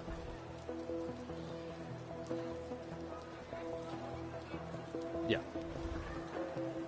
Yeah.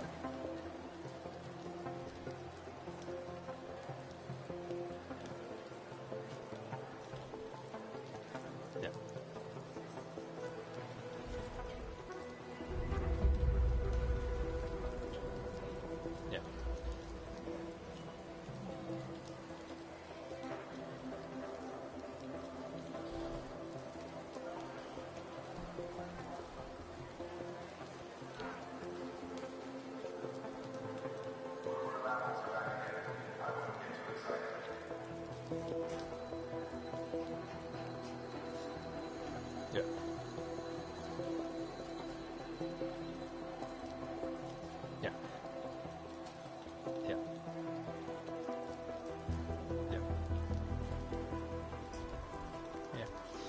So,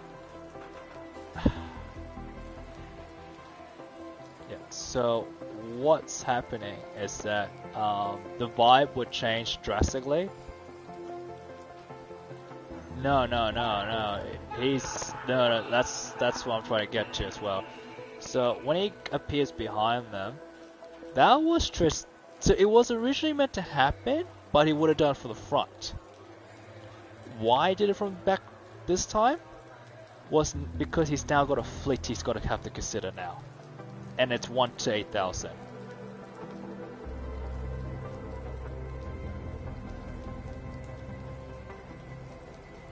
So there was a change of plan based on the variation.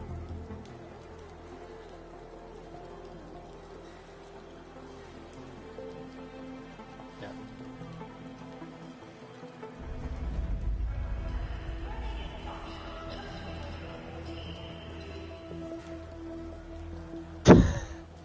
Yeah. Yeah.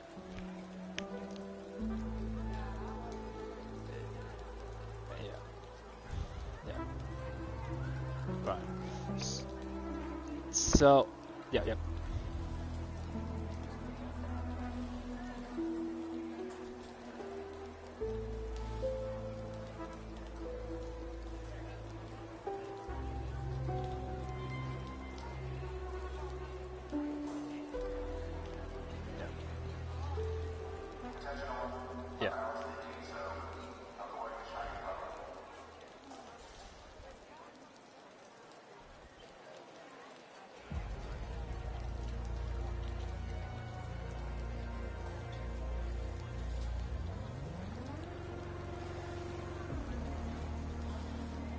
Yeah.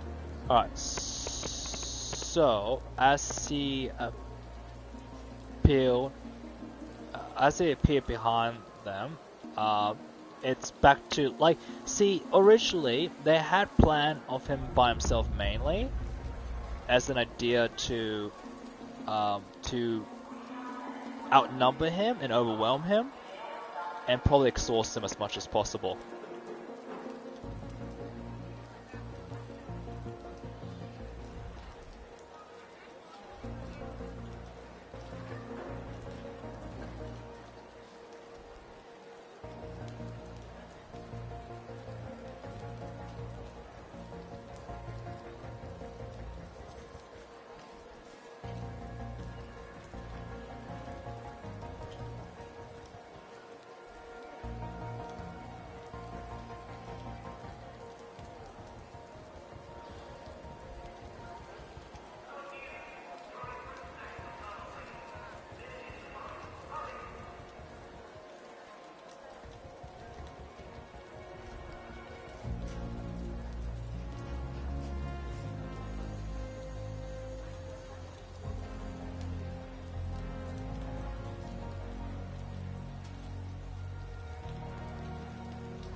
While the flight is out in several zones, carry a torch if you need to move around.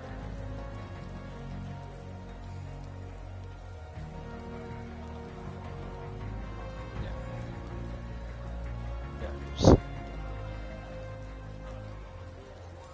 Yeah.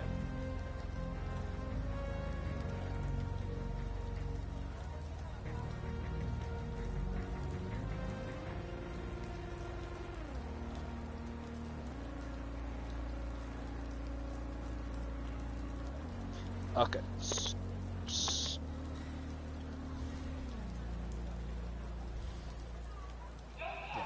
So obviously he won't blow up the planet because there are still mortals in this world too, and such. So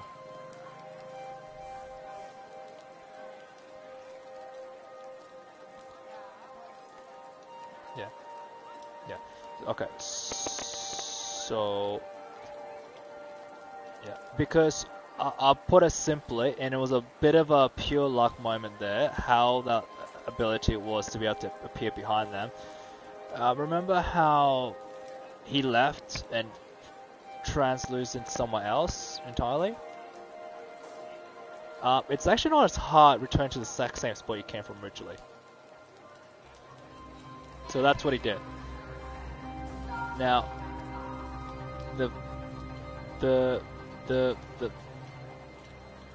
yeah. So as he came flanking from the rear end, out of nowhere, obviously the battlefield would have been like, it would have been multiple battlefield happening all at once. Yeah. Yeah. Yeah. But that's it. It's just a translucent appearance. That's it.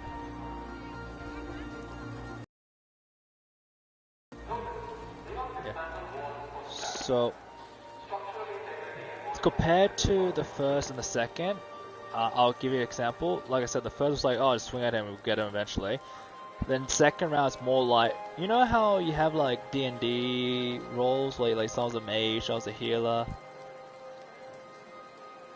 Yeah, the formation has the tactic has changed into that because they're viewing Zero as a like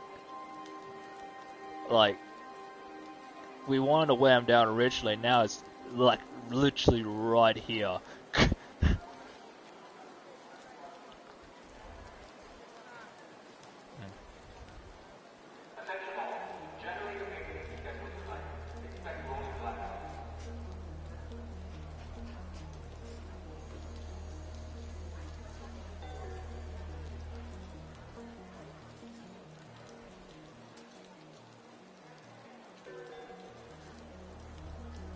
Yeah.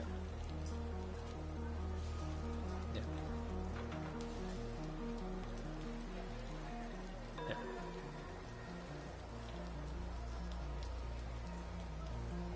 Yeah.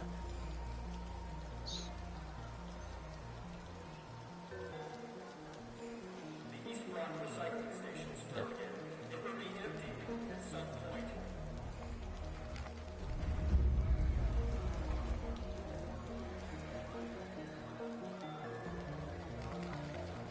Yeah.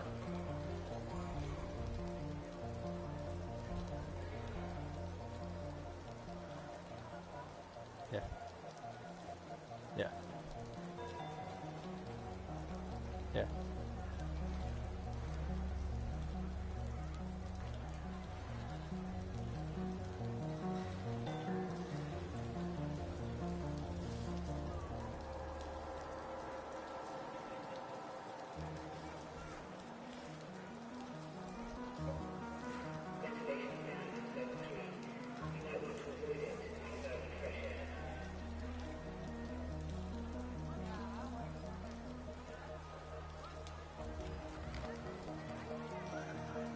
Yeah. So.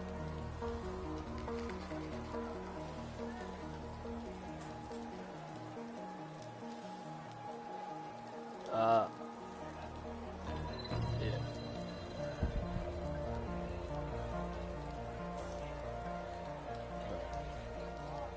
Yeah. Yeah. Yeah. Yeah.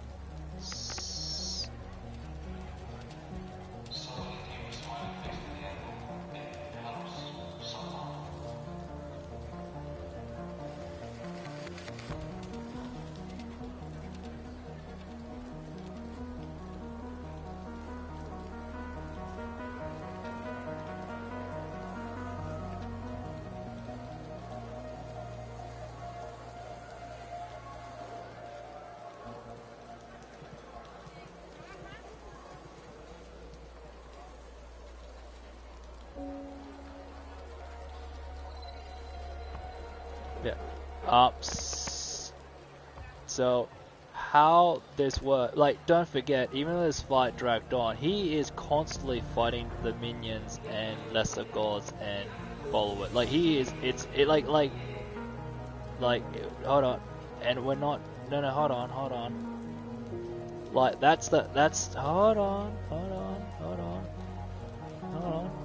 Because that's how the scene will play out. Because obviously, when you're getting flung around, you're on a different battlefield, and there's a different bunch of enemies you gotta land upon as well. Vice versa, alright? It's just back and forward. Alright? Because I didn't even get to explain the whole thing. How is this even possible? Not just as a character, but for the fleet as well. So, to begin with, right?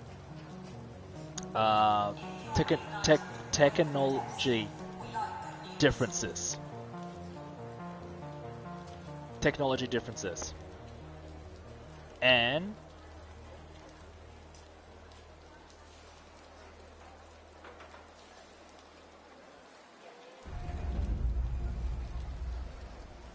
look, I know how that works.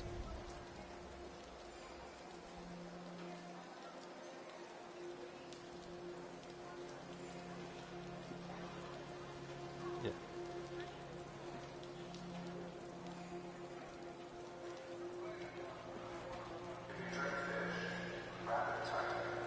Yeah.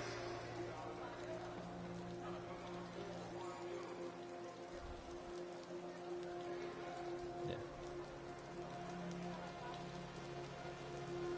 Yeah. Yeah. So,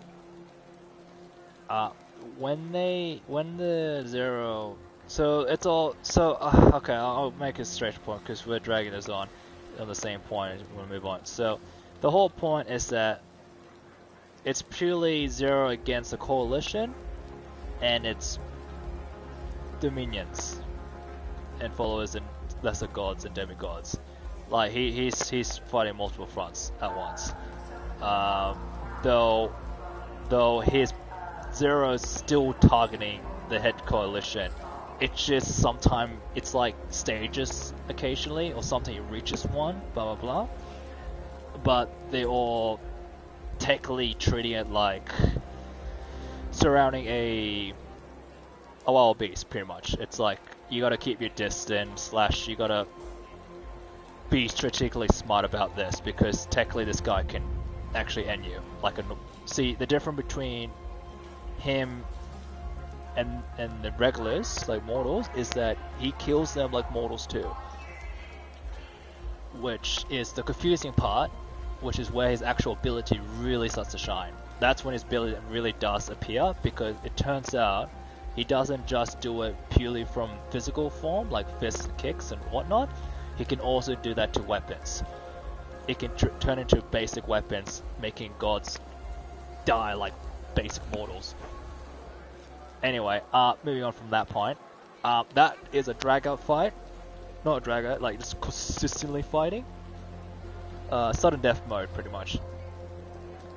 While the fleet itself, objective is pretty straightforward. Back him up. Get to the center. He is Zero is the actual main priority and objective. That is the destination. Hence called the charge. The fleet. See, it wasn't a fortress base or whatnot. The objective was to get to Zero and buffer the manpower. Which means that they would have to do a charge, which means penetrating the thick amount of enemy forces from multiple fronts. And obviously the herd will die down by numbers till we reach the destination. That's the whole point of it. There is got to be a tremendous amount of casualty because this is a charge. Like, it's a suicide breach charge.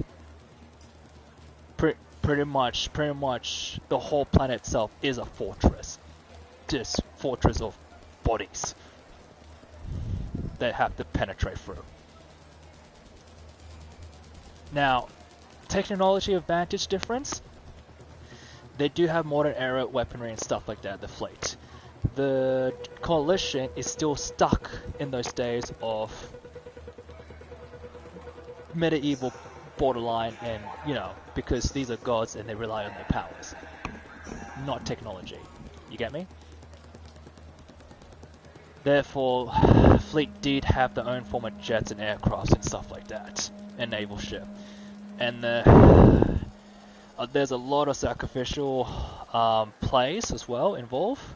For example, the ground force actually there's at least fucking maybe thousands of front lines, like different battlefield. Like you're not facing the same enemy, and there's different stories and different perspective how this played out.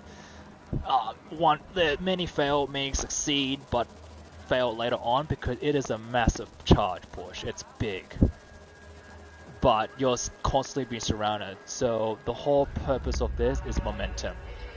If you lose the momentum, you get stuck, dude, you're already surrounded, you're gone.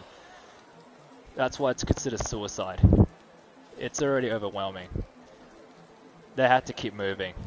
They can't station themselves. It has to be a continuous charge from all fronts. And the worst part about it, Zero is not in one location all the time. He keeps moving because the way the fight is consistently keeps dragging on. One venue is not enough to accommodate that kind of fight. So it keeps changing. Some get lucky, some don't get lucky. Some just gets like, oh fuck, we're like a few kilometers away. Next you know, fuck, we're now miles away.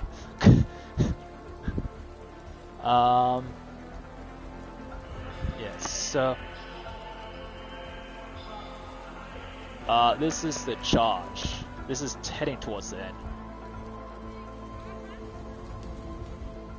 No, fuck no. Yeah.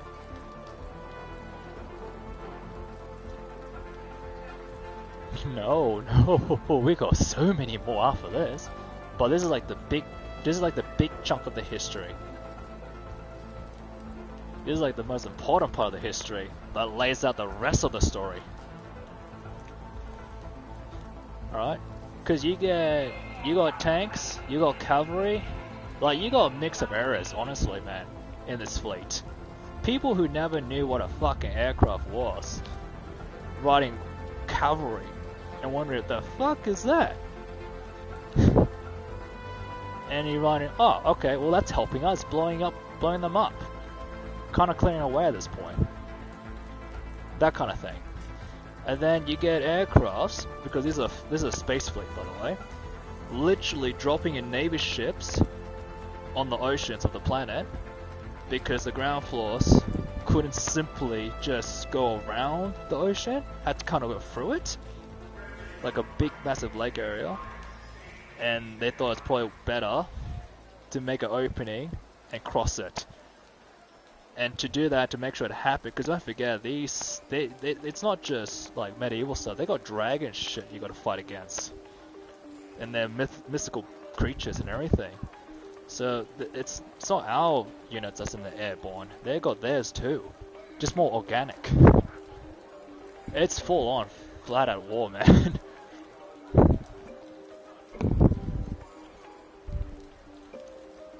Yeah. Yeah, and then you got the Navy ship getting dropped off. Like we're talking about modern days naval ship, by the way, like our days, getting dropped by like spacecraft, just doing drops, just to drop them off into the ocean, so they could be deployed and start going at it.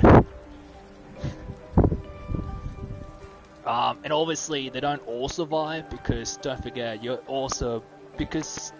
gods also fly too, and lesser gods too. Not all of them, but a lot of them do. So it's a full on. So you got war happening in the Navy fight, the Army fight, and the Air Force fight. It's a consistent battle, no matter where you go.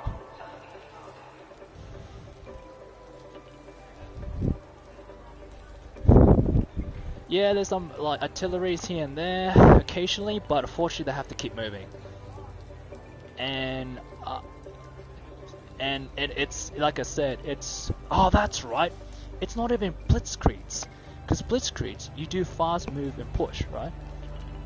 But it's not blitzkriegs because you can't conquer it. You gotta keep moving on. It's momentum charge.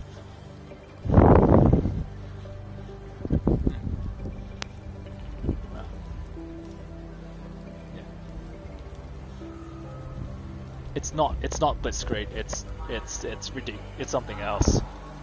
Blitzkrieg, you need to conquest. This is not conquest. This is penetrating. This is like a. Let's see if I can Google it. Something about a charge.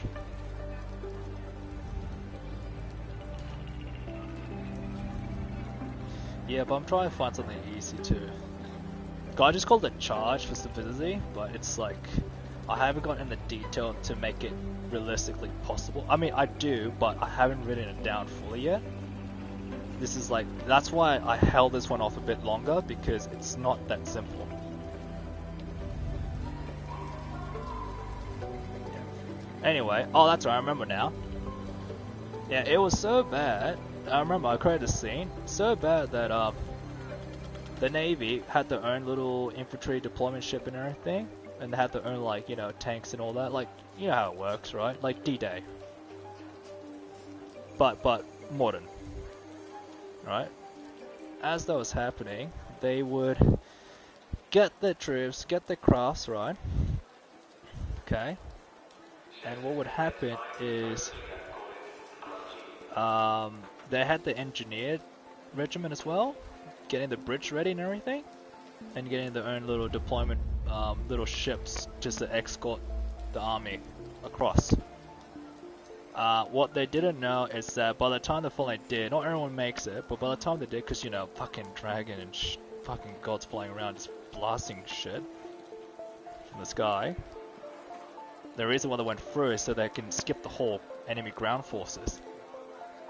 What ended up happening is, as that did it, they managed to get across, but what they didn't know, well, most of them wouldn't know because they would have to kept moving, because the charge was still going, like they could not stop.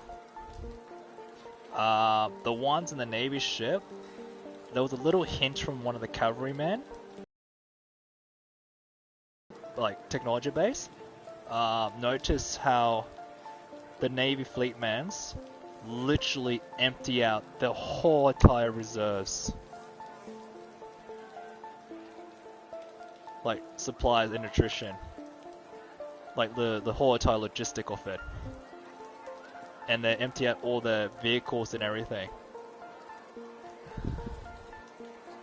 Yeah.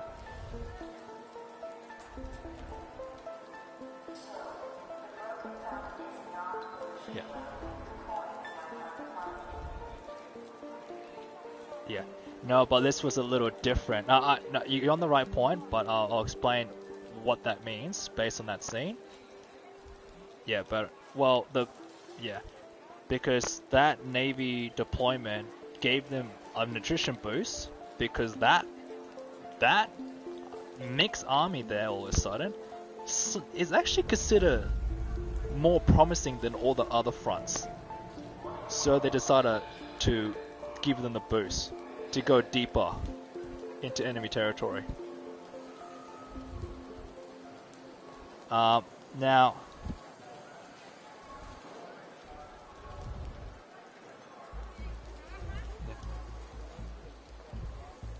yeah, yeah, yeah,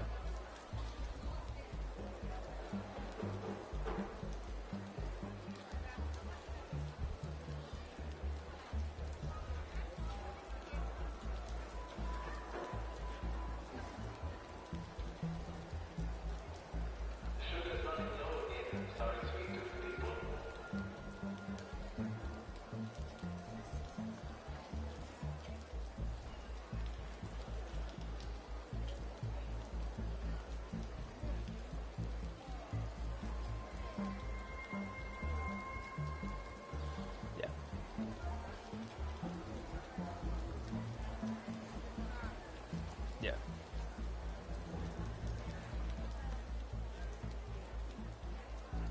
yeah, yeah, yeah. Yeah. So as you clearly see, right, like it's like an Iron Dome with a naval there, but obviously they have a limit. Now here's the thing though, about the supplies and nutrition, They were literally throwing them into the water as the ground forces still continued to charge, as if like hoping for them to like grab it on the way, so they don't stop.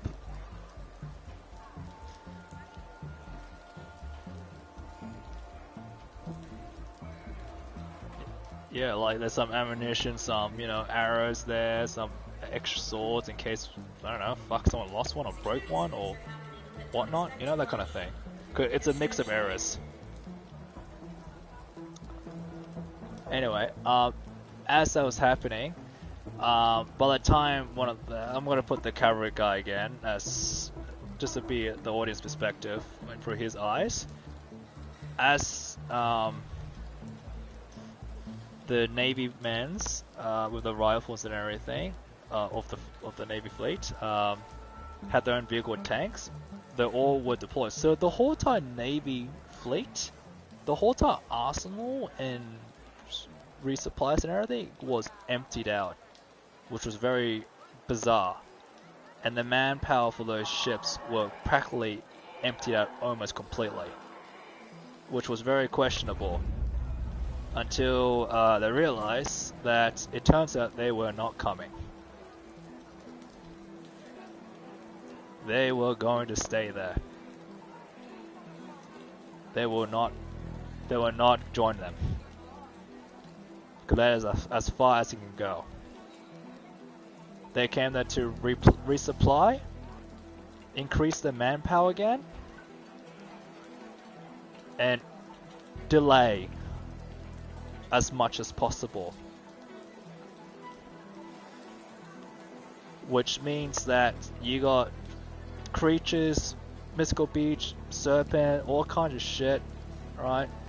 You got troops swimming in the oceans, try to board or overrun the Navy ships, and you can already imagine how much of a slaughter that would end up being.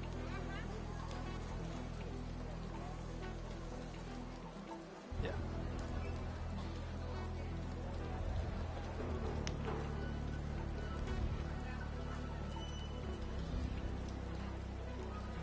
Yeah.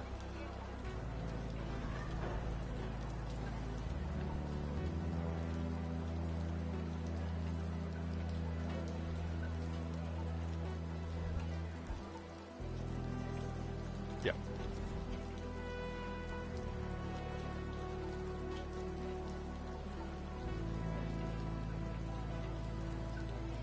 Yeah.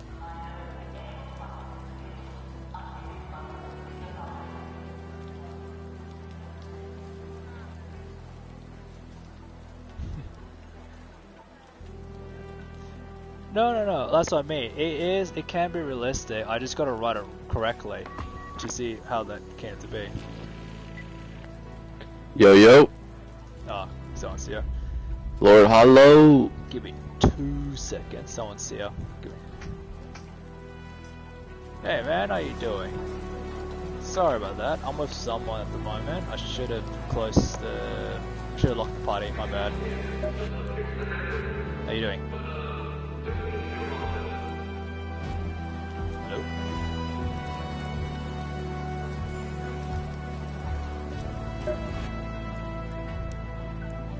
I'll kick him out. See if it's original.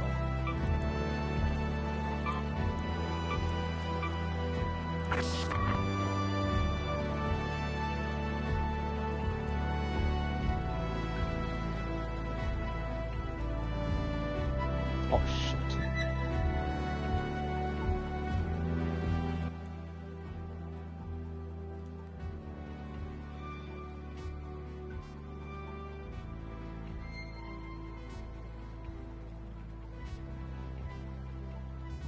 So, fuck, what are we saying?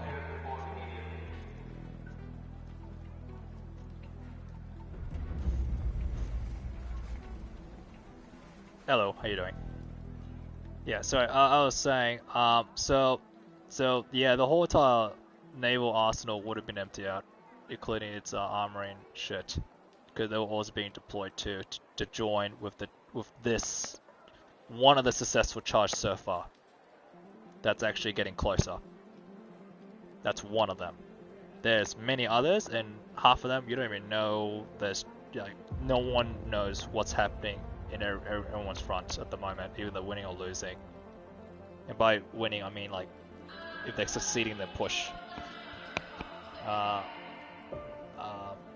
So casualty is expected in the high because you're rushing into enemy lines just to push through and keep going. Like not staying to fight. Like you literally got to move on. On the other hand, remember I said like the armory and shit is also gone. Planes are gone too. They're all airborne now. They're gone. Like they're not coming back either. Now, because those aircrafts, they got no landing pads at that point, which was actually kind of the plan, and it was expected to happen. Hence why this was probably the most suicidal sub operation, just to keep one of the charge going. So how it worked is that when you have aircraft with no landing pad and deep in enemy territory and there's no way coming back, and they don't have like spacecraft capability, they can't return to space and shit like that, they are using the fuel line as a lifeline and whatever ammunition they have left on those jets.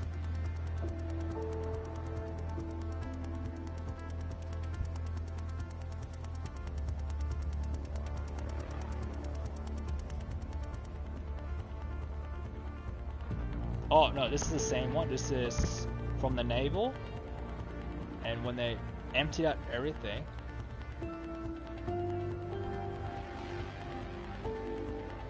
yeah. Oh, this is staged. Oh no. So this is all happening simultaneously at the same time, but we're focusing on the cavalry perspective.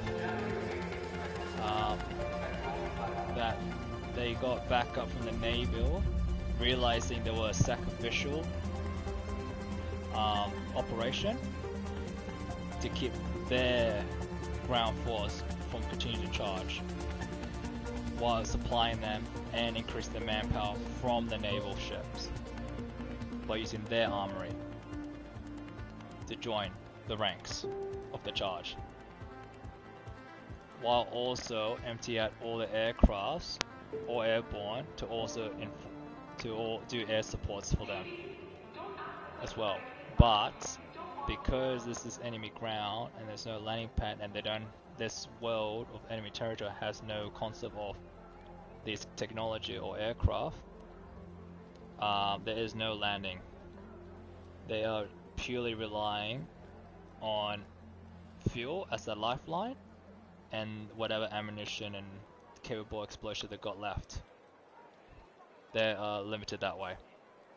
So the whole entire navy and aircraft are actually all sacrificial, and they practically knew that.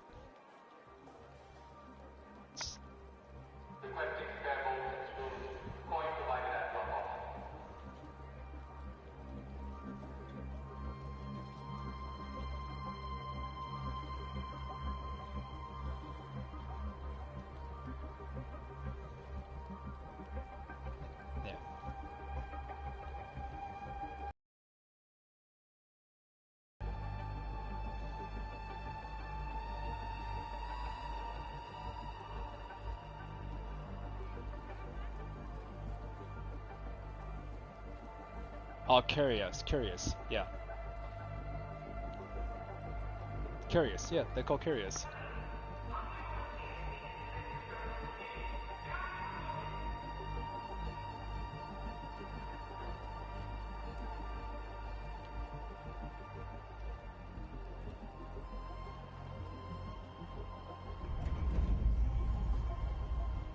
Yeah, no, I understand. Yeah.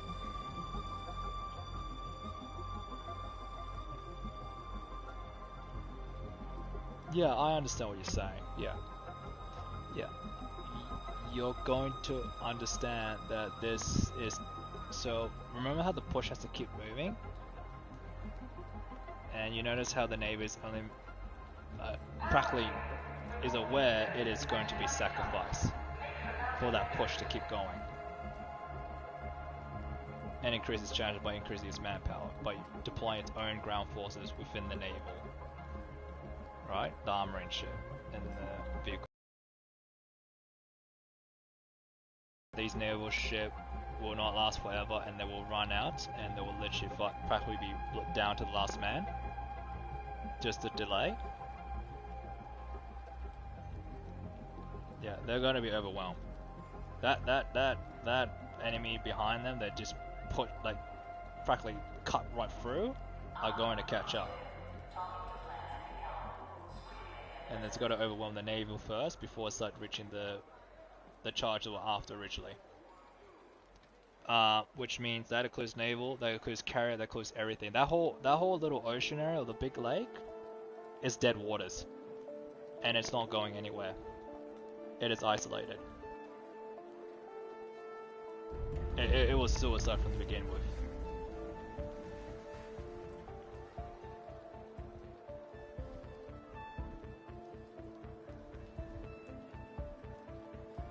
Yeah. Yeah.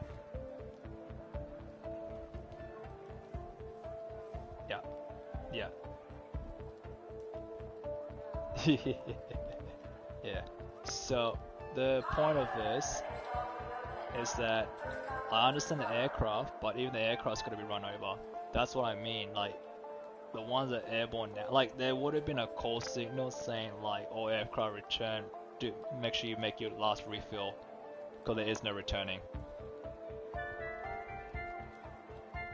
Like this is your last chance of refill. After that, we are. It's now like whatever you have left on you is your lifeline.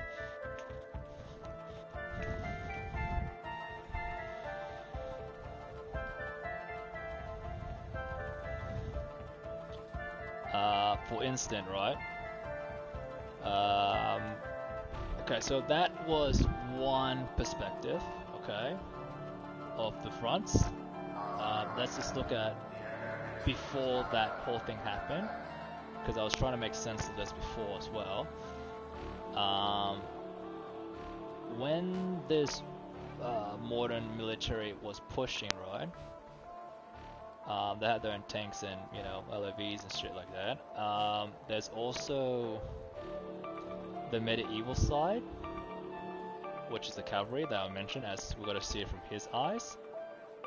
They realized hound dogs was taken away from their battlefield to go to that battlefield, because they realized one of the enemy's line has been breached, and they're trying to catch up to them and bring back the front line back to where it was, which is the enemy's objective. Therefore, the cavalry went on pursuit on those hound forces to counter that, which end up concluding that they end up merging with that force too. Hence why you got modern and cavalry together all of a sudden, because the charge cannot stop.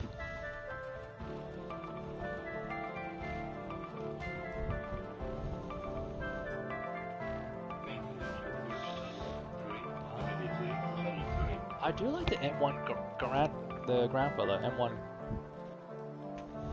Garand, and it actually over history, that actually is still the same time.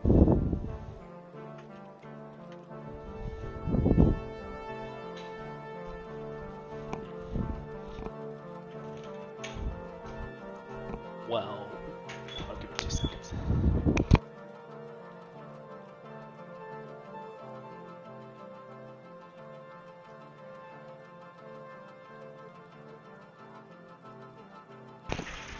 Okay, so to put simply,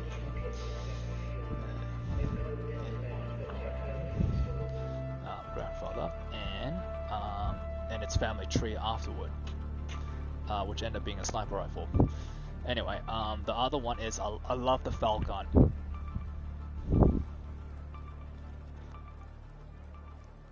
It's like an automatic rifle, like the M1. So I like anything close to M1.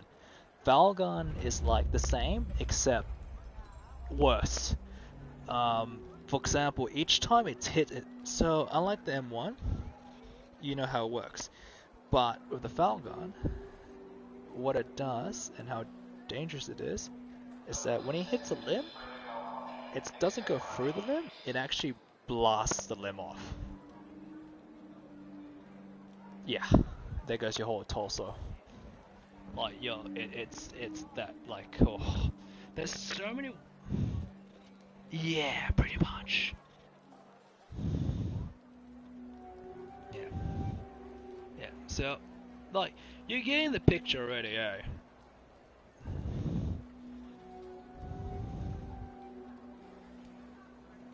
Like, there's multiple fronts.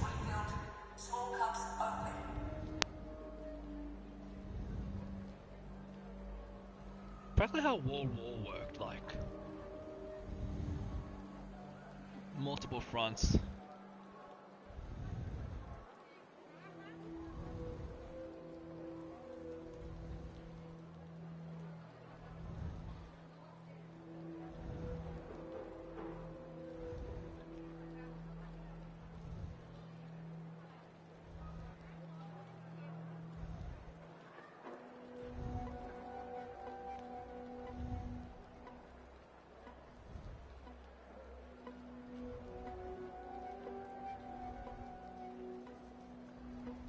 Oh yeah?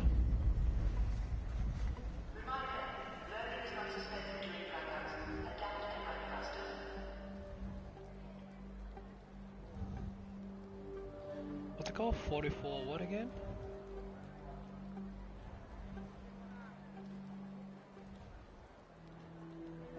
Oh yeah, another one.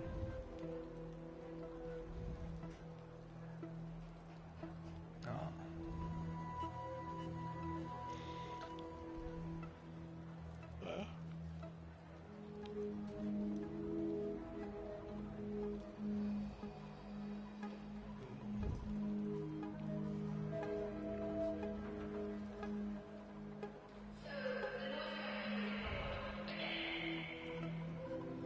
The one I was talking about? A Falcon or M1 Garand?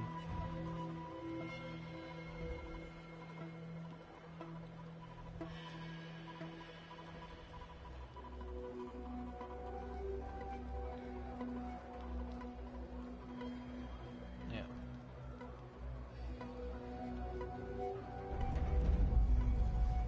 So I like semi-automatics that hits hard.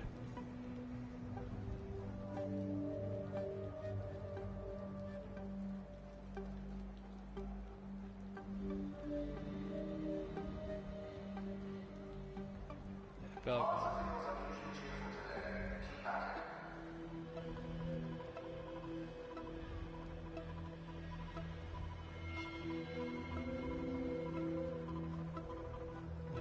Let's take a photo.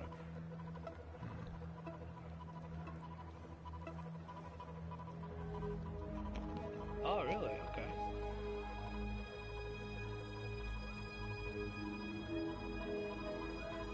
Let's get a fun video of it. Yeah.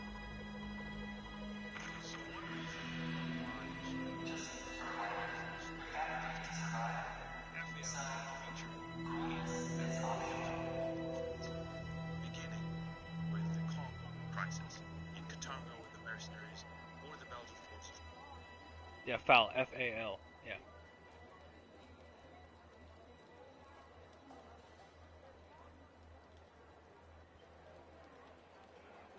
Or Irish peacekeepers. Yeah. Yeah.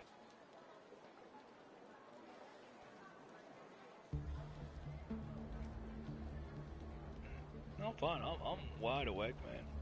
Honestly. I'm just going through this clip because I love the Falcon because it is 100% armor penetrating.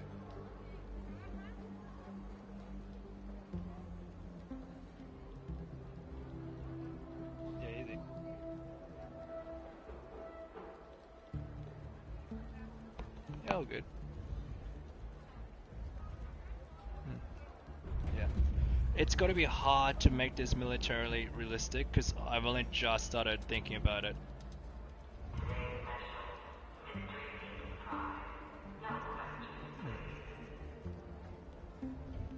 Oh, yeah. Yeah. I'm currently writing. See, the reason why I'm getting close to this part of the story is that in the future it kind of brings it up because I'm now doing a scene in Zero's arsenal, personal arsenal within the fleet, of all the relics.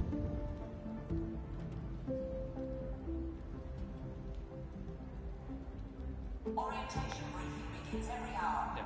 Miss it twice. Get stuck with sanitation chores.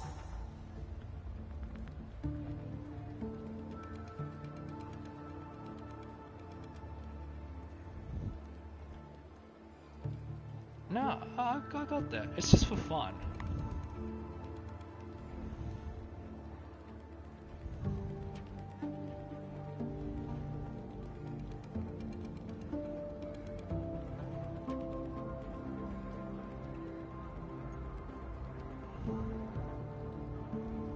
Okay. So alright. So, describe this character. Describe. Give me 2 seconds. I'm generating it for you right now. Okay. Because it's about to come. So it said based on the canon you build, is intentionally difficult to describe because people keep expecting something grand and discovering something ordinary. Oh, actually, if I scroll down, you're definitely gonna crack. It is fucking long. It is not short. Yeah, go to bed, dude. It is long. No. The way it responds to that, it is long. No, go to bed, man. Yeah, easy. Easy. Yeah. Have fun. Bye. Go to bed too. Talk to you tomorrow.